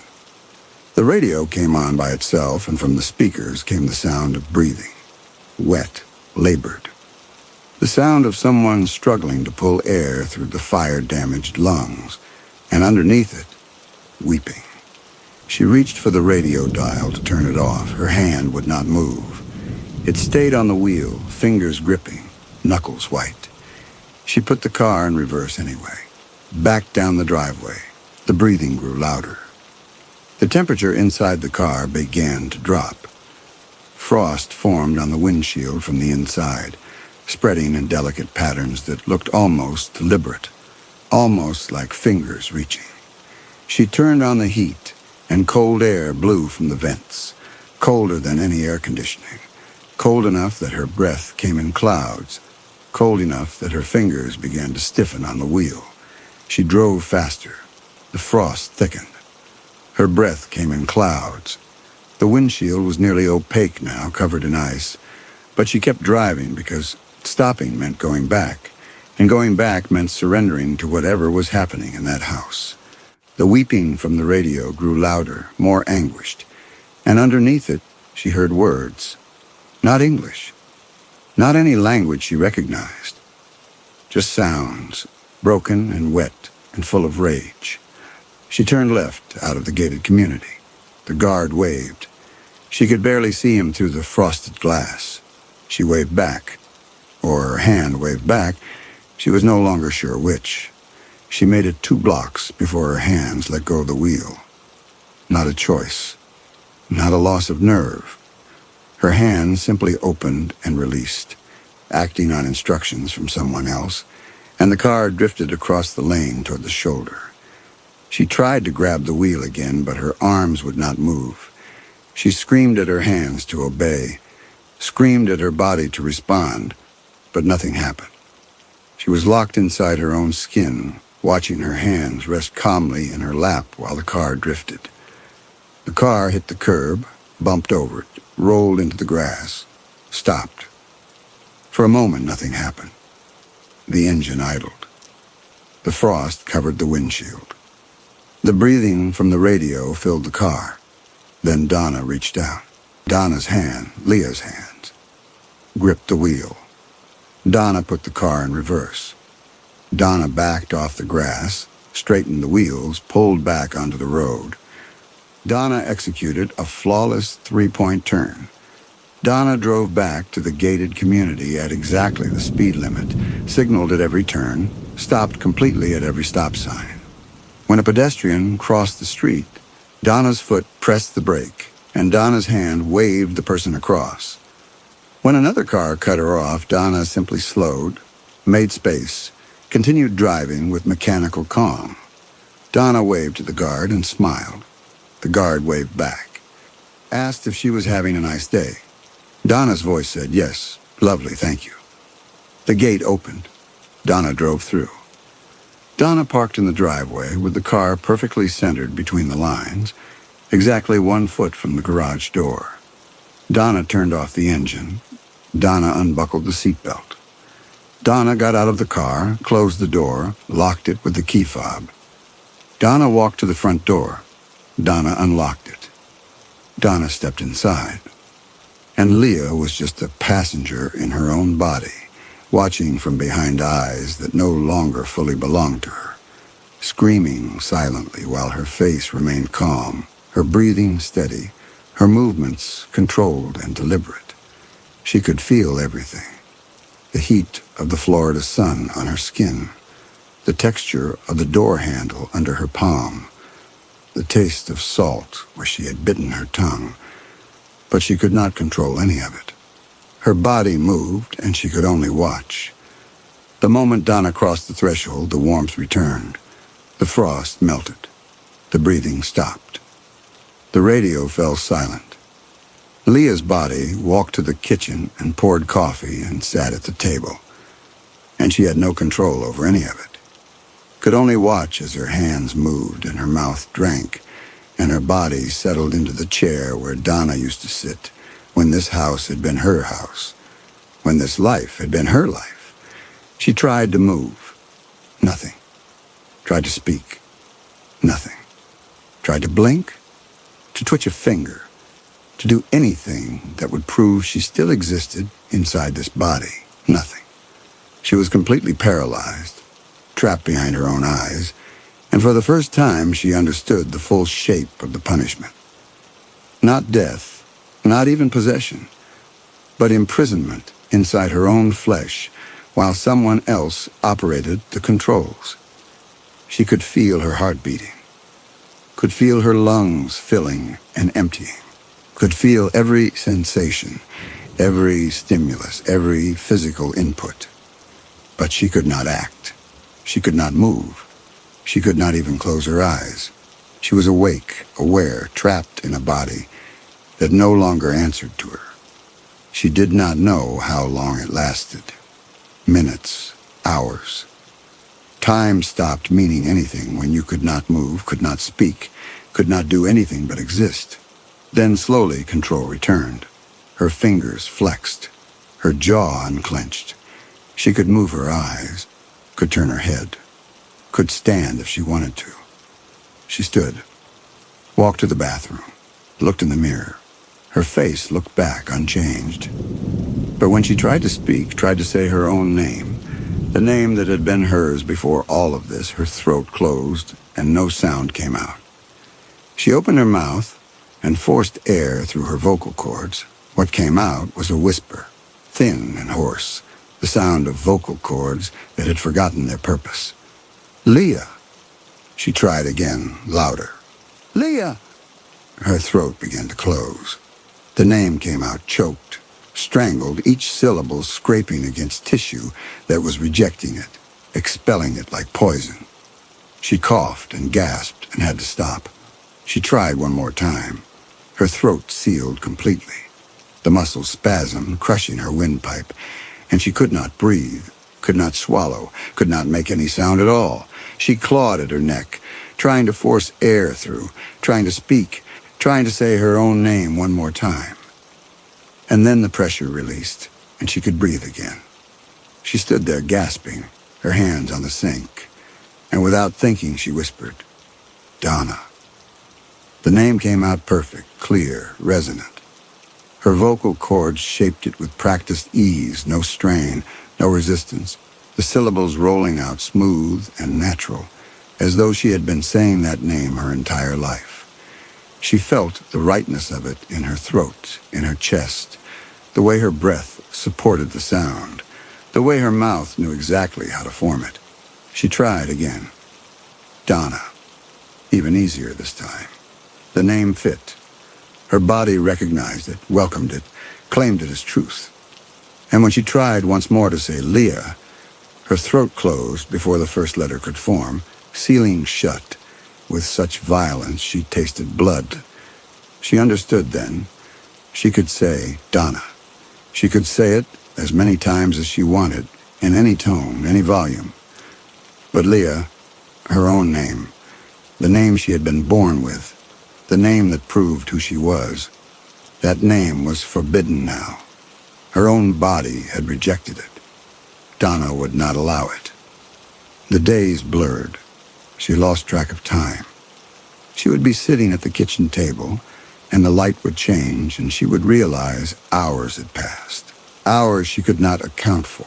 Hours where her body had been moving and functioning and living, while she had been somewhere else watching from a distance. She found things that proved the lost time was real. A load of laundry washed and folded and put away. The bathroom clean, the mirror spotless, the grout scrubbed. The refrigerator reorganized, every item in its proper place. Labels facing forward, arranged by category and then by size. Donna's work. Donna's habits. Donna using her hands to rebuild the life she had lost. She tried to fight it. Tried to make a mess, scatter things, break Donna's patterns. She pulled all the dishes out of the cabinets and left them on the counter, took every towel out of the linen closet and threw them on the floor, opened the refrigerator and turned all the labels backward. She went to bed exhausted, her whole body shaking from the effort of resistance. In the morning, everything was back in place. The dishes washed and stacked, the towels folded and shelved, the refrigerator perfect. And she had no memory of doing it. She had slept through the night, or thought she had. But her body had woken without her, had walked through the house in the dark, had corrected every wrongness, had restored Donna's order. She woke the next morning and could not remember her own name. She knew it was not Donna, knew there was another name underneath, a name that had belonged to her before the fire, before the hospital, before the lawyers and the sympathetic social workers. But when she reached for it, her mind found only blankness, a space where the name should have been. She looked in the mirror and saw Donna's face, not layered over her own, not hiding underneath, just Donna's face, older and marked, by the exhaustion of someone who had survived something they should not have survived. The face in the mirror looked back at her with recognition, and she understood that this was what Donna had looked like before the fire, before the cabin, before the marriage. She tried to say her own name aloud, but her throat would not cooperate. Her mouth would not form the shape. She stood at the mirror trying to speak, trying to force the syllables out, but all that came was silence. And after a few attempts, she gave up because she could no longer remember what name she was trying to say. Her body moved through the house, performing tasks she had not chosen. Cleaning, cooking, arranging the furniture the way Donna had arranged it. Her hands knew where every object belonged, knew which drawer held the spare light bulbs, knew how to fold the towels in thirds and stack them with the edges facing out. Her feet knew how to avoid the creaky floorboard in the hallway. Her voice knew how to speak in the flat, careful tone of someone who had spent 15 years being corrected. The days compressed. She stopped trying to count them. She stopped trying to resist. Every attempt to reclaim her body failed.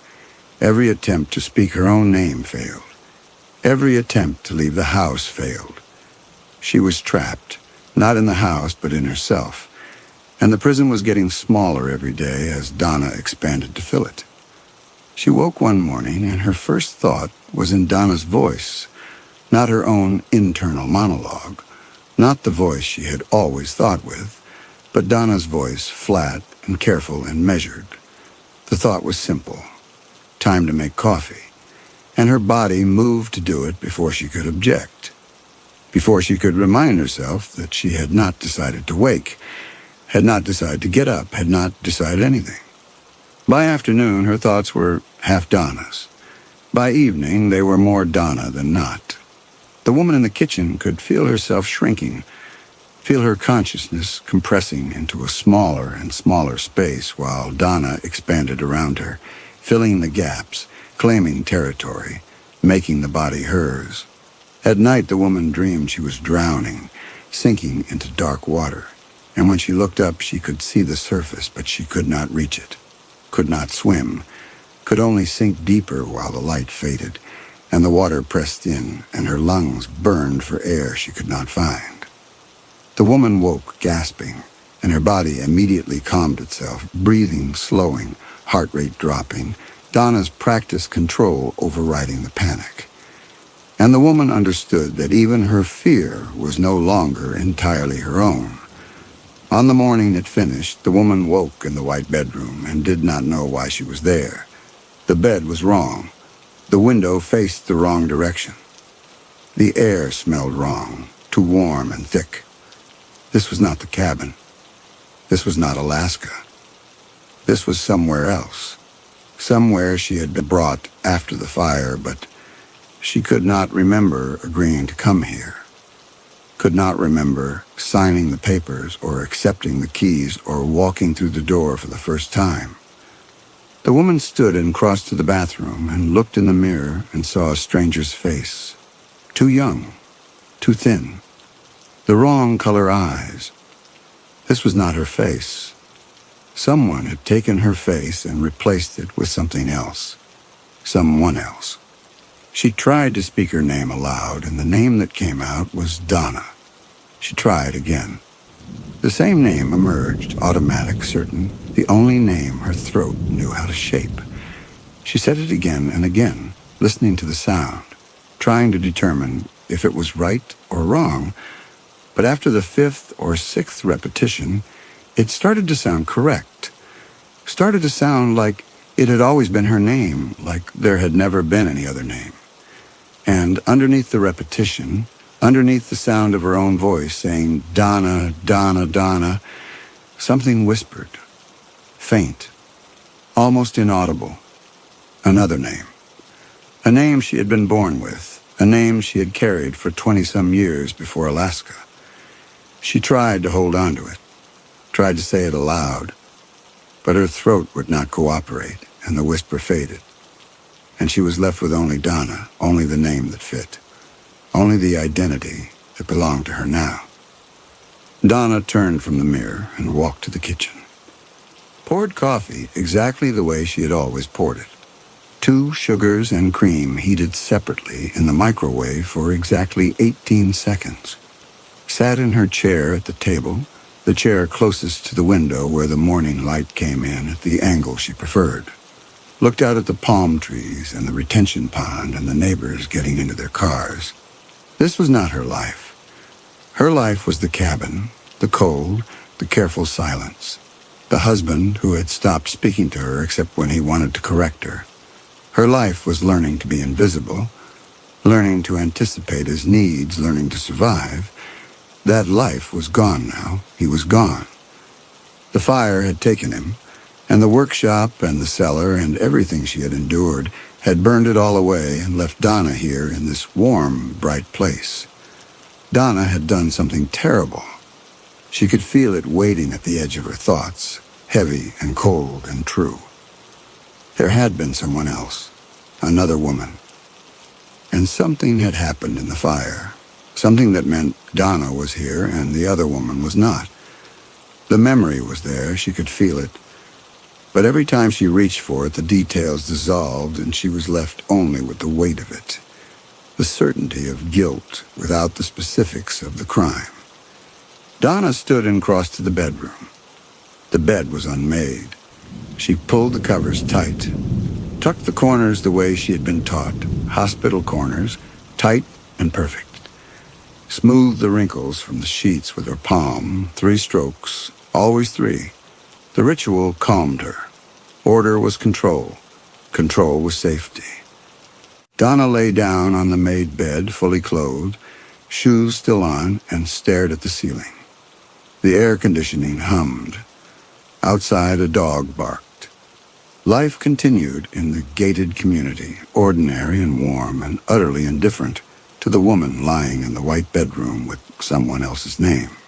She closed her eyes and felt the presence inside her settle, felt it relax, felt it take full possession of the body it had been reclaiming piece by piece. The second heartbeat was gone now, merged with her own, indistinguishable. The cold was gone. The weeping was gone. Everything was quiet. Donna had come home. A woman in a pale stucco house in a gated community north of Palm Coast, Florida. A woman who pours her coffee with 2 sugars and cream heated separately. A woman who folds the towels in thirds with edges facing out. A woman who walks through the house avoiding floorboards she has never stepped on. A woman who waves to the guard at the gate, and he waves back without looking up. A woman whose neighbors make small talk about the heat and the traffic, and never ask how she is healing. A woman who speaks in a voice flat and careful and measured. The voice of someone who learned long ago that safety meant invisibility. A woman whose face in the mirror is aging into someone else's. Lines deepening in patterns she does not recognize. Gray spreading through her hair in a rhythm that is not hers. A woman who wakes sometimes in the night with the taste of smoke in her mouth and the smell of gasoline in her hair, and marks on her wrists where chains once rested, even though she has never worn chains, even though she was the rescuer, even though she was the wife, even though the story everyone agreed was true said she was Donna Clifton, and Donna Clifton had never been kept in a cellar. A woman the world believes survived her trauma and is living a quiet, peaceful life.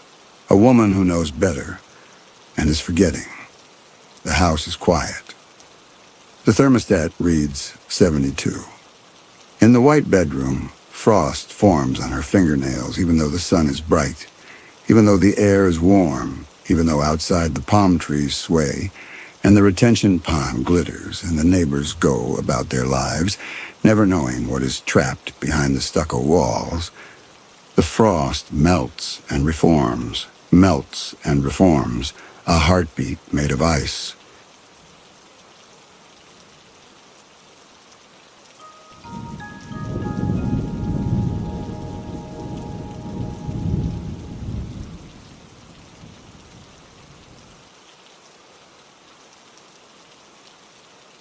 Hammond's pen had frozen to the notebook page. He had been writing in the helicopter for 40 minutes without noticing the cold. Now, trying to close the cover, the nib pulled a thread of ice across the paper, tearing the word catatonia in half. His fingers would not bend properly. He forced the book shut and pressed his hands between his knees. The pilot's voice came through the headset, naming the destination. Hammond looked up. Below, the Grampians resolved out of the white, not gradually, but all at once, the way a carcass appears through fog. Ridges of exposed granite, black against the snowfields. Forests reduced to matchstick density along the lower slopes. The estate appeared as a configuration of roof lines and chimney smoke, perhaps 3 miles to the northwest, or 5, or 7. Distance was a coward in this light. The house was Georgian, he thought, or imitation Georgian, gray stone, symmetrical, built for a century that valued order. It sat alone in a basin of open ground. Tree line 200 yards distant on 3 sides, cliffs rising sheer to the north. The wilderness that had swallowed Nora for 3 weeks in October pressed against the clearing like a living thing held barely at bay. The helicopter descended in a wide spiral. Hammond's medical bag shifted against his shin. Inside, stethoscope, ophthalmoscope, reflex hammer, penlight, the damaged notebook. The tools of observation. Duncan's letter had been clinical in its desperation. My wife exhibits behaviors I cannot account for through medical knowledge available to me, and I require a specialist of absolute discretion. But the follow-up telephone call 3 days ago had been something else. Duncan's voice on the crackling line from Braemar, tight, airless, a man who had forgotten how to breathe properly.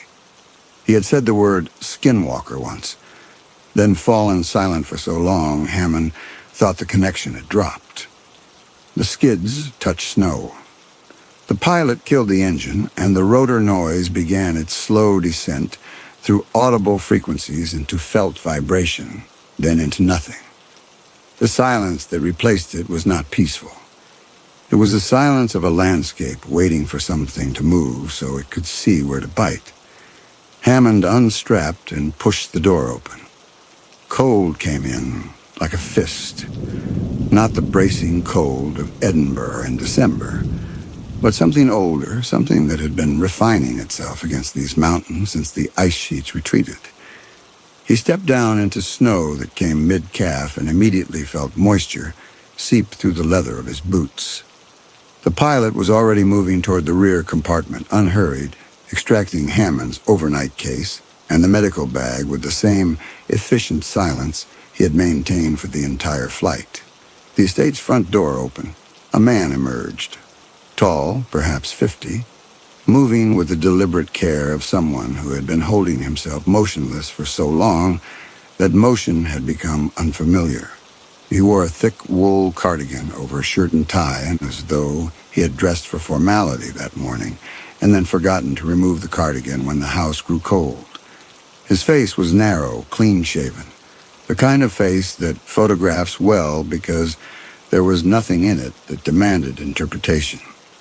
But his eyes were wrong. Hammond had seen eyes like that twice before.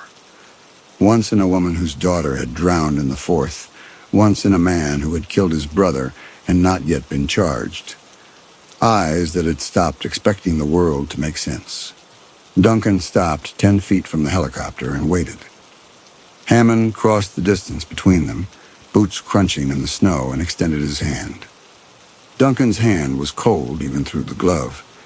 He thanked Hammond for coming, said most wouldn't have. His voice was steady, the voice of a man who had practiced steadiness until it became a mask he could wear in public. But there was something beneath it, a vibration Hammond felt more than heard, the way a piano string hums when another string is struck nearby.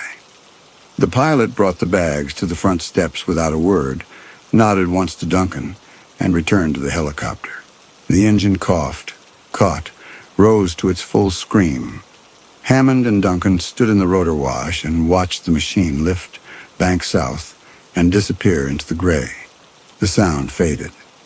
The silence returned heavier this time. Duncan picked up the overnight case and told Hammond he would want to settle in first, then they should talk. Hammond followed him into the house. The entry hall was what he had expected. Stone floors, dark wood paneling, a staircase rising to a gallery landing, oil paintings of men in hunting tweeds staring down with the permanent dissatisfaction of the landed dead. A fire burned in a hearth large enough to stand in.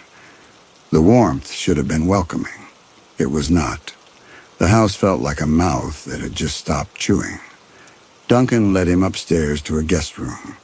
Clean, spare, a 4-poster bed with heavy curtains, a writing desk beneath a window that looked north toward the cliffs. Hammond set his bag on the bed and turned. Duncan stood in the doorway, not entering. He said Nora was downstairs in the east drawing room, that she spent most of her time there now. Hammond asked if her behavior had changed since the telephone call. Duncan said no, that it was worse at night, the standing and the sounds she made, but during the day it was the same. She would not eat unless he prepared the food in front of her. She would not speak. She had not spoken a full sentence since she came back. Hammond asked about her behavior before she was lost. Duncan's voice cracked. He stopped, visibly reset himself, and said they had been married 16 years. Then he looked at Hammond with those ruined eyes and said what he had come 800 miles to say. "I know my wife. What's downstairs is not my wife." Hammond had heard versions of this before. The stroke victim's husband, who could not accept that his wife's personality had been rewritten by a blood clot. The mother who insisted her schizophrenic son had been replaced in his sleep. Grief wore many disguises, but Duncan did not sound like a man in denial. He sounded like a man reporting an observable fact. Hammond told him he would need to conduct a full neurological assessment, that it might take several sessions. Duncan said to take whatever time was needed, then stepped back from the doorway and told Hammond to come down when he was ready. He would be in the study. He left.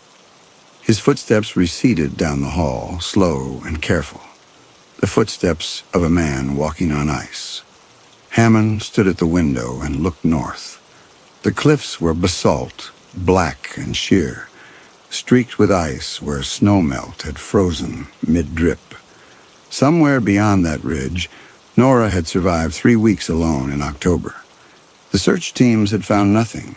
No shelter, no fire pits, no explanation for how a woman with no wilderness training had endured temperatures that dropped below freezing every night. She had walked out of the forest on the 22nd day, 15 miles from where she had disappeared, and knocked on a shepherd's door at dawn. The shepherd had driven her home. Duncan's letter had not described her condition when she returned, only that it had been medically assessed as survivable. Hammond turned from the window, opened his medical bag, and checked the contents. Everything in its place. He closed the bag, left the room, and descended the stairs. The east drawing room was at the end of a long corridor paneled in oak. The door stood open. Hammond paused at the threshold. Nora stood in the far corner, facing the wall. She was motionless in a way that living things are not motionless. No weight shift, no postural adjustment, no tremor of muscle fatigue. She wore a gray dress that might once have been elegant, but now hung on her frame like fabric draped over a mannequin. Her hair was dark, cut short in a style that suggested someone else had done the cutting without asking her preference. Her hands hung at her sides, fingers slightly curled, not quite making fists. Hammond waited. 30 seconds. A minute. She did not move. He stepped into the room. Her head turned. Not her body, not her shoulders, just her head, smooth and continuous, until she was looking at him over her left shoulder. Her face was pale, angular, features symmetrical in the way that unsettles rather than attracts. But it was her eyes that stopped Hammond's breath. They reflected the light, not metaphorically, not the way eyes catch lamplight and seem to glow. Her eyes reflected light the way an animal's eyes do in headlights. A flat, silver shine, depthless, like coins pressed into clay. Hammond's hand found the doorframe. He held it and did not let himself step back. Nora's head completed its rotation until she faced forward again. She resumed staring at the wall. She did not blink. Hammond counted his own heartbeats until they steadied, then crossed the room and stood 5 feet to her left, giving her space, not crowding. Up close, he could see her chest rising and falling, slow, rhythmic, the breathing of deep sleep. But her eyes were open. He spoke her name quietly, identified himself, asked if she could hear him. She did not respond. Hammond waited, then tried again, asking the question more simply. Her lips parted. For a moment, Hammond thought she would speak. Instead, she exhaled, a long, slow breath that misted faintly in the cold air of the drawing room. Then nothing. Hammond stood with her in the silence and understood that Duncan's fear was not madness. There was something wrong here that his training had not prepared him to name. Hammond spent the rest of the morning in the drawing room. He did not attempt conversation again.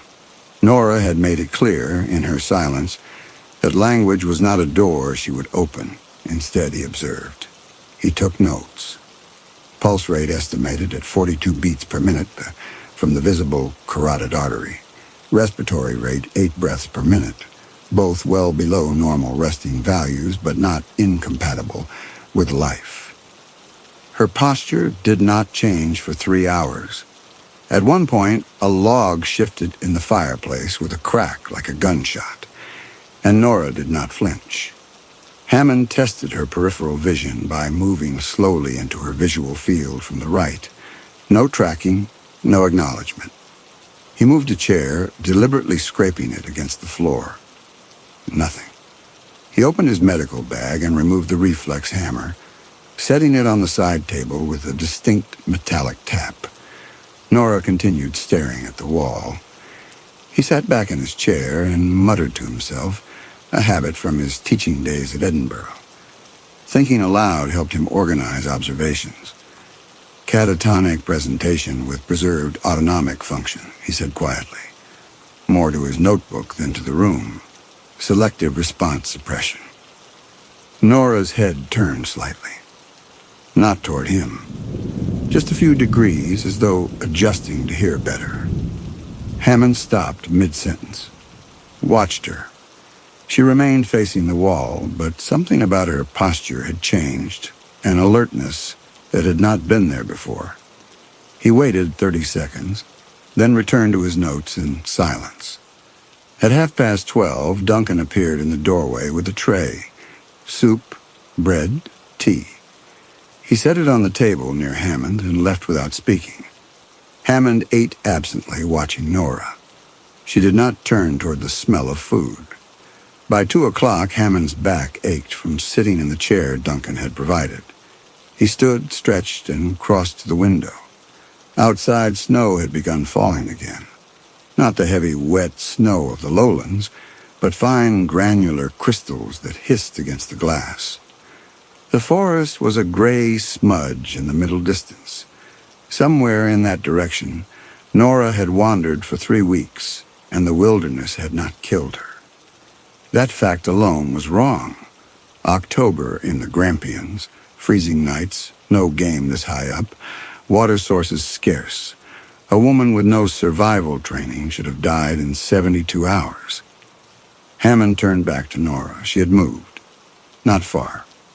Perhaps 2 feet to the left, still facing the wall. But her position had changed, and Hammond had not seen or heard the movement.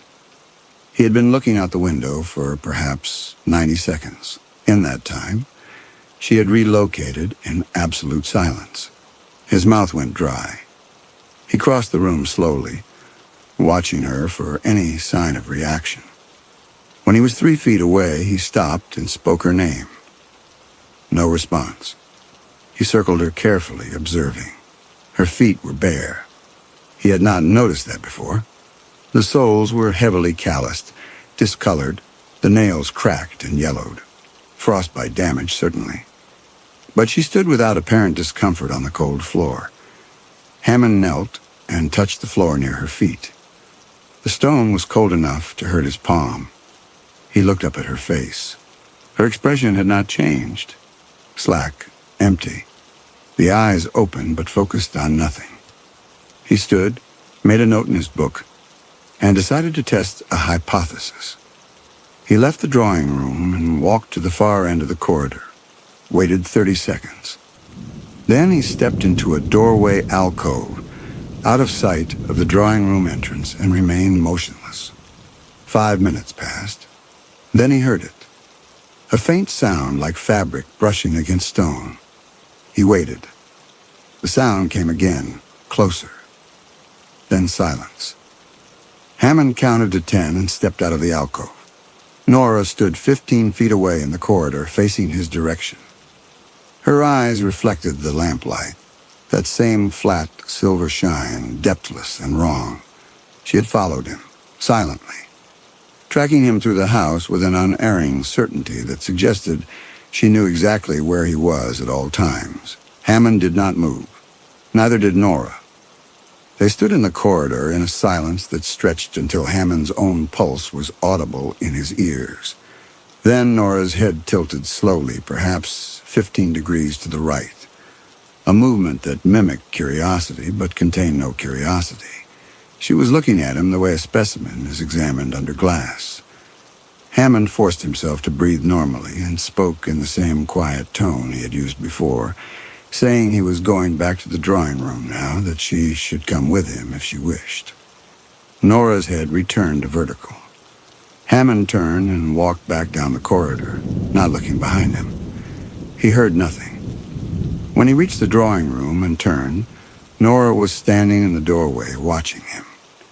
Then she walked past him to her corner and resumed her position, facing the wall as though nothing had happened. Hammond sat down and wrote 3 words in his notebook. Tracking. Silent ambulation. Purpose unknown. The daylight began to fail at 4. Duncan had not reappeared. Hammond considered finding him, asking about lighting the lamps, but decided to wait. He wanted to observe Nora's behavior as the room darkened. By 4:30, the drawing room was filled with gray twilight. Nora remained in her corner, a darker shadow against the wall. Hammond could still see her outline, the faint movement of her breathing. By 5, full dark had settled. The fire had burned down to coals. Hammond could see almost nothing. Then Nora's eyes opened. He had not realized they had been closed. But now they were open, and they shone in the darkness, like polished coins catching the last ember light from the hearth. 2 points of silver, unblinking, reflecting a light source that should not have been sufficient to create that effect. Hammond's hands gripped the arms of his chair. The eyes moved, not her head, just the eyes, tracking left and right, scanning the room. Then they fixed on Hammond. He could not see her face, could not see her body, only the eyes, luminous and flat, staring at him across 12 feet of darkness. Hammond did not reach for matches, did not call out. He sat perfectly still and met that inhuman gaze. Every rational part of his mind told him to move, to light the lamps, to call for Duncan. His body refused. The eyes blinked once, slowly. Then Nora turned and walked out of the room. Hammond heard her footsteps recede into the house. Slow, deliberate, confident in the total darkness. He sat alone in the drawing room. His hands found the chair arms and held on. Hammond found Duncan in the study at 6:30, sitting in a leather chair that faced the fire. The man did not turn when Hammond entered. A decanter of whiskey sat on the table beside him, a glass half full in his hand. The room smelled of peat smoke and old books. Hammond closed the door and crossed to the second chair. Duncan still did not look at him. Hammond summarized what he had observed: the catatonic rigidity, the absence of verbal response, the eye shine, the tracking behavior. He kept his voice clinical, factual, draining the observations of the dread they had created in him. Duncan listened without interruption. When Hammond finished, Duncan took a long drink and asked what it meant. Hammond said he was building a working hypothesis. Severe psychological trauma could produce catatonic states. The tracking behavior suggested some cognitive function remained intact despite the lack of verbal communication. The eye shine was more difficult to explain through conventional neurology, but he had seen similar phenomena in patients with certain degenerative conditions affecting the retina. Duncan turned to look at him for the first time. His face was gaunt in the firelight. He asked if Hammond believed Nora was still human. Hammond met his gaze and said yes, that everything he had observed so far was consistent with profound trauma, not supernatural replacement. The wilderness survival was extraordinary, certainly, but not impossible. The human body, under extreme duress, was capable of adaptations that seemed inhuman. Duncan returned his attention to the fire. He said Hammond had not seen her at night, had not seen what she did in the hours between midnight and dawn. Hammond asked what happened at night. Duncan was quiet for a long time. Then he described how Nora would stand in their bedroom doorway for hours, motionless, watching him. How she made sounds, not words, but vocalizations that mimicked the rhythm of speech without forming language. How once, when he had tried to approach her with a blanket because she was barefoot, and he thought she must be cold, she had moved with a speed that should not have been possible, crossing 6 feet in less than a second. And when she stopped, she was standing so close he could feel her breath on his face. She had not touched him, had only stood there staring until he backed away. Hammond made notes and asked about appetite, about elimination, about any self-injurious behavior. Duncan answered flatly. She ate when he prepared food and brought it to her, but only certain things: raw vegetables, bread, water. She refused cooked meat. She used the lavatory, but only when he was not in the house. He had never seen her sleep. They spoke for another 20 minutes, Hammond extracting the clinical details he needed to refine his assessment. When he had enough, he told Duncan he would continue observation tomorrow. He needed to see Nora's pain response, test her reflexes directly, attempt a more thorough neurological examination. Duncan said he could try, but that Nora would not cooperate. She had not let anyone touch her since she returned. Hammond thanked him and rose to leave. Duncan remained in his chair, staring at the fire, the whiskey glass empty now in his hand. Hammond climbed the stairs to his room, closed the door, and stood at the window. The snow had stopped. The forest was a black mass against the slightly less black sky. No lights anywhere except the estate. No sound but the wind working at the eaves. He turned from the window and opened his notebook, reviewing the observations. The clinical picture was taking shape. Severe catatonia, selective mutism, possible retinal damage, hyperacusis, or selective auditory processing disorder, temperature insensitivity consistent with peripheral neuropathy, all explainable, all within the boundaries of known pathology. But the tracking, the way she had appeared in the corridor, the eyes in the darkness. Hammond closed the notebook and rubbed his face. He was tired. 2 days of travel, the altitude, the cold, fatigue bred misperception. Tomorrow he would conduct a proper examination, and the strangeness would resolve into diagnosis. He slept poorly. The wind kept him half awake, and twice he thought he heard footsteps in the corridor outside his room. But when he rose and opened the door, the hall was empty. Morning came gray and cold. Hammond dressed, went downstairs, and found Duncan in the kitchen, preparing breakfast. Duncan gestured toward the stove where a kettle was heating. Hammond poured tea and asked where Nora was. Duncan said she would be in the drawing room, where she always was. Hammond carried his tea down the corridor. The drawing room door stood open. Nora was not at her usual position by the wall. She stood instead near the fireplace, one hand extended toward the iron grate. Hammond entered and spoke her name. She did not turn. He crossed the room slowly. As he approached, he saw that her hand was not near the grate. It was on the grate, palm flat against the iron bars that glowed dull red from the fire burning behind them. Hammond's teacup hit the floor. He moved without thinking, crossing the last 6 feet in 2 strides and pulling her hand away from the metal. Her skin came away from the iron with a sound like tearing fabric. The palm was burned black, the flesh charred in the exact pattern of the grate bars. The smell of cooked meat filled the room. Nora turned her head and looked at him. Her face showed no pain, no distress, no reaction at all. Hammond stared at the ruined hand he was holding. The tissue damage was 3rd degree at minimum, the kind of burn that should be producing screaming agony. Nora's pulse, visible at her wrist beneath his fingers, remained slow and steady. She pulled her hand from his grip with gentle insistence and let it hang at her side. The burned flesh wept clear fluid. She turned back toward the wall and walked to her corner, leaving small drops of blood and plasma on the floor behind her. Hammond stood by the fireplace, his own hands shaking, and understood that something was profoundly wrong in a way his medical training had not prepared him to address. The frostbite hypothesis crystallized.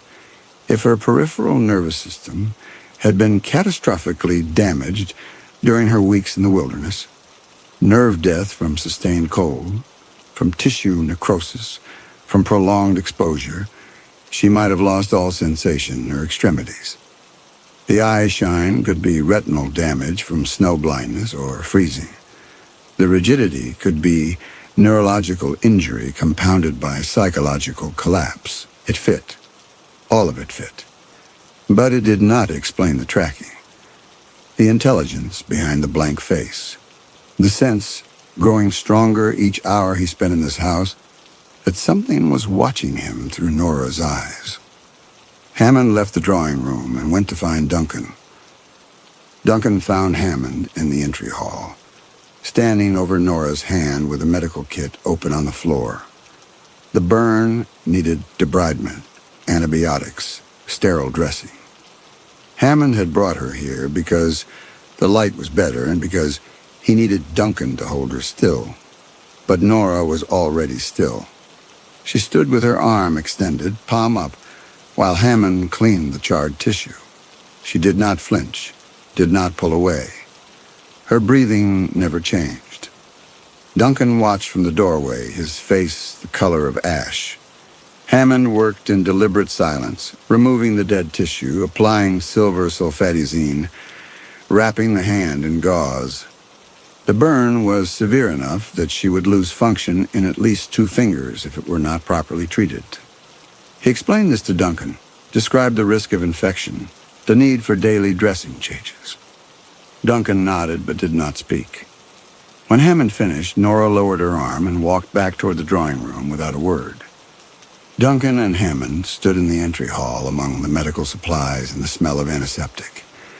Hammond told him the working theory: catastrophic peripheral neuropathy from sustained frostbite exposure during the weeks in the wilderness.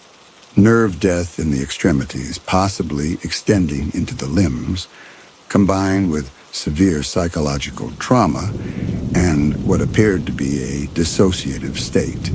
The eye shine was likely retinal damage from snow blindness or freezing of the corneal surface. The rigidity was catatonia. The tracking behavior was harder to explain, but patients with severe dissociation sometimes exhibited hypervigilance and altered perception of their environment. Duncan listened, and when Hammond finished, He asked a single question. Could nerve death explain the speed? Hammond did not understand. Duncan repeated what he had said the night before, that Nora could move faster than should be possible, that when she chose to move rather than stand rigid, she crossed distances in fractions of a second. Hammond had not witnessed this. He asked Duncan to describe it in detail. Duncan did. And as he spoke, his voice grew tighter, the careful steadiness beginning to crack. He described how 3 nights ago Nora had been standing in the corridor outside their bedroom, and he had tried to walk past her to go downstairs, and she had been in front of him before he registered movement, blocking his path. How last week he had been in the kitchen preparing her food, and she had been in the drawing room, and he had turned to find her standing directly behind him, though he had heard nothing. Hammond suggested that Duncan was exhausted, that perception under stress was unreliable. Duncan's jaw clenched. He said he knew what he had seen. They argued quietly for several minutes, Hammond maintaining that the observations had rational explanations, Duncan insisting that Hammond had not spent enough time with Nora to understand what she had become. Finally, Duncan turned and walked away, his shoulders rigid with something that might have been anger or despair or both. Hammond gathered the medical supplies and returned to the drawing room. Nora stood in her corner, the bandaged hand hanging at her side. Hammond pulled a chair near her, not too close, respecting the boundaries she seemed to require, and sat. He needed to attempt verbal engagement. The mutism could not be absolute. Even profoundly traumatized patients sometimes responded to careful, patient prompting. He began speaking to her in a low, steady voice. He told her his name again, explained why he was here, said that he understood she had been through something terrible, that it was all right if she could not talk about it yet, but that he was here to help if she would let him. Nora did not turn. Hammond continued. He asked simple questions. Could she hear him? Did she remember coming home? Did she know where she was now? Nothing. He shifted approach. He described the house, the weather, the date, grounding information, things to anchor her if she was experiencing dissociative fugue. Nora's head tilted, perhaps 2 degrees. Hammond stopped, waited, spoke again, repeating the date. Nora's lips moved. Hammond leaned forward, careful not to crowd her, and asked her to repeat what she had said. Her mouth opened. The sound that emerged was not her voice. It was not Duncan's voice either. It was Hammond's voice. His exact Edinburgh accent. His teaching voice cadence. Speaking the words he had muttered to himself the night before while he thought he was alone. Catatonic presentation with preserved autonomic function. The words were flat, effectless, delivered in perfect mimicry of his own speech patterns. They came from Nora's mouth. Hammond watched her lips form the sounds and felt something cold settle into his chest. He had been alone in his bedroom last night when he reviewed his notes. The door had been closed. He had been on the 2nd floor. She could not have heard him, but she had. Nora turned her head and looked at him. Her face was blank. She opened her mouth again. The 14th of December, 1985. Duncan's voice this time. Then her mouth opened again. Come down when you're ready. I'll be in the study. Still Duncan's voice. Duncan's exact phrasing from yesterday. She won't speak, she said, still in Duncan's voice. She hasn't spoken a full sentence since she came back. Hammond stood. His chair scraped against the floor. Nora tracked him with her eyes, that silver shine catching the window light. Then her mouth opened once more, and his own voice came out. The private words he had spoken to himself in the corridor before breakfast. Everything has a rational explanation. Hammond backed toward the door. She had been listening to everything, in every room, through walls, through floors, through closed doors. His throat closed. He turned and left the room. He found Duncan in the study, poured himself 3 fingers of whiskey without asking, and drank half of it before he could speak. Then he told Duncan what had happened. Duncan closed his eyes. He said he knew that Nora did this, that she had been doing it for weeks, repeating things Duncan had said, sometimes hours later, sometimes days later, always in his voice, never in her own. Hammond set the glass down and pressed his palms against his eyes. Echolalia. Delayed echolalia was a documented phenomenon in certain psychiatric conditions, in autism spectrum presentations, in some forms of brain injury. But voice mimicry of this precision, capturing not just words but accent, timbre, pitch, the micro variations that made a voice recognizable. That was not standard echolalia. That was something else. Unless the damage was not just psychological, unless there was neurological injury to the language centers, to Broca's area or Wernicke's area, creating some form of aphasia where she could only reproduce speech she had heard rather than generate her own. It was possible. It fit the pattern of catastrophic trauma. But it did not explain why Duncan's voice coming from Nora's mouth made Hammond's skin crawl in a way no medical phenomenon should. He looked at Duncan and saw his own dread reflected there. Something was wrong with Nora, something profound and terrible. And Hammond's training was beginning to feel less like a tool for understanding and more like a set of excuses he was constructing to avoid admitting that he did not understand at all. Hammond spent the next 36 hours assembling his diagnosis. He examined Nora as thoroughly as she would permit, which was more than he expected and less than he needed. She allowed him to test her reflexes. All absent below the knee, diminished in the upper extremities. He checked pupillary response with his pen light. The pupils contracted, but slowly, asymmetrically. He palpated the lymph nodes in her neck and found them normal.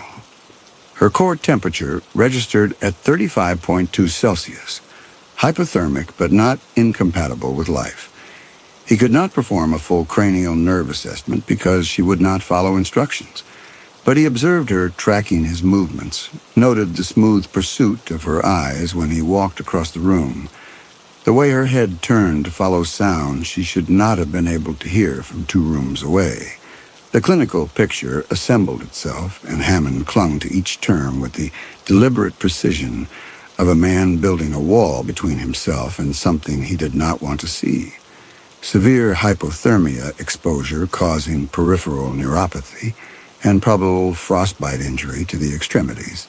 Retinal damage from sustained snow blindness or corneal freezing, creating the tapetum lucidum-like reflection. Profound psychological trauma manifesting as catatonia, selective mutism, and dissociative hypervigilance. Neurological injury to the language centers producing echolalia with preserved phonological processing. The ability to reproduce sounds without generating original speech. It fit. Every symptom had a medical correlate. The survival itself was the only true anomaly, but even that was not impossible. Humans had survived extraordinary cold before. The body under extreme duress could enter states that mimicked death, slowing metabolism, preserving core function at the expense of peripheral tissue. Nora had survived 3 weeks in the wilderness by becoming, temporarily, something less than fully human. Her consciousness had narrowed to a point. Everything non-essential had been shed.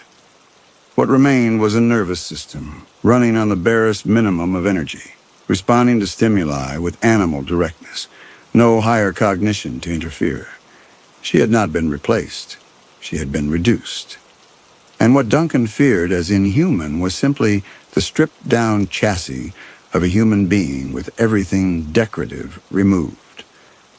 Hammond wrote this across 4 pages of careful documentation, building the case methodically, symptom by symptom, ruling out alternatives, arriving at the only conclusion supported by evidence. The Latin terminology felt like armor. The diagnostic framework felt like solid ground. But at night, Lying awake in his room, he could not stop thinking about her eyes in the darkness. The way they had tracked him. The way his own voice had come from her mouth, speaking words she should never have heard.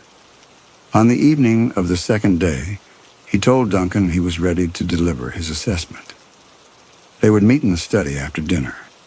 Hammond would explain what was wrong with Nora, what could be done, how quickly she needed to be transferred to a facility with proper resources.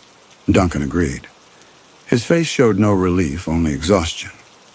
Hammond returned to his room and reviewed his notes one final time. The diagnosis was sound. Tragic, certainly.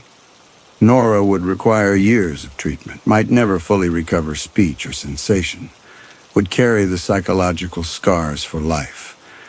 But she was alive. She was human, and she was not lost. He closed the notebook and allowed himself to feel the weight of professional satisfaction.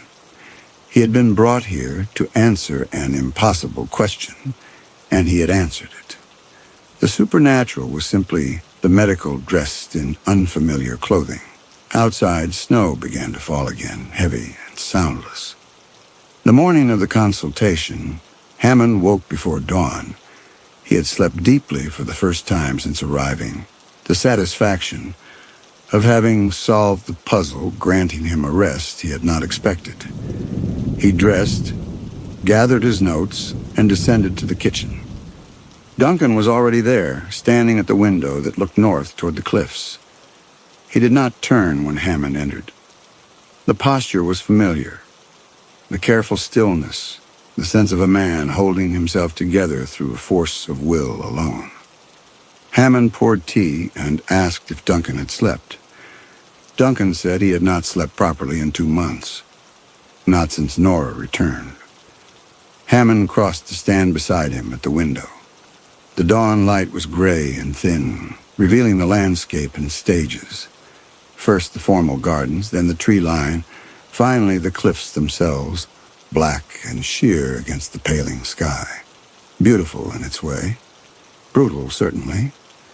Hammond told Duncan the consultation would provide clarity, that what he had to say would not erase the horror of what Nora had endured, but would at least give Duncan a framework for understanding it.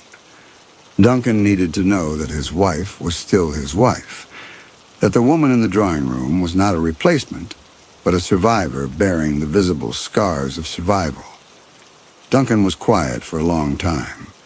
Then he asked Hammond if he had ever killed anyone. The question arrived without preamble, without context. Hammond set his tea down and said that no, he had not.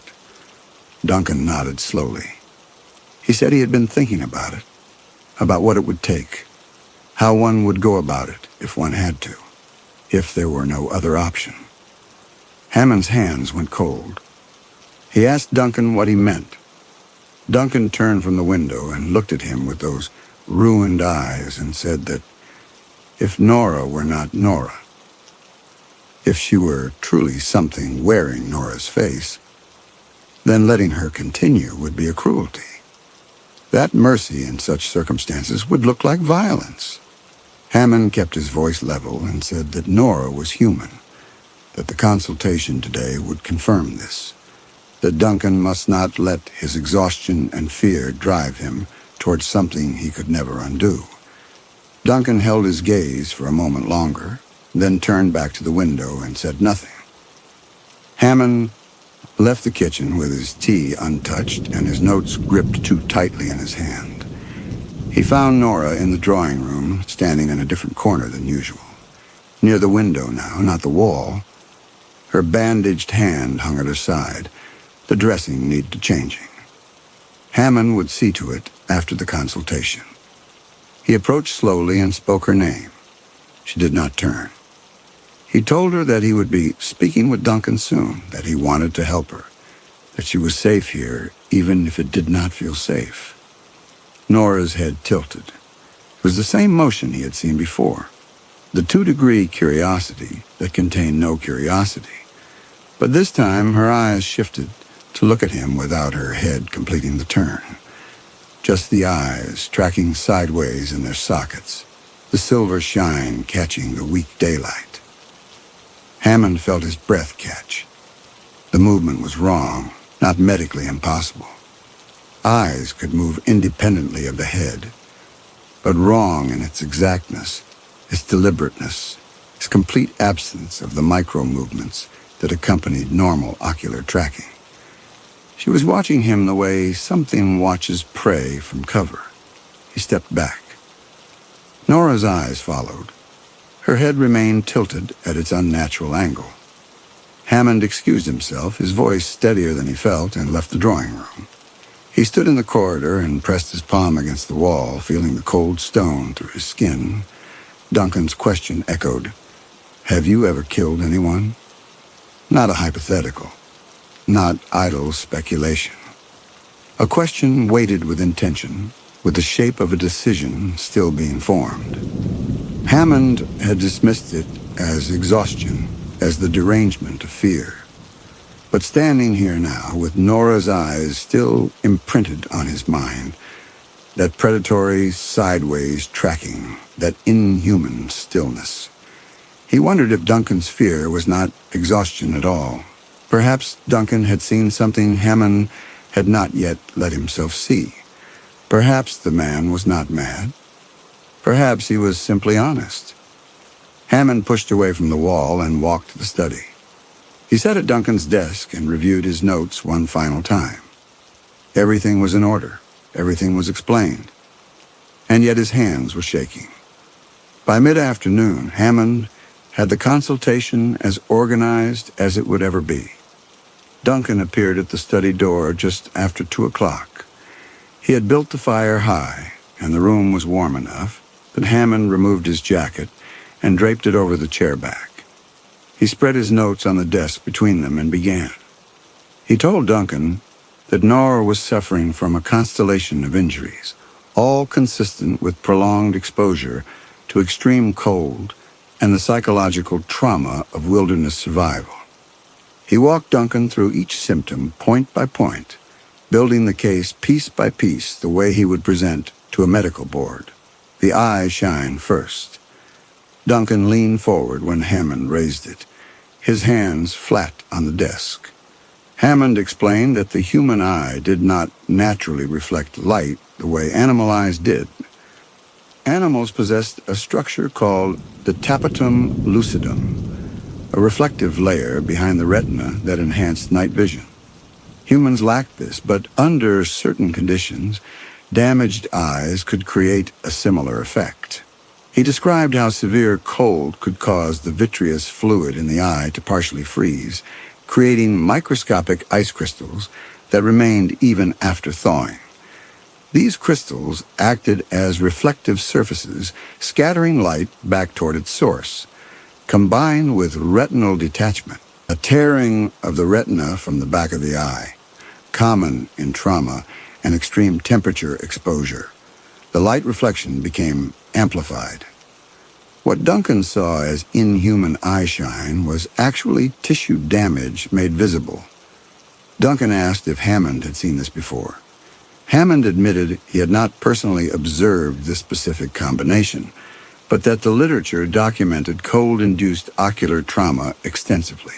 Arctic explorers, high-altitude mountaineers, survivors of hypothermic exposure, all showed variants of this pathology.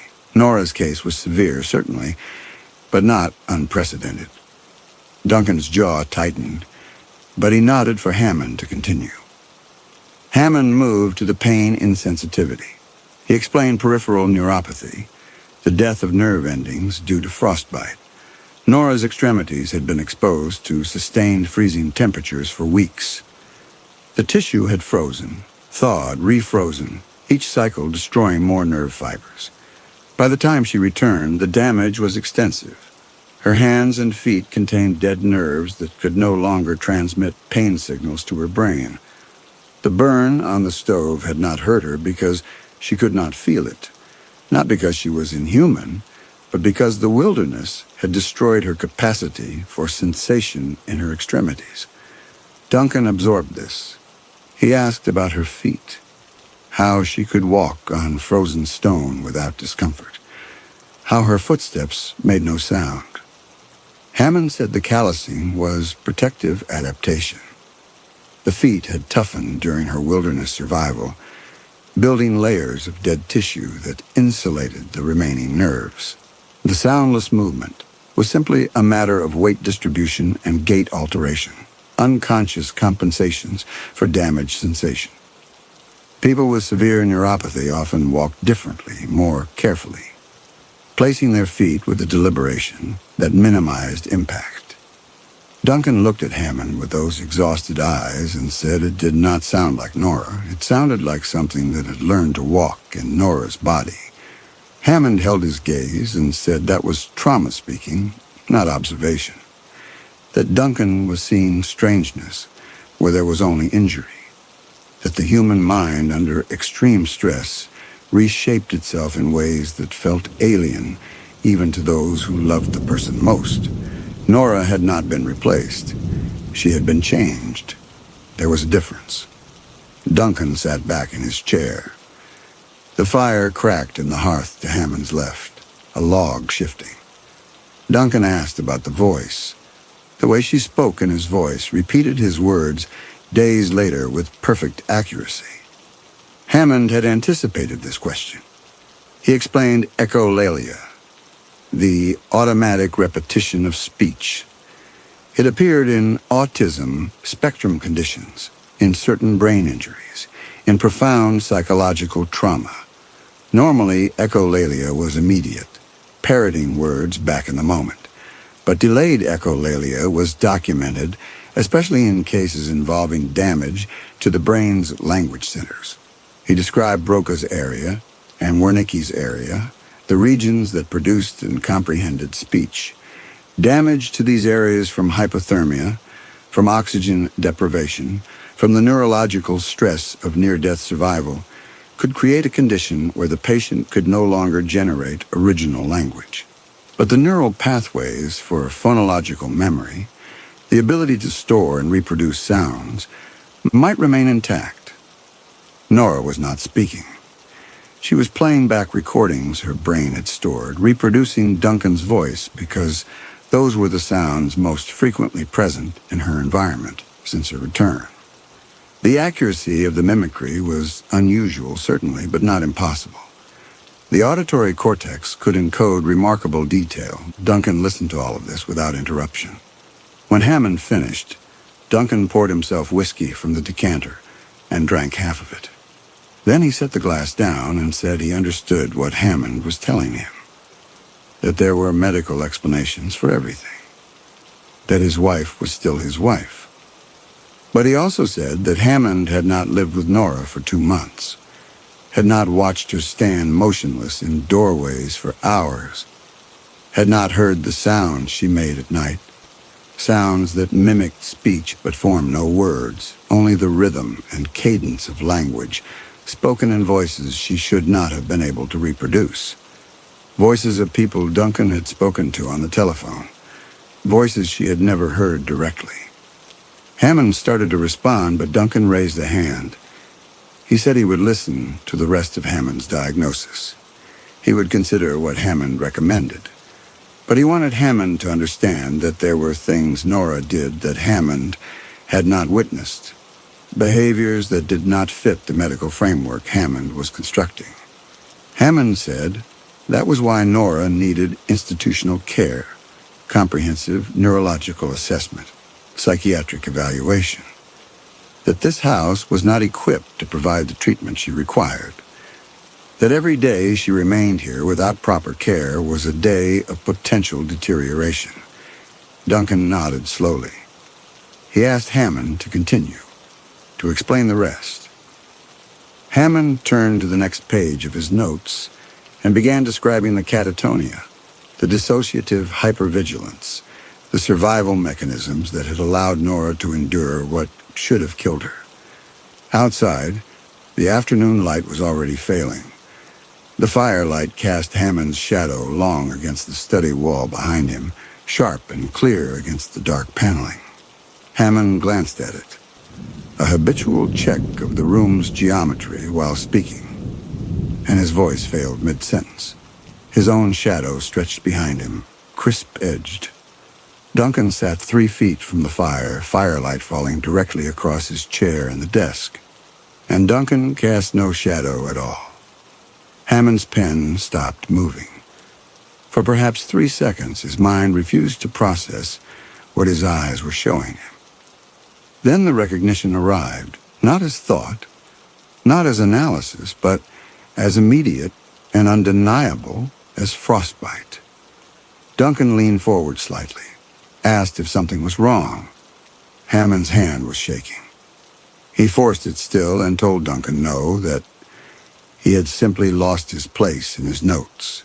He looked down at the page. His handwriting was illegible from the tremor. He did not understand what Duncan was. He did not understand how or why or what it wanted.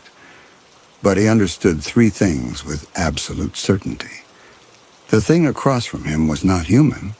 Nora was, and he had perhaps minutes before the thing realized he knew. Hammond kept his eyes on his notes and forced his voice steady. He turned to a fresh page and told Duncan he needed to complete one final assessment. Duncan leaned back and waited. Hammond's hand moved across the page. To Duncan, it would look like he was writing clinical observations, but the words forming under his pen were not a diagnosis. Duncan, no shadow, not human. Nora is.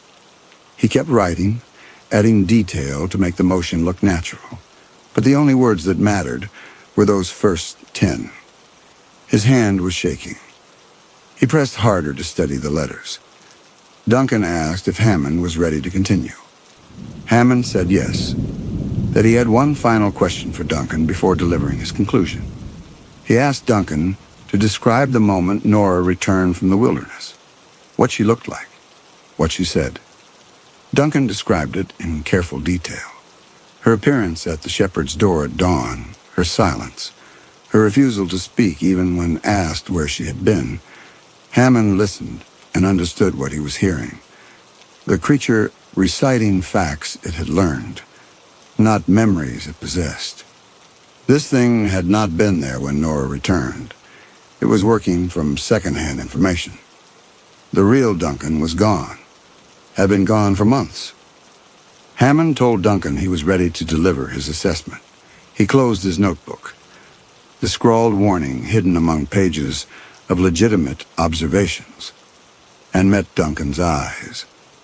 He said that Nora exhibited profound trauma response consistent with wilderness survival, that every symptom was explicable through known medical frameworks, that she was human.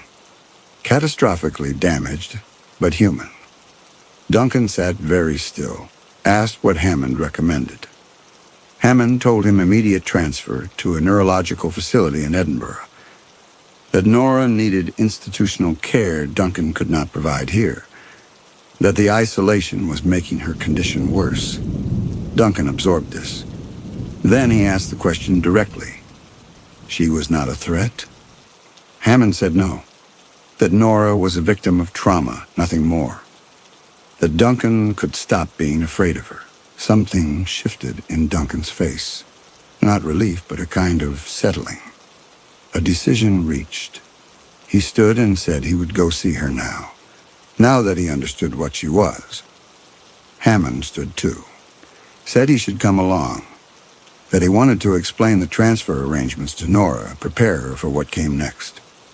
They walked down the corridor together. Duncan opened the drawing room door. Nora stood in her corner facing the wall. She did not turn. Duncan stepped into the room. Hammond remained in the doorway, his notebook gripped in one hand. Duncan crossed toward Nora slowly, said her name. Nora's head tilted. She turned to face him. Duncan stopped 3 feet from her. He said he understood now, that she was still Nora, that he had been wrong to be afraid. Hammond's hand tightened on the notebook. Duncan reached toward Nora's face. Hammond moved, crossed the room in 3 strides and shoved the notebook into Nora's hands, told her in a voice raw with urgency to read the top page, to look at Duncan's feet, to run. Nora's eyes dropped to the notebook. Her lips moved, sounding out the words. Duncan turned toward Hammond. His face was changing, not all at once, but in small wrongnesses accumulating. The jaw too loose. The eyes reflecting light they should not reflect. Hammond grabbed the oil lamp from the side table and hurled it at the fireplace. The glass shattered. Oil sprayed across the hearth and ignited in a wall of flame that roared up the chimney and spilled across the floor. Duncan stumbled back. The fire was between them now. Hammond turned to Nora and screamed one word. "Run!" She ran. Nora did not look at Duncan, did not look at the fire. She clutched the notebook to her chest and ran through the doorway into the corridor toward the front of the house. Hammond heard her footsteps recede, heard a door crash open, heard silence. Duncan moved through the flames, not around them, through them. The fire caught on his clothing, his hair, but he did not react, did not flinch. He walked through the burning oil with the same deliberate care he had shown when greeting Hammond at the helicopter, and when he emerged on Hammond's side of the fire, his face was no longer Duncan's face. It was something that had worn Duncan's face for so long it had forgotten how to maintain the illusion when no longer necessary. Hammond backed toward the door. The thing followed. Hammond's hand found the iron poker where Duncan had set it down. He swung with everything he had. The creature caught his wrist mid-strike. The grip was absolute. Hammond tried to pull away. The fingers did not move, did not bruise his skin, did not leave marks. Just held him with the same gentle, terrible deliberation a naturalist uses to pin an insect. The creature's other hand came up and took the poker from Hammond's grip. It set the weapon aside carefully, almost tenderly, as though Hammond were a child who had tried to harm himself and needed to be protected from his own poor judgment. Then its hand closed around Hammond's throat. The pressure was immediate and exact, not choking, not crushing, just collapsing the trachea with anatomical knowledge that suggested the creature understood human anatomy better than Hammond did. Hammond could not breathe, could not speak. His vision began to gray at the edges. The thing leaned close. Its breath on his face was cold and dry and smelled of absolutely nothing. Not decay, not wrongness, just absence. It spoke in Hammond's own voice, but wrong at first. The pitch catching on the first syllable, adjusting mid-word like a radio finding its frequency. The human mind under extreme stress reshapes itself. The voice smoothed out, locked into perfect Edinburgh accent, perfect cadence, but underneath Hammond could hear his own breathing pattern being mimicked without any air behind it. A recording played through a throat that did not need to breathe, reshapes itself in ways that feel alien, even to those who love the person most. Hammond's own words, his own diagnosis, played back with mechanical precision, while the thing watched his face with the careful attention of something learning exactly what expression a dying human made. The pressure increased. Hammond's last thought was not of the diagnosis, not of his notebook, not of whether Nora would survive. His last thought was simpler. He had been right about Nora. Every symptom, every mechanism. The medical model had held. That would have to be enough. The gray became black. Nora ran. The snow was deep, and the night was black, and her feet were bare and destroyed from frostbite. She could not feel the cold, could not feel the stones cutting her soles, but she could feel her legs shaking with exhaustion, her lungs burning, her body failing in ways the nerve damage could not hide. She ran with the same desperate silence that had kept her alive for 3 weeks. Behind her, somewhere in the darkness, the house burned. She did not know if the fire had spread, did not know if the creature was still inside. did not look back. The notebook was clutched against her chest, pressed between her bandaged hand and her coat. She did not stop to read it, could not risk the time, could not risk the light. The tree line appeared ahead. She reached it and plunged into the forest. The wilderness swallowed her immediately. No moon, no stars. Just branches catching at her hair and roots trying to trip her, and the cold working its way through her ruined feet into her bones. She knew this place, had survived here for 3 weeks, knew which direction led south toward the shepherd's house 15 miles away, knew that the shepherd had a telephone, that people would come if she could reach him, if she could reach him. Nora's lungs burned. Her legs were shaking. The panic that had driven her from the house was fading, leaving exhaustion in its wake. She stopped beneath a stand of pines, listening. The forest was silent. No wind, no movement. Just the faint creak of branches settling under snow. And then, very faint, very distant, movement. Not footsteps. Something else. Snow sliding from branches overhead. Pine needles shifting. The sound of the forest reacting to something passing through it. But no impact, no weight, no crunch of boots on frozen ground beneath the disturbance. The thing made no sound of its own. Only the trees marked its passage. It was already ahead of her, already between her and the shepherd's house. Nora pressed herself against the trunk of the nearest pine and forced her breathing to slow, forced her body to stillness. The sound stopped, as though the thing had reached its position and was now waiting.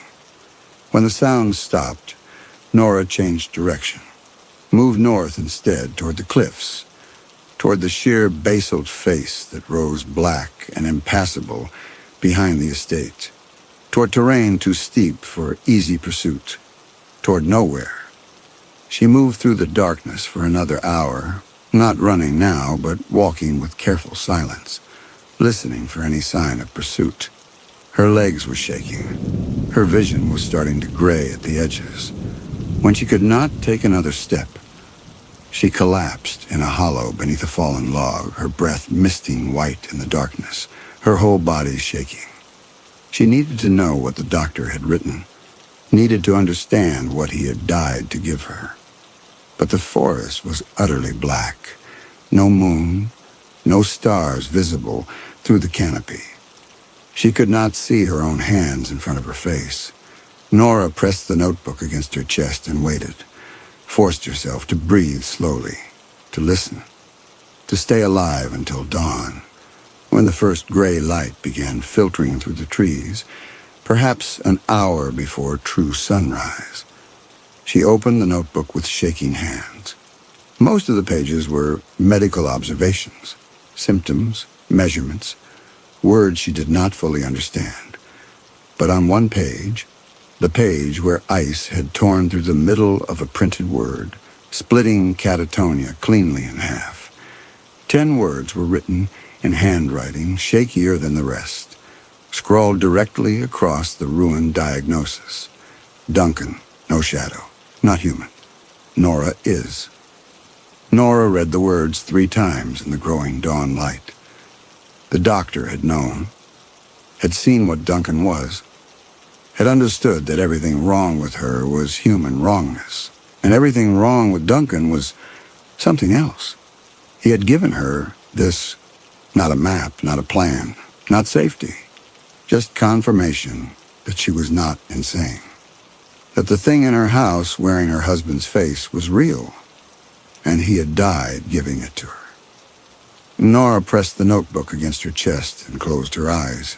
She did not know if she would survive the day, did not know if the creature was still hunting her, or if it had given up and returned to the house to wait for easier prey, did not know if the shepherd would believe her when she arrived at his door, barefoot and bleeding, carrying a dead man's notebook with a single impossible sentence scrawled across the page. All she knew was that she was human, broken and traumatized, and stripped of everything but survival, but human. And the thing hunting her was not. It would have to be enough. Nora opened her eyes and looked up through the branches at the gray sky lightening above. Then she stood, tucked the notebook into her coat, and started moving east again, into the wilderness, into the cold, into whatever came next.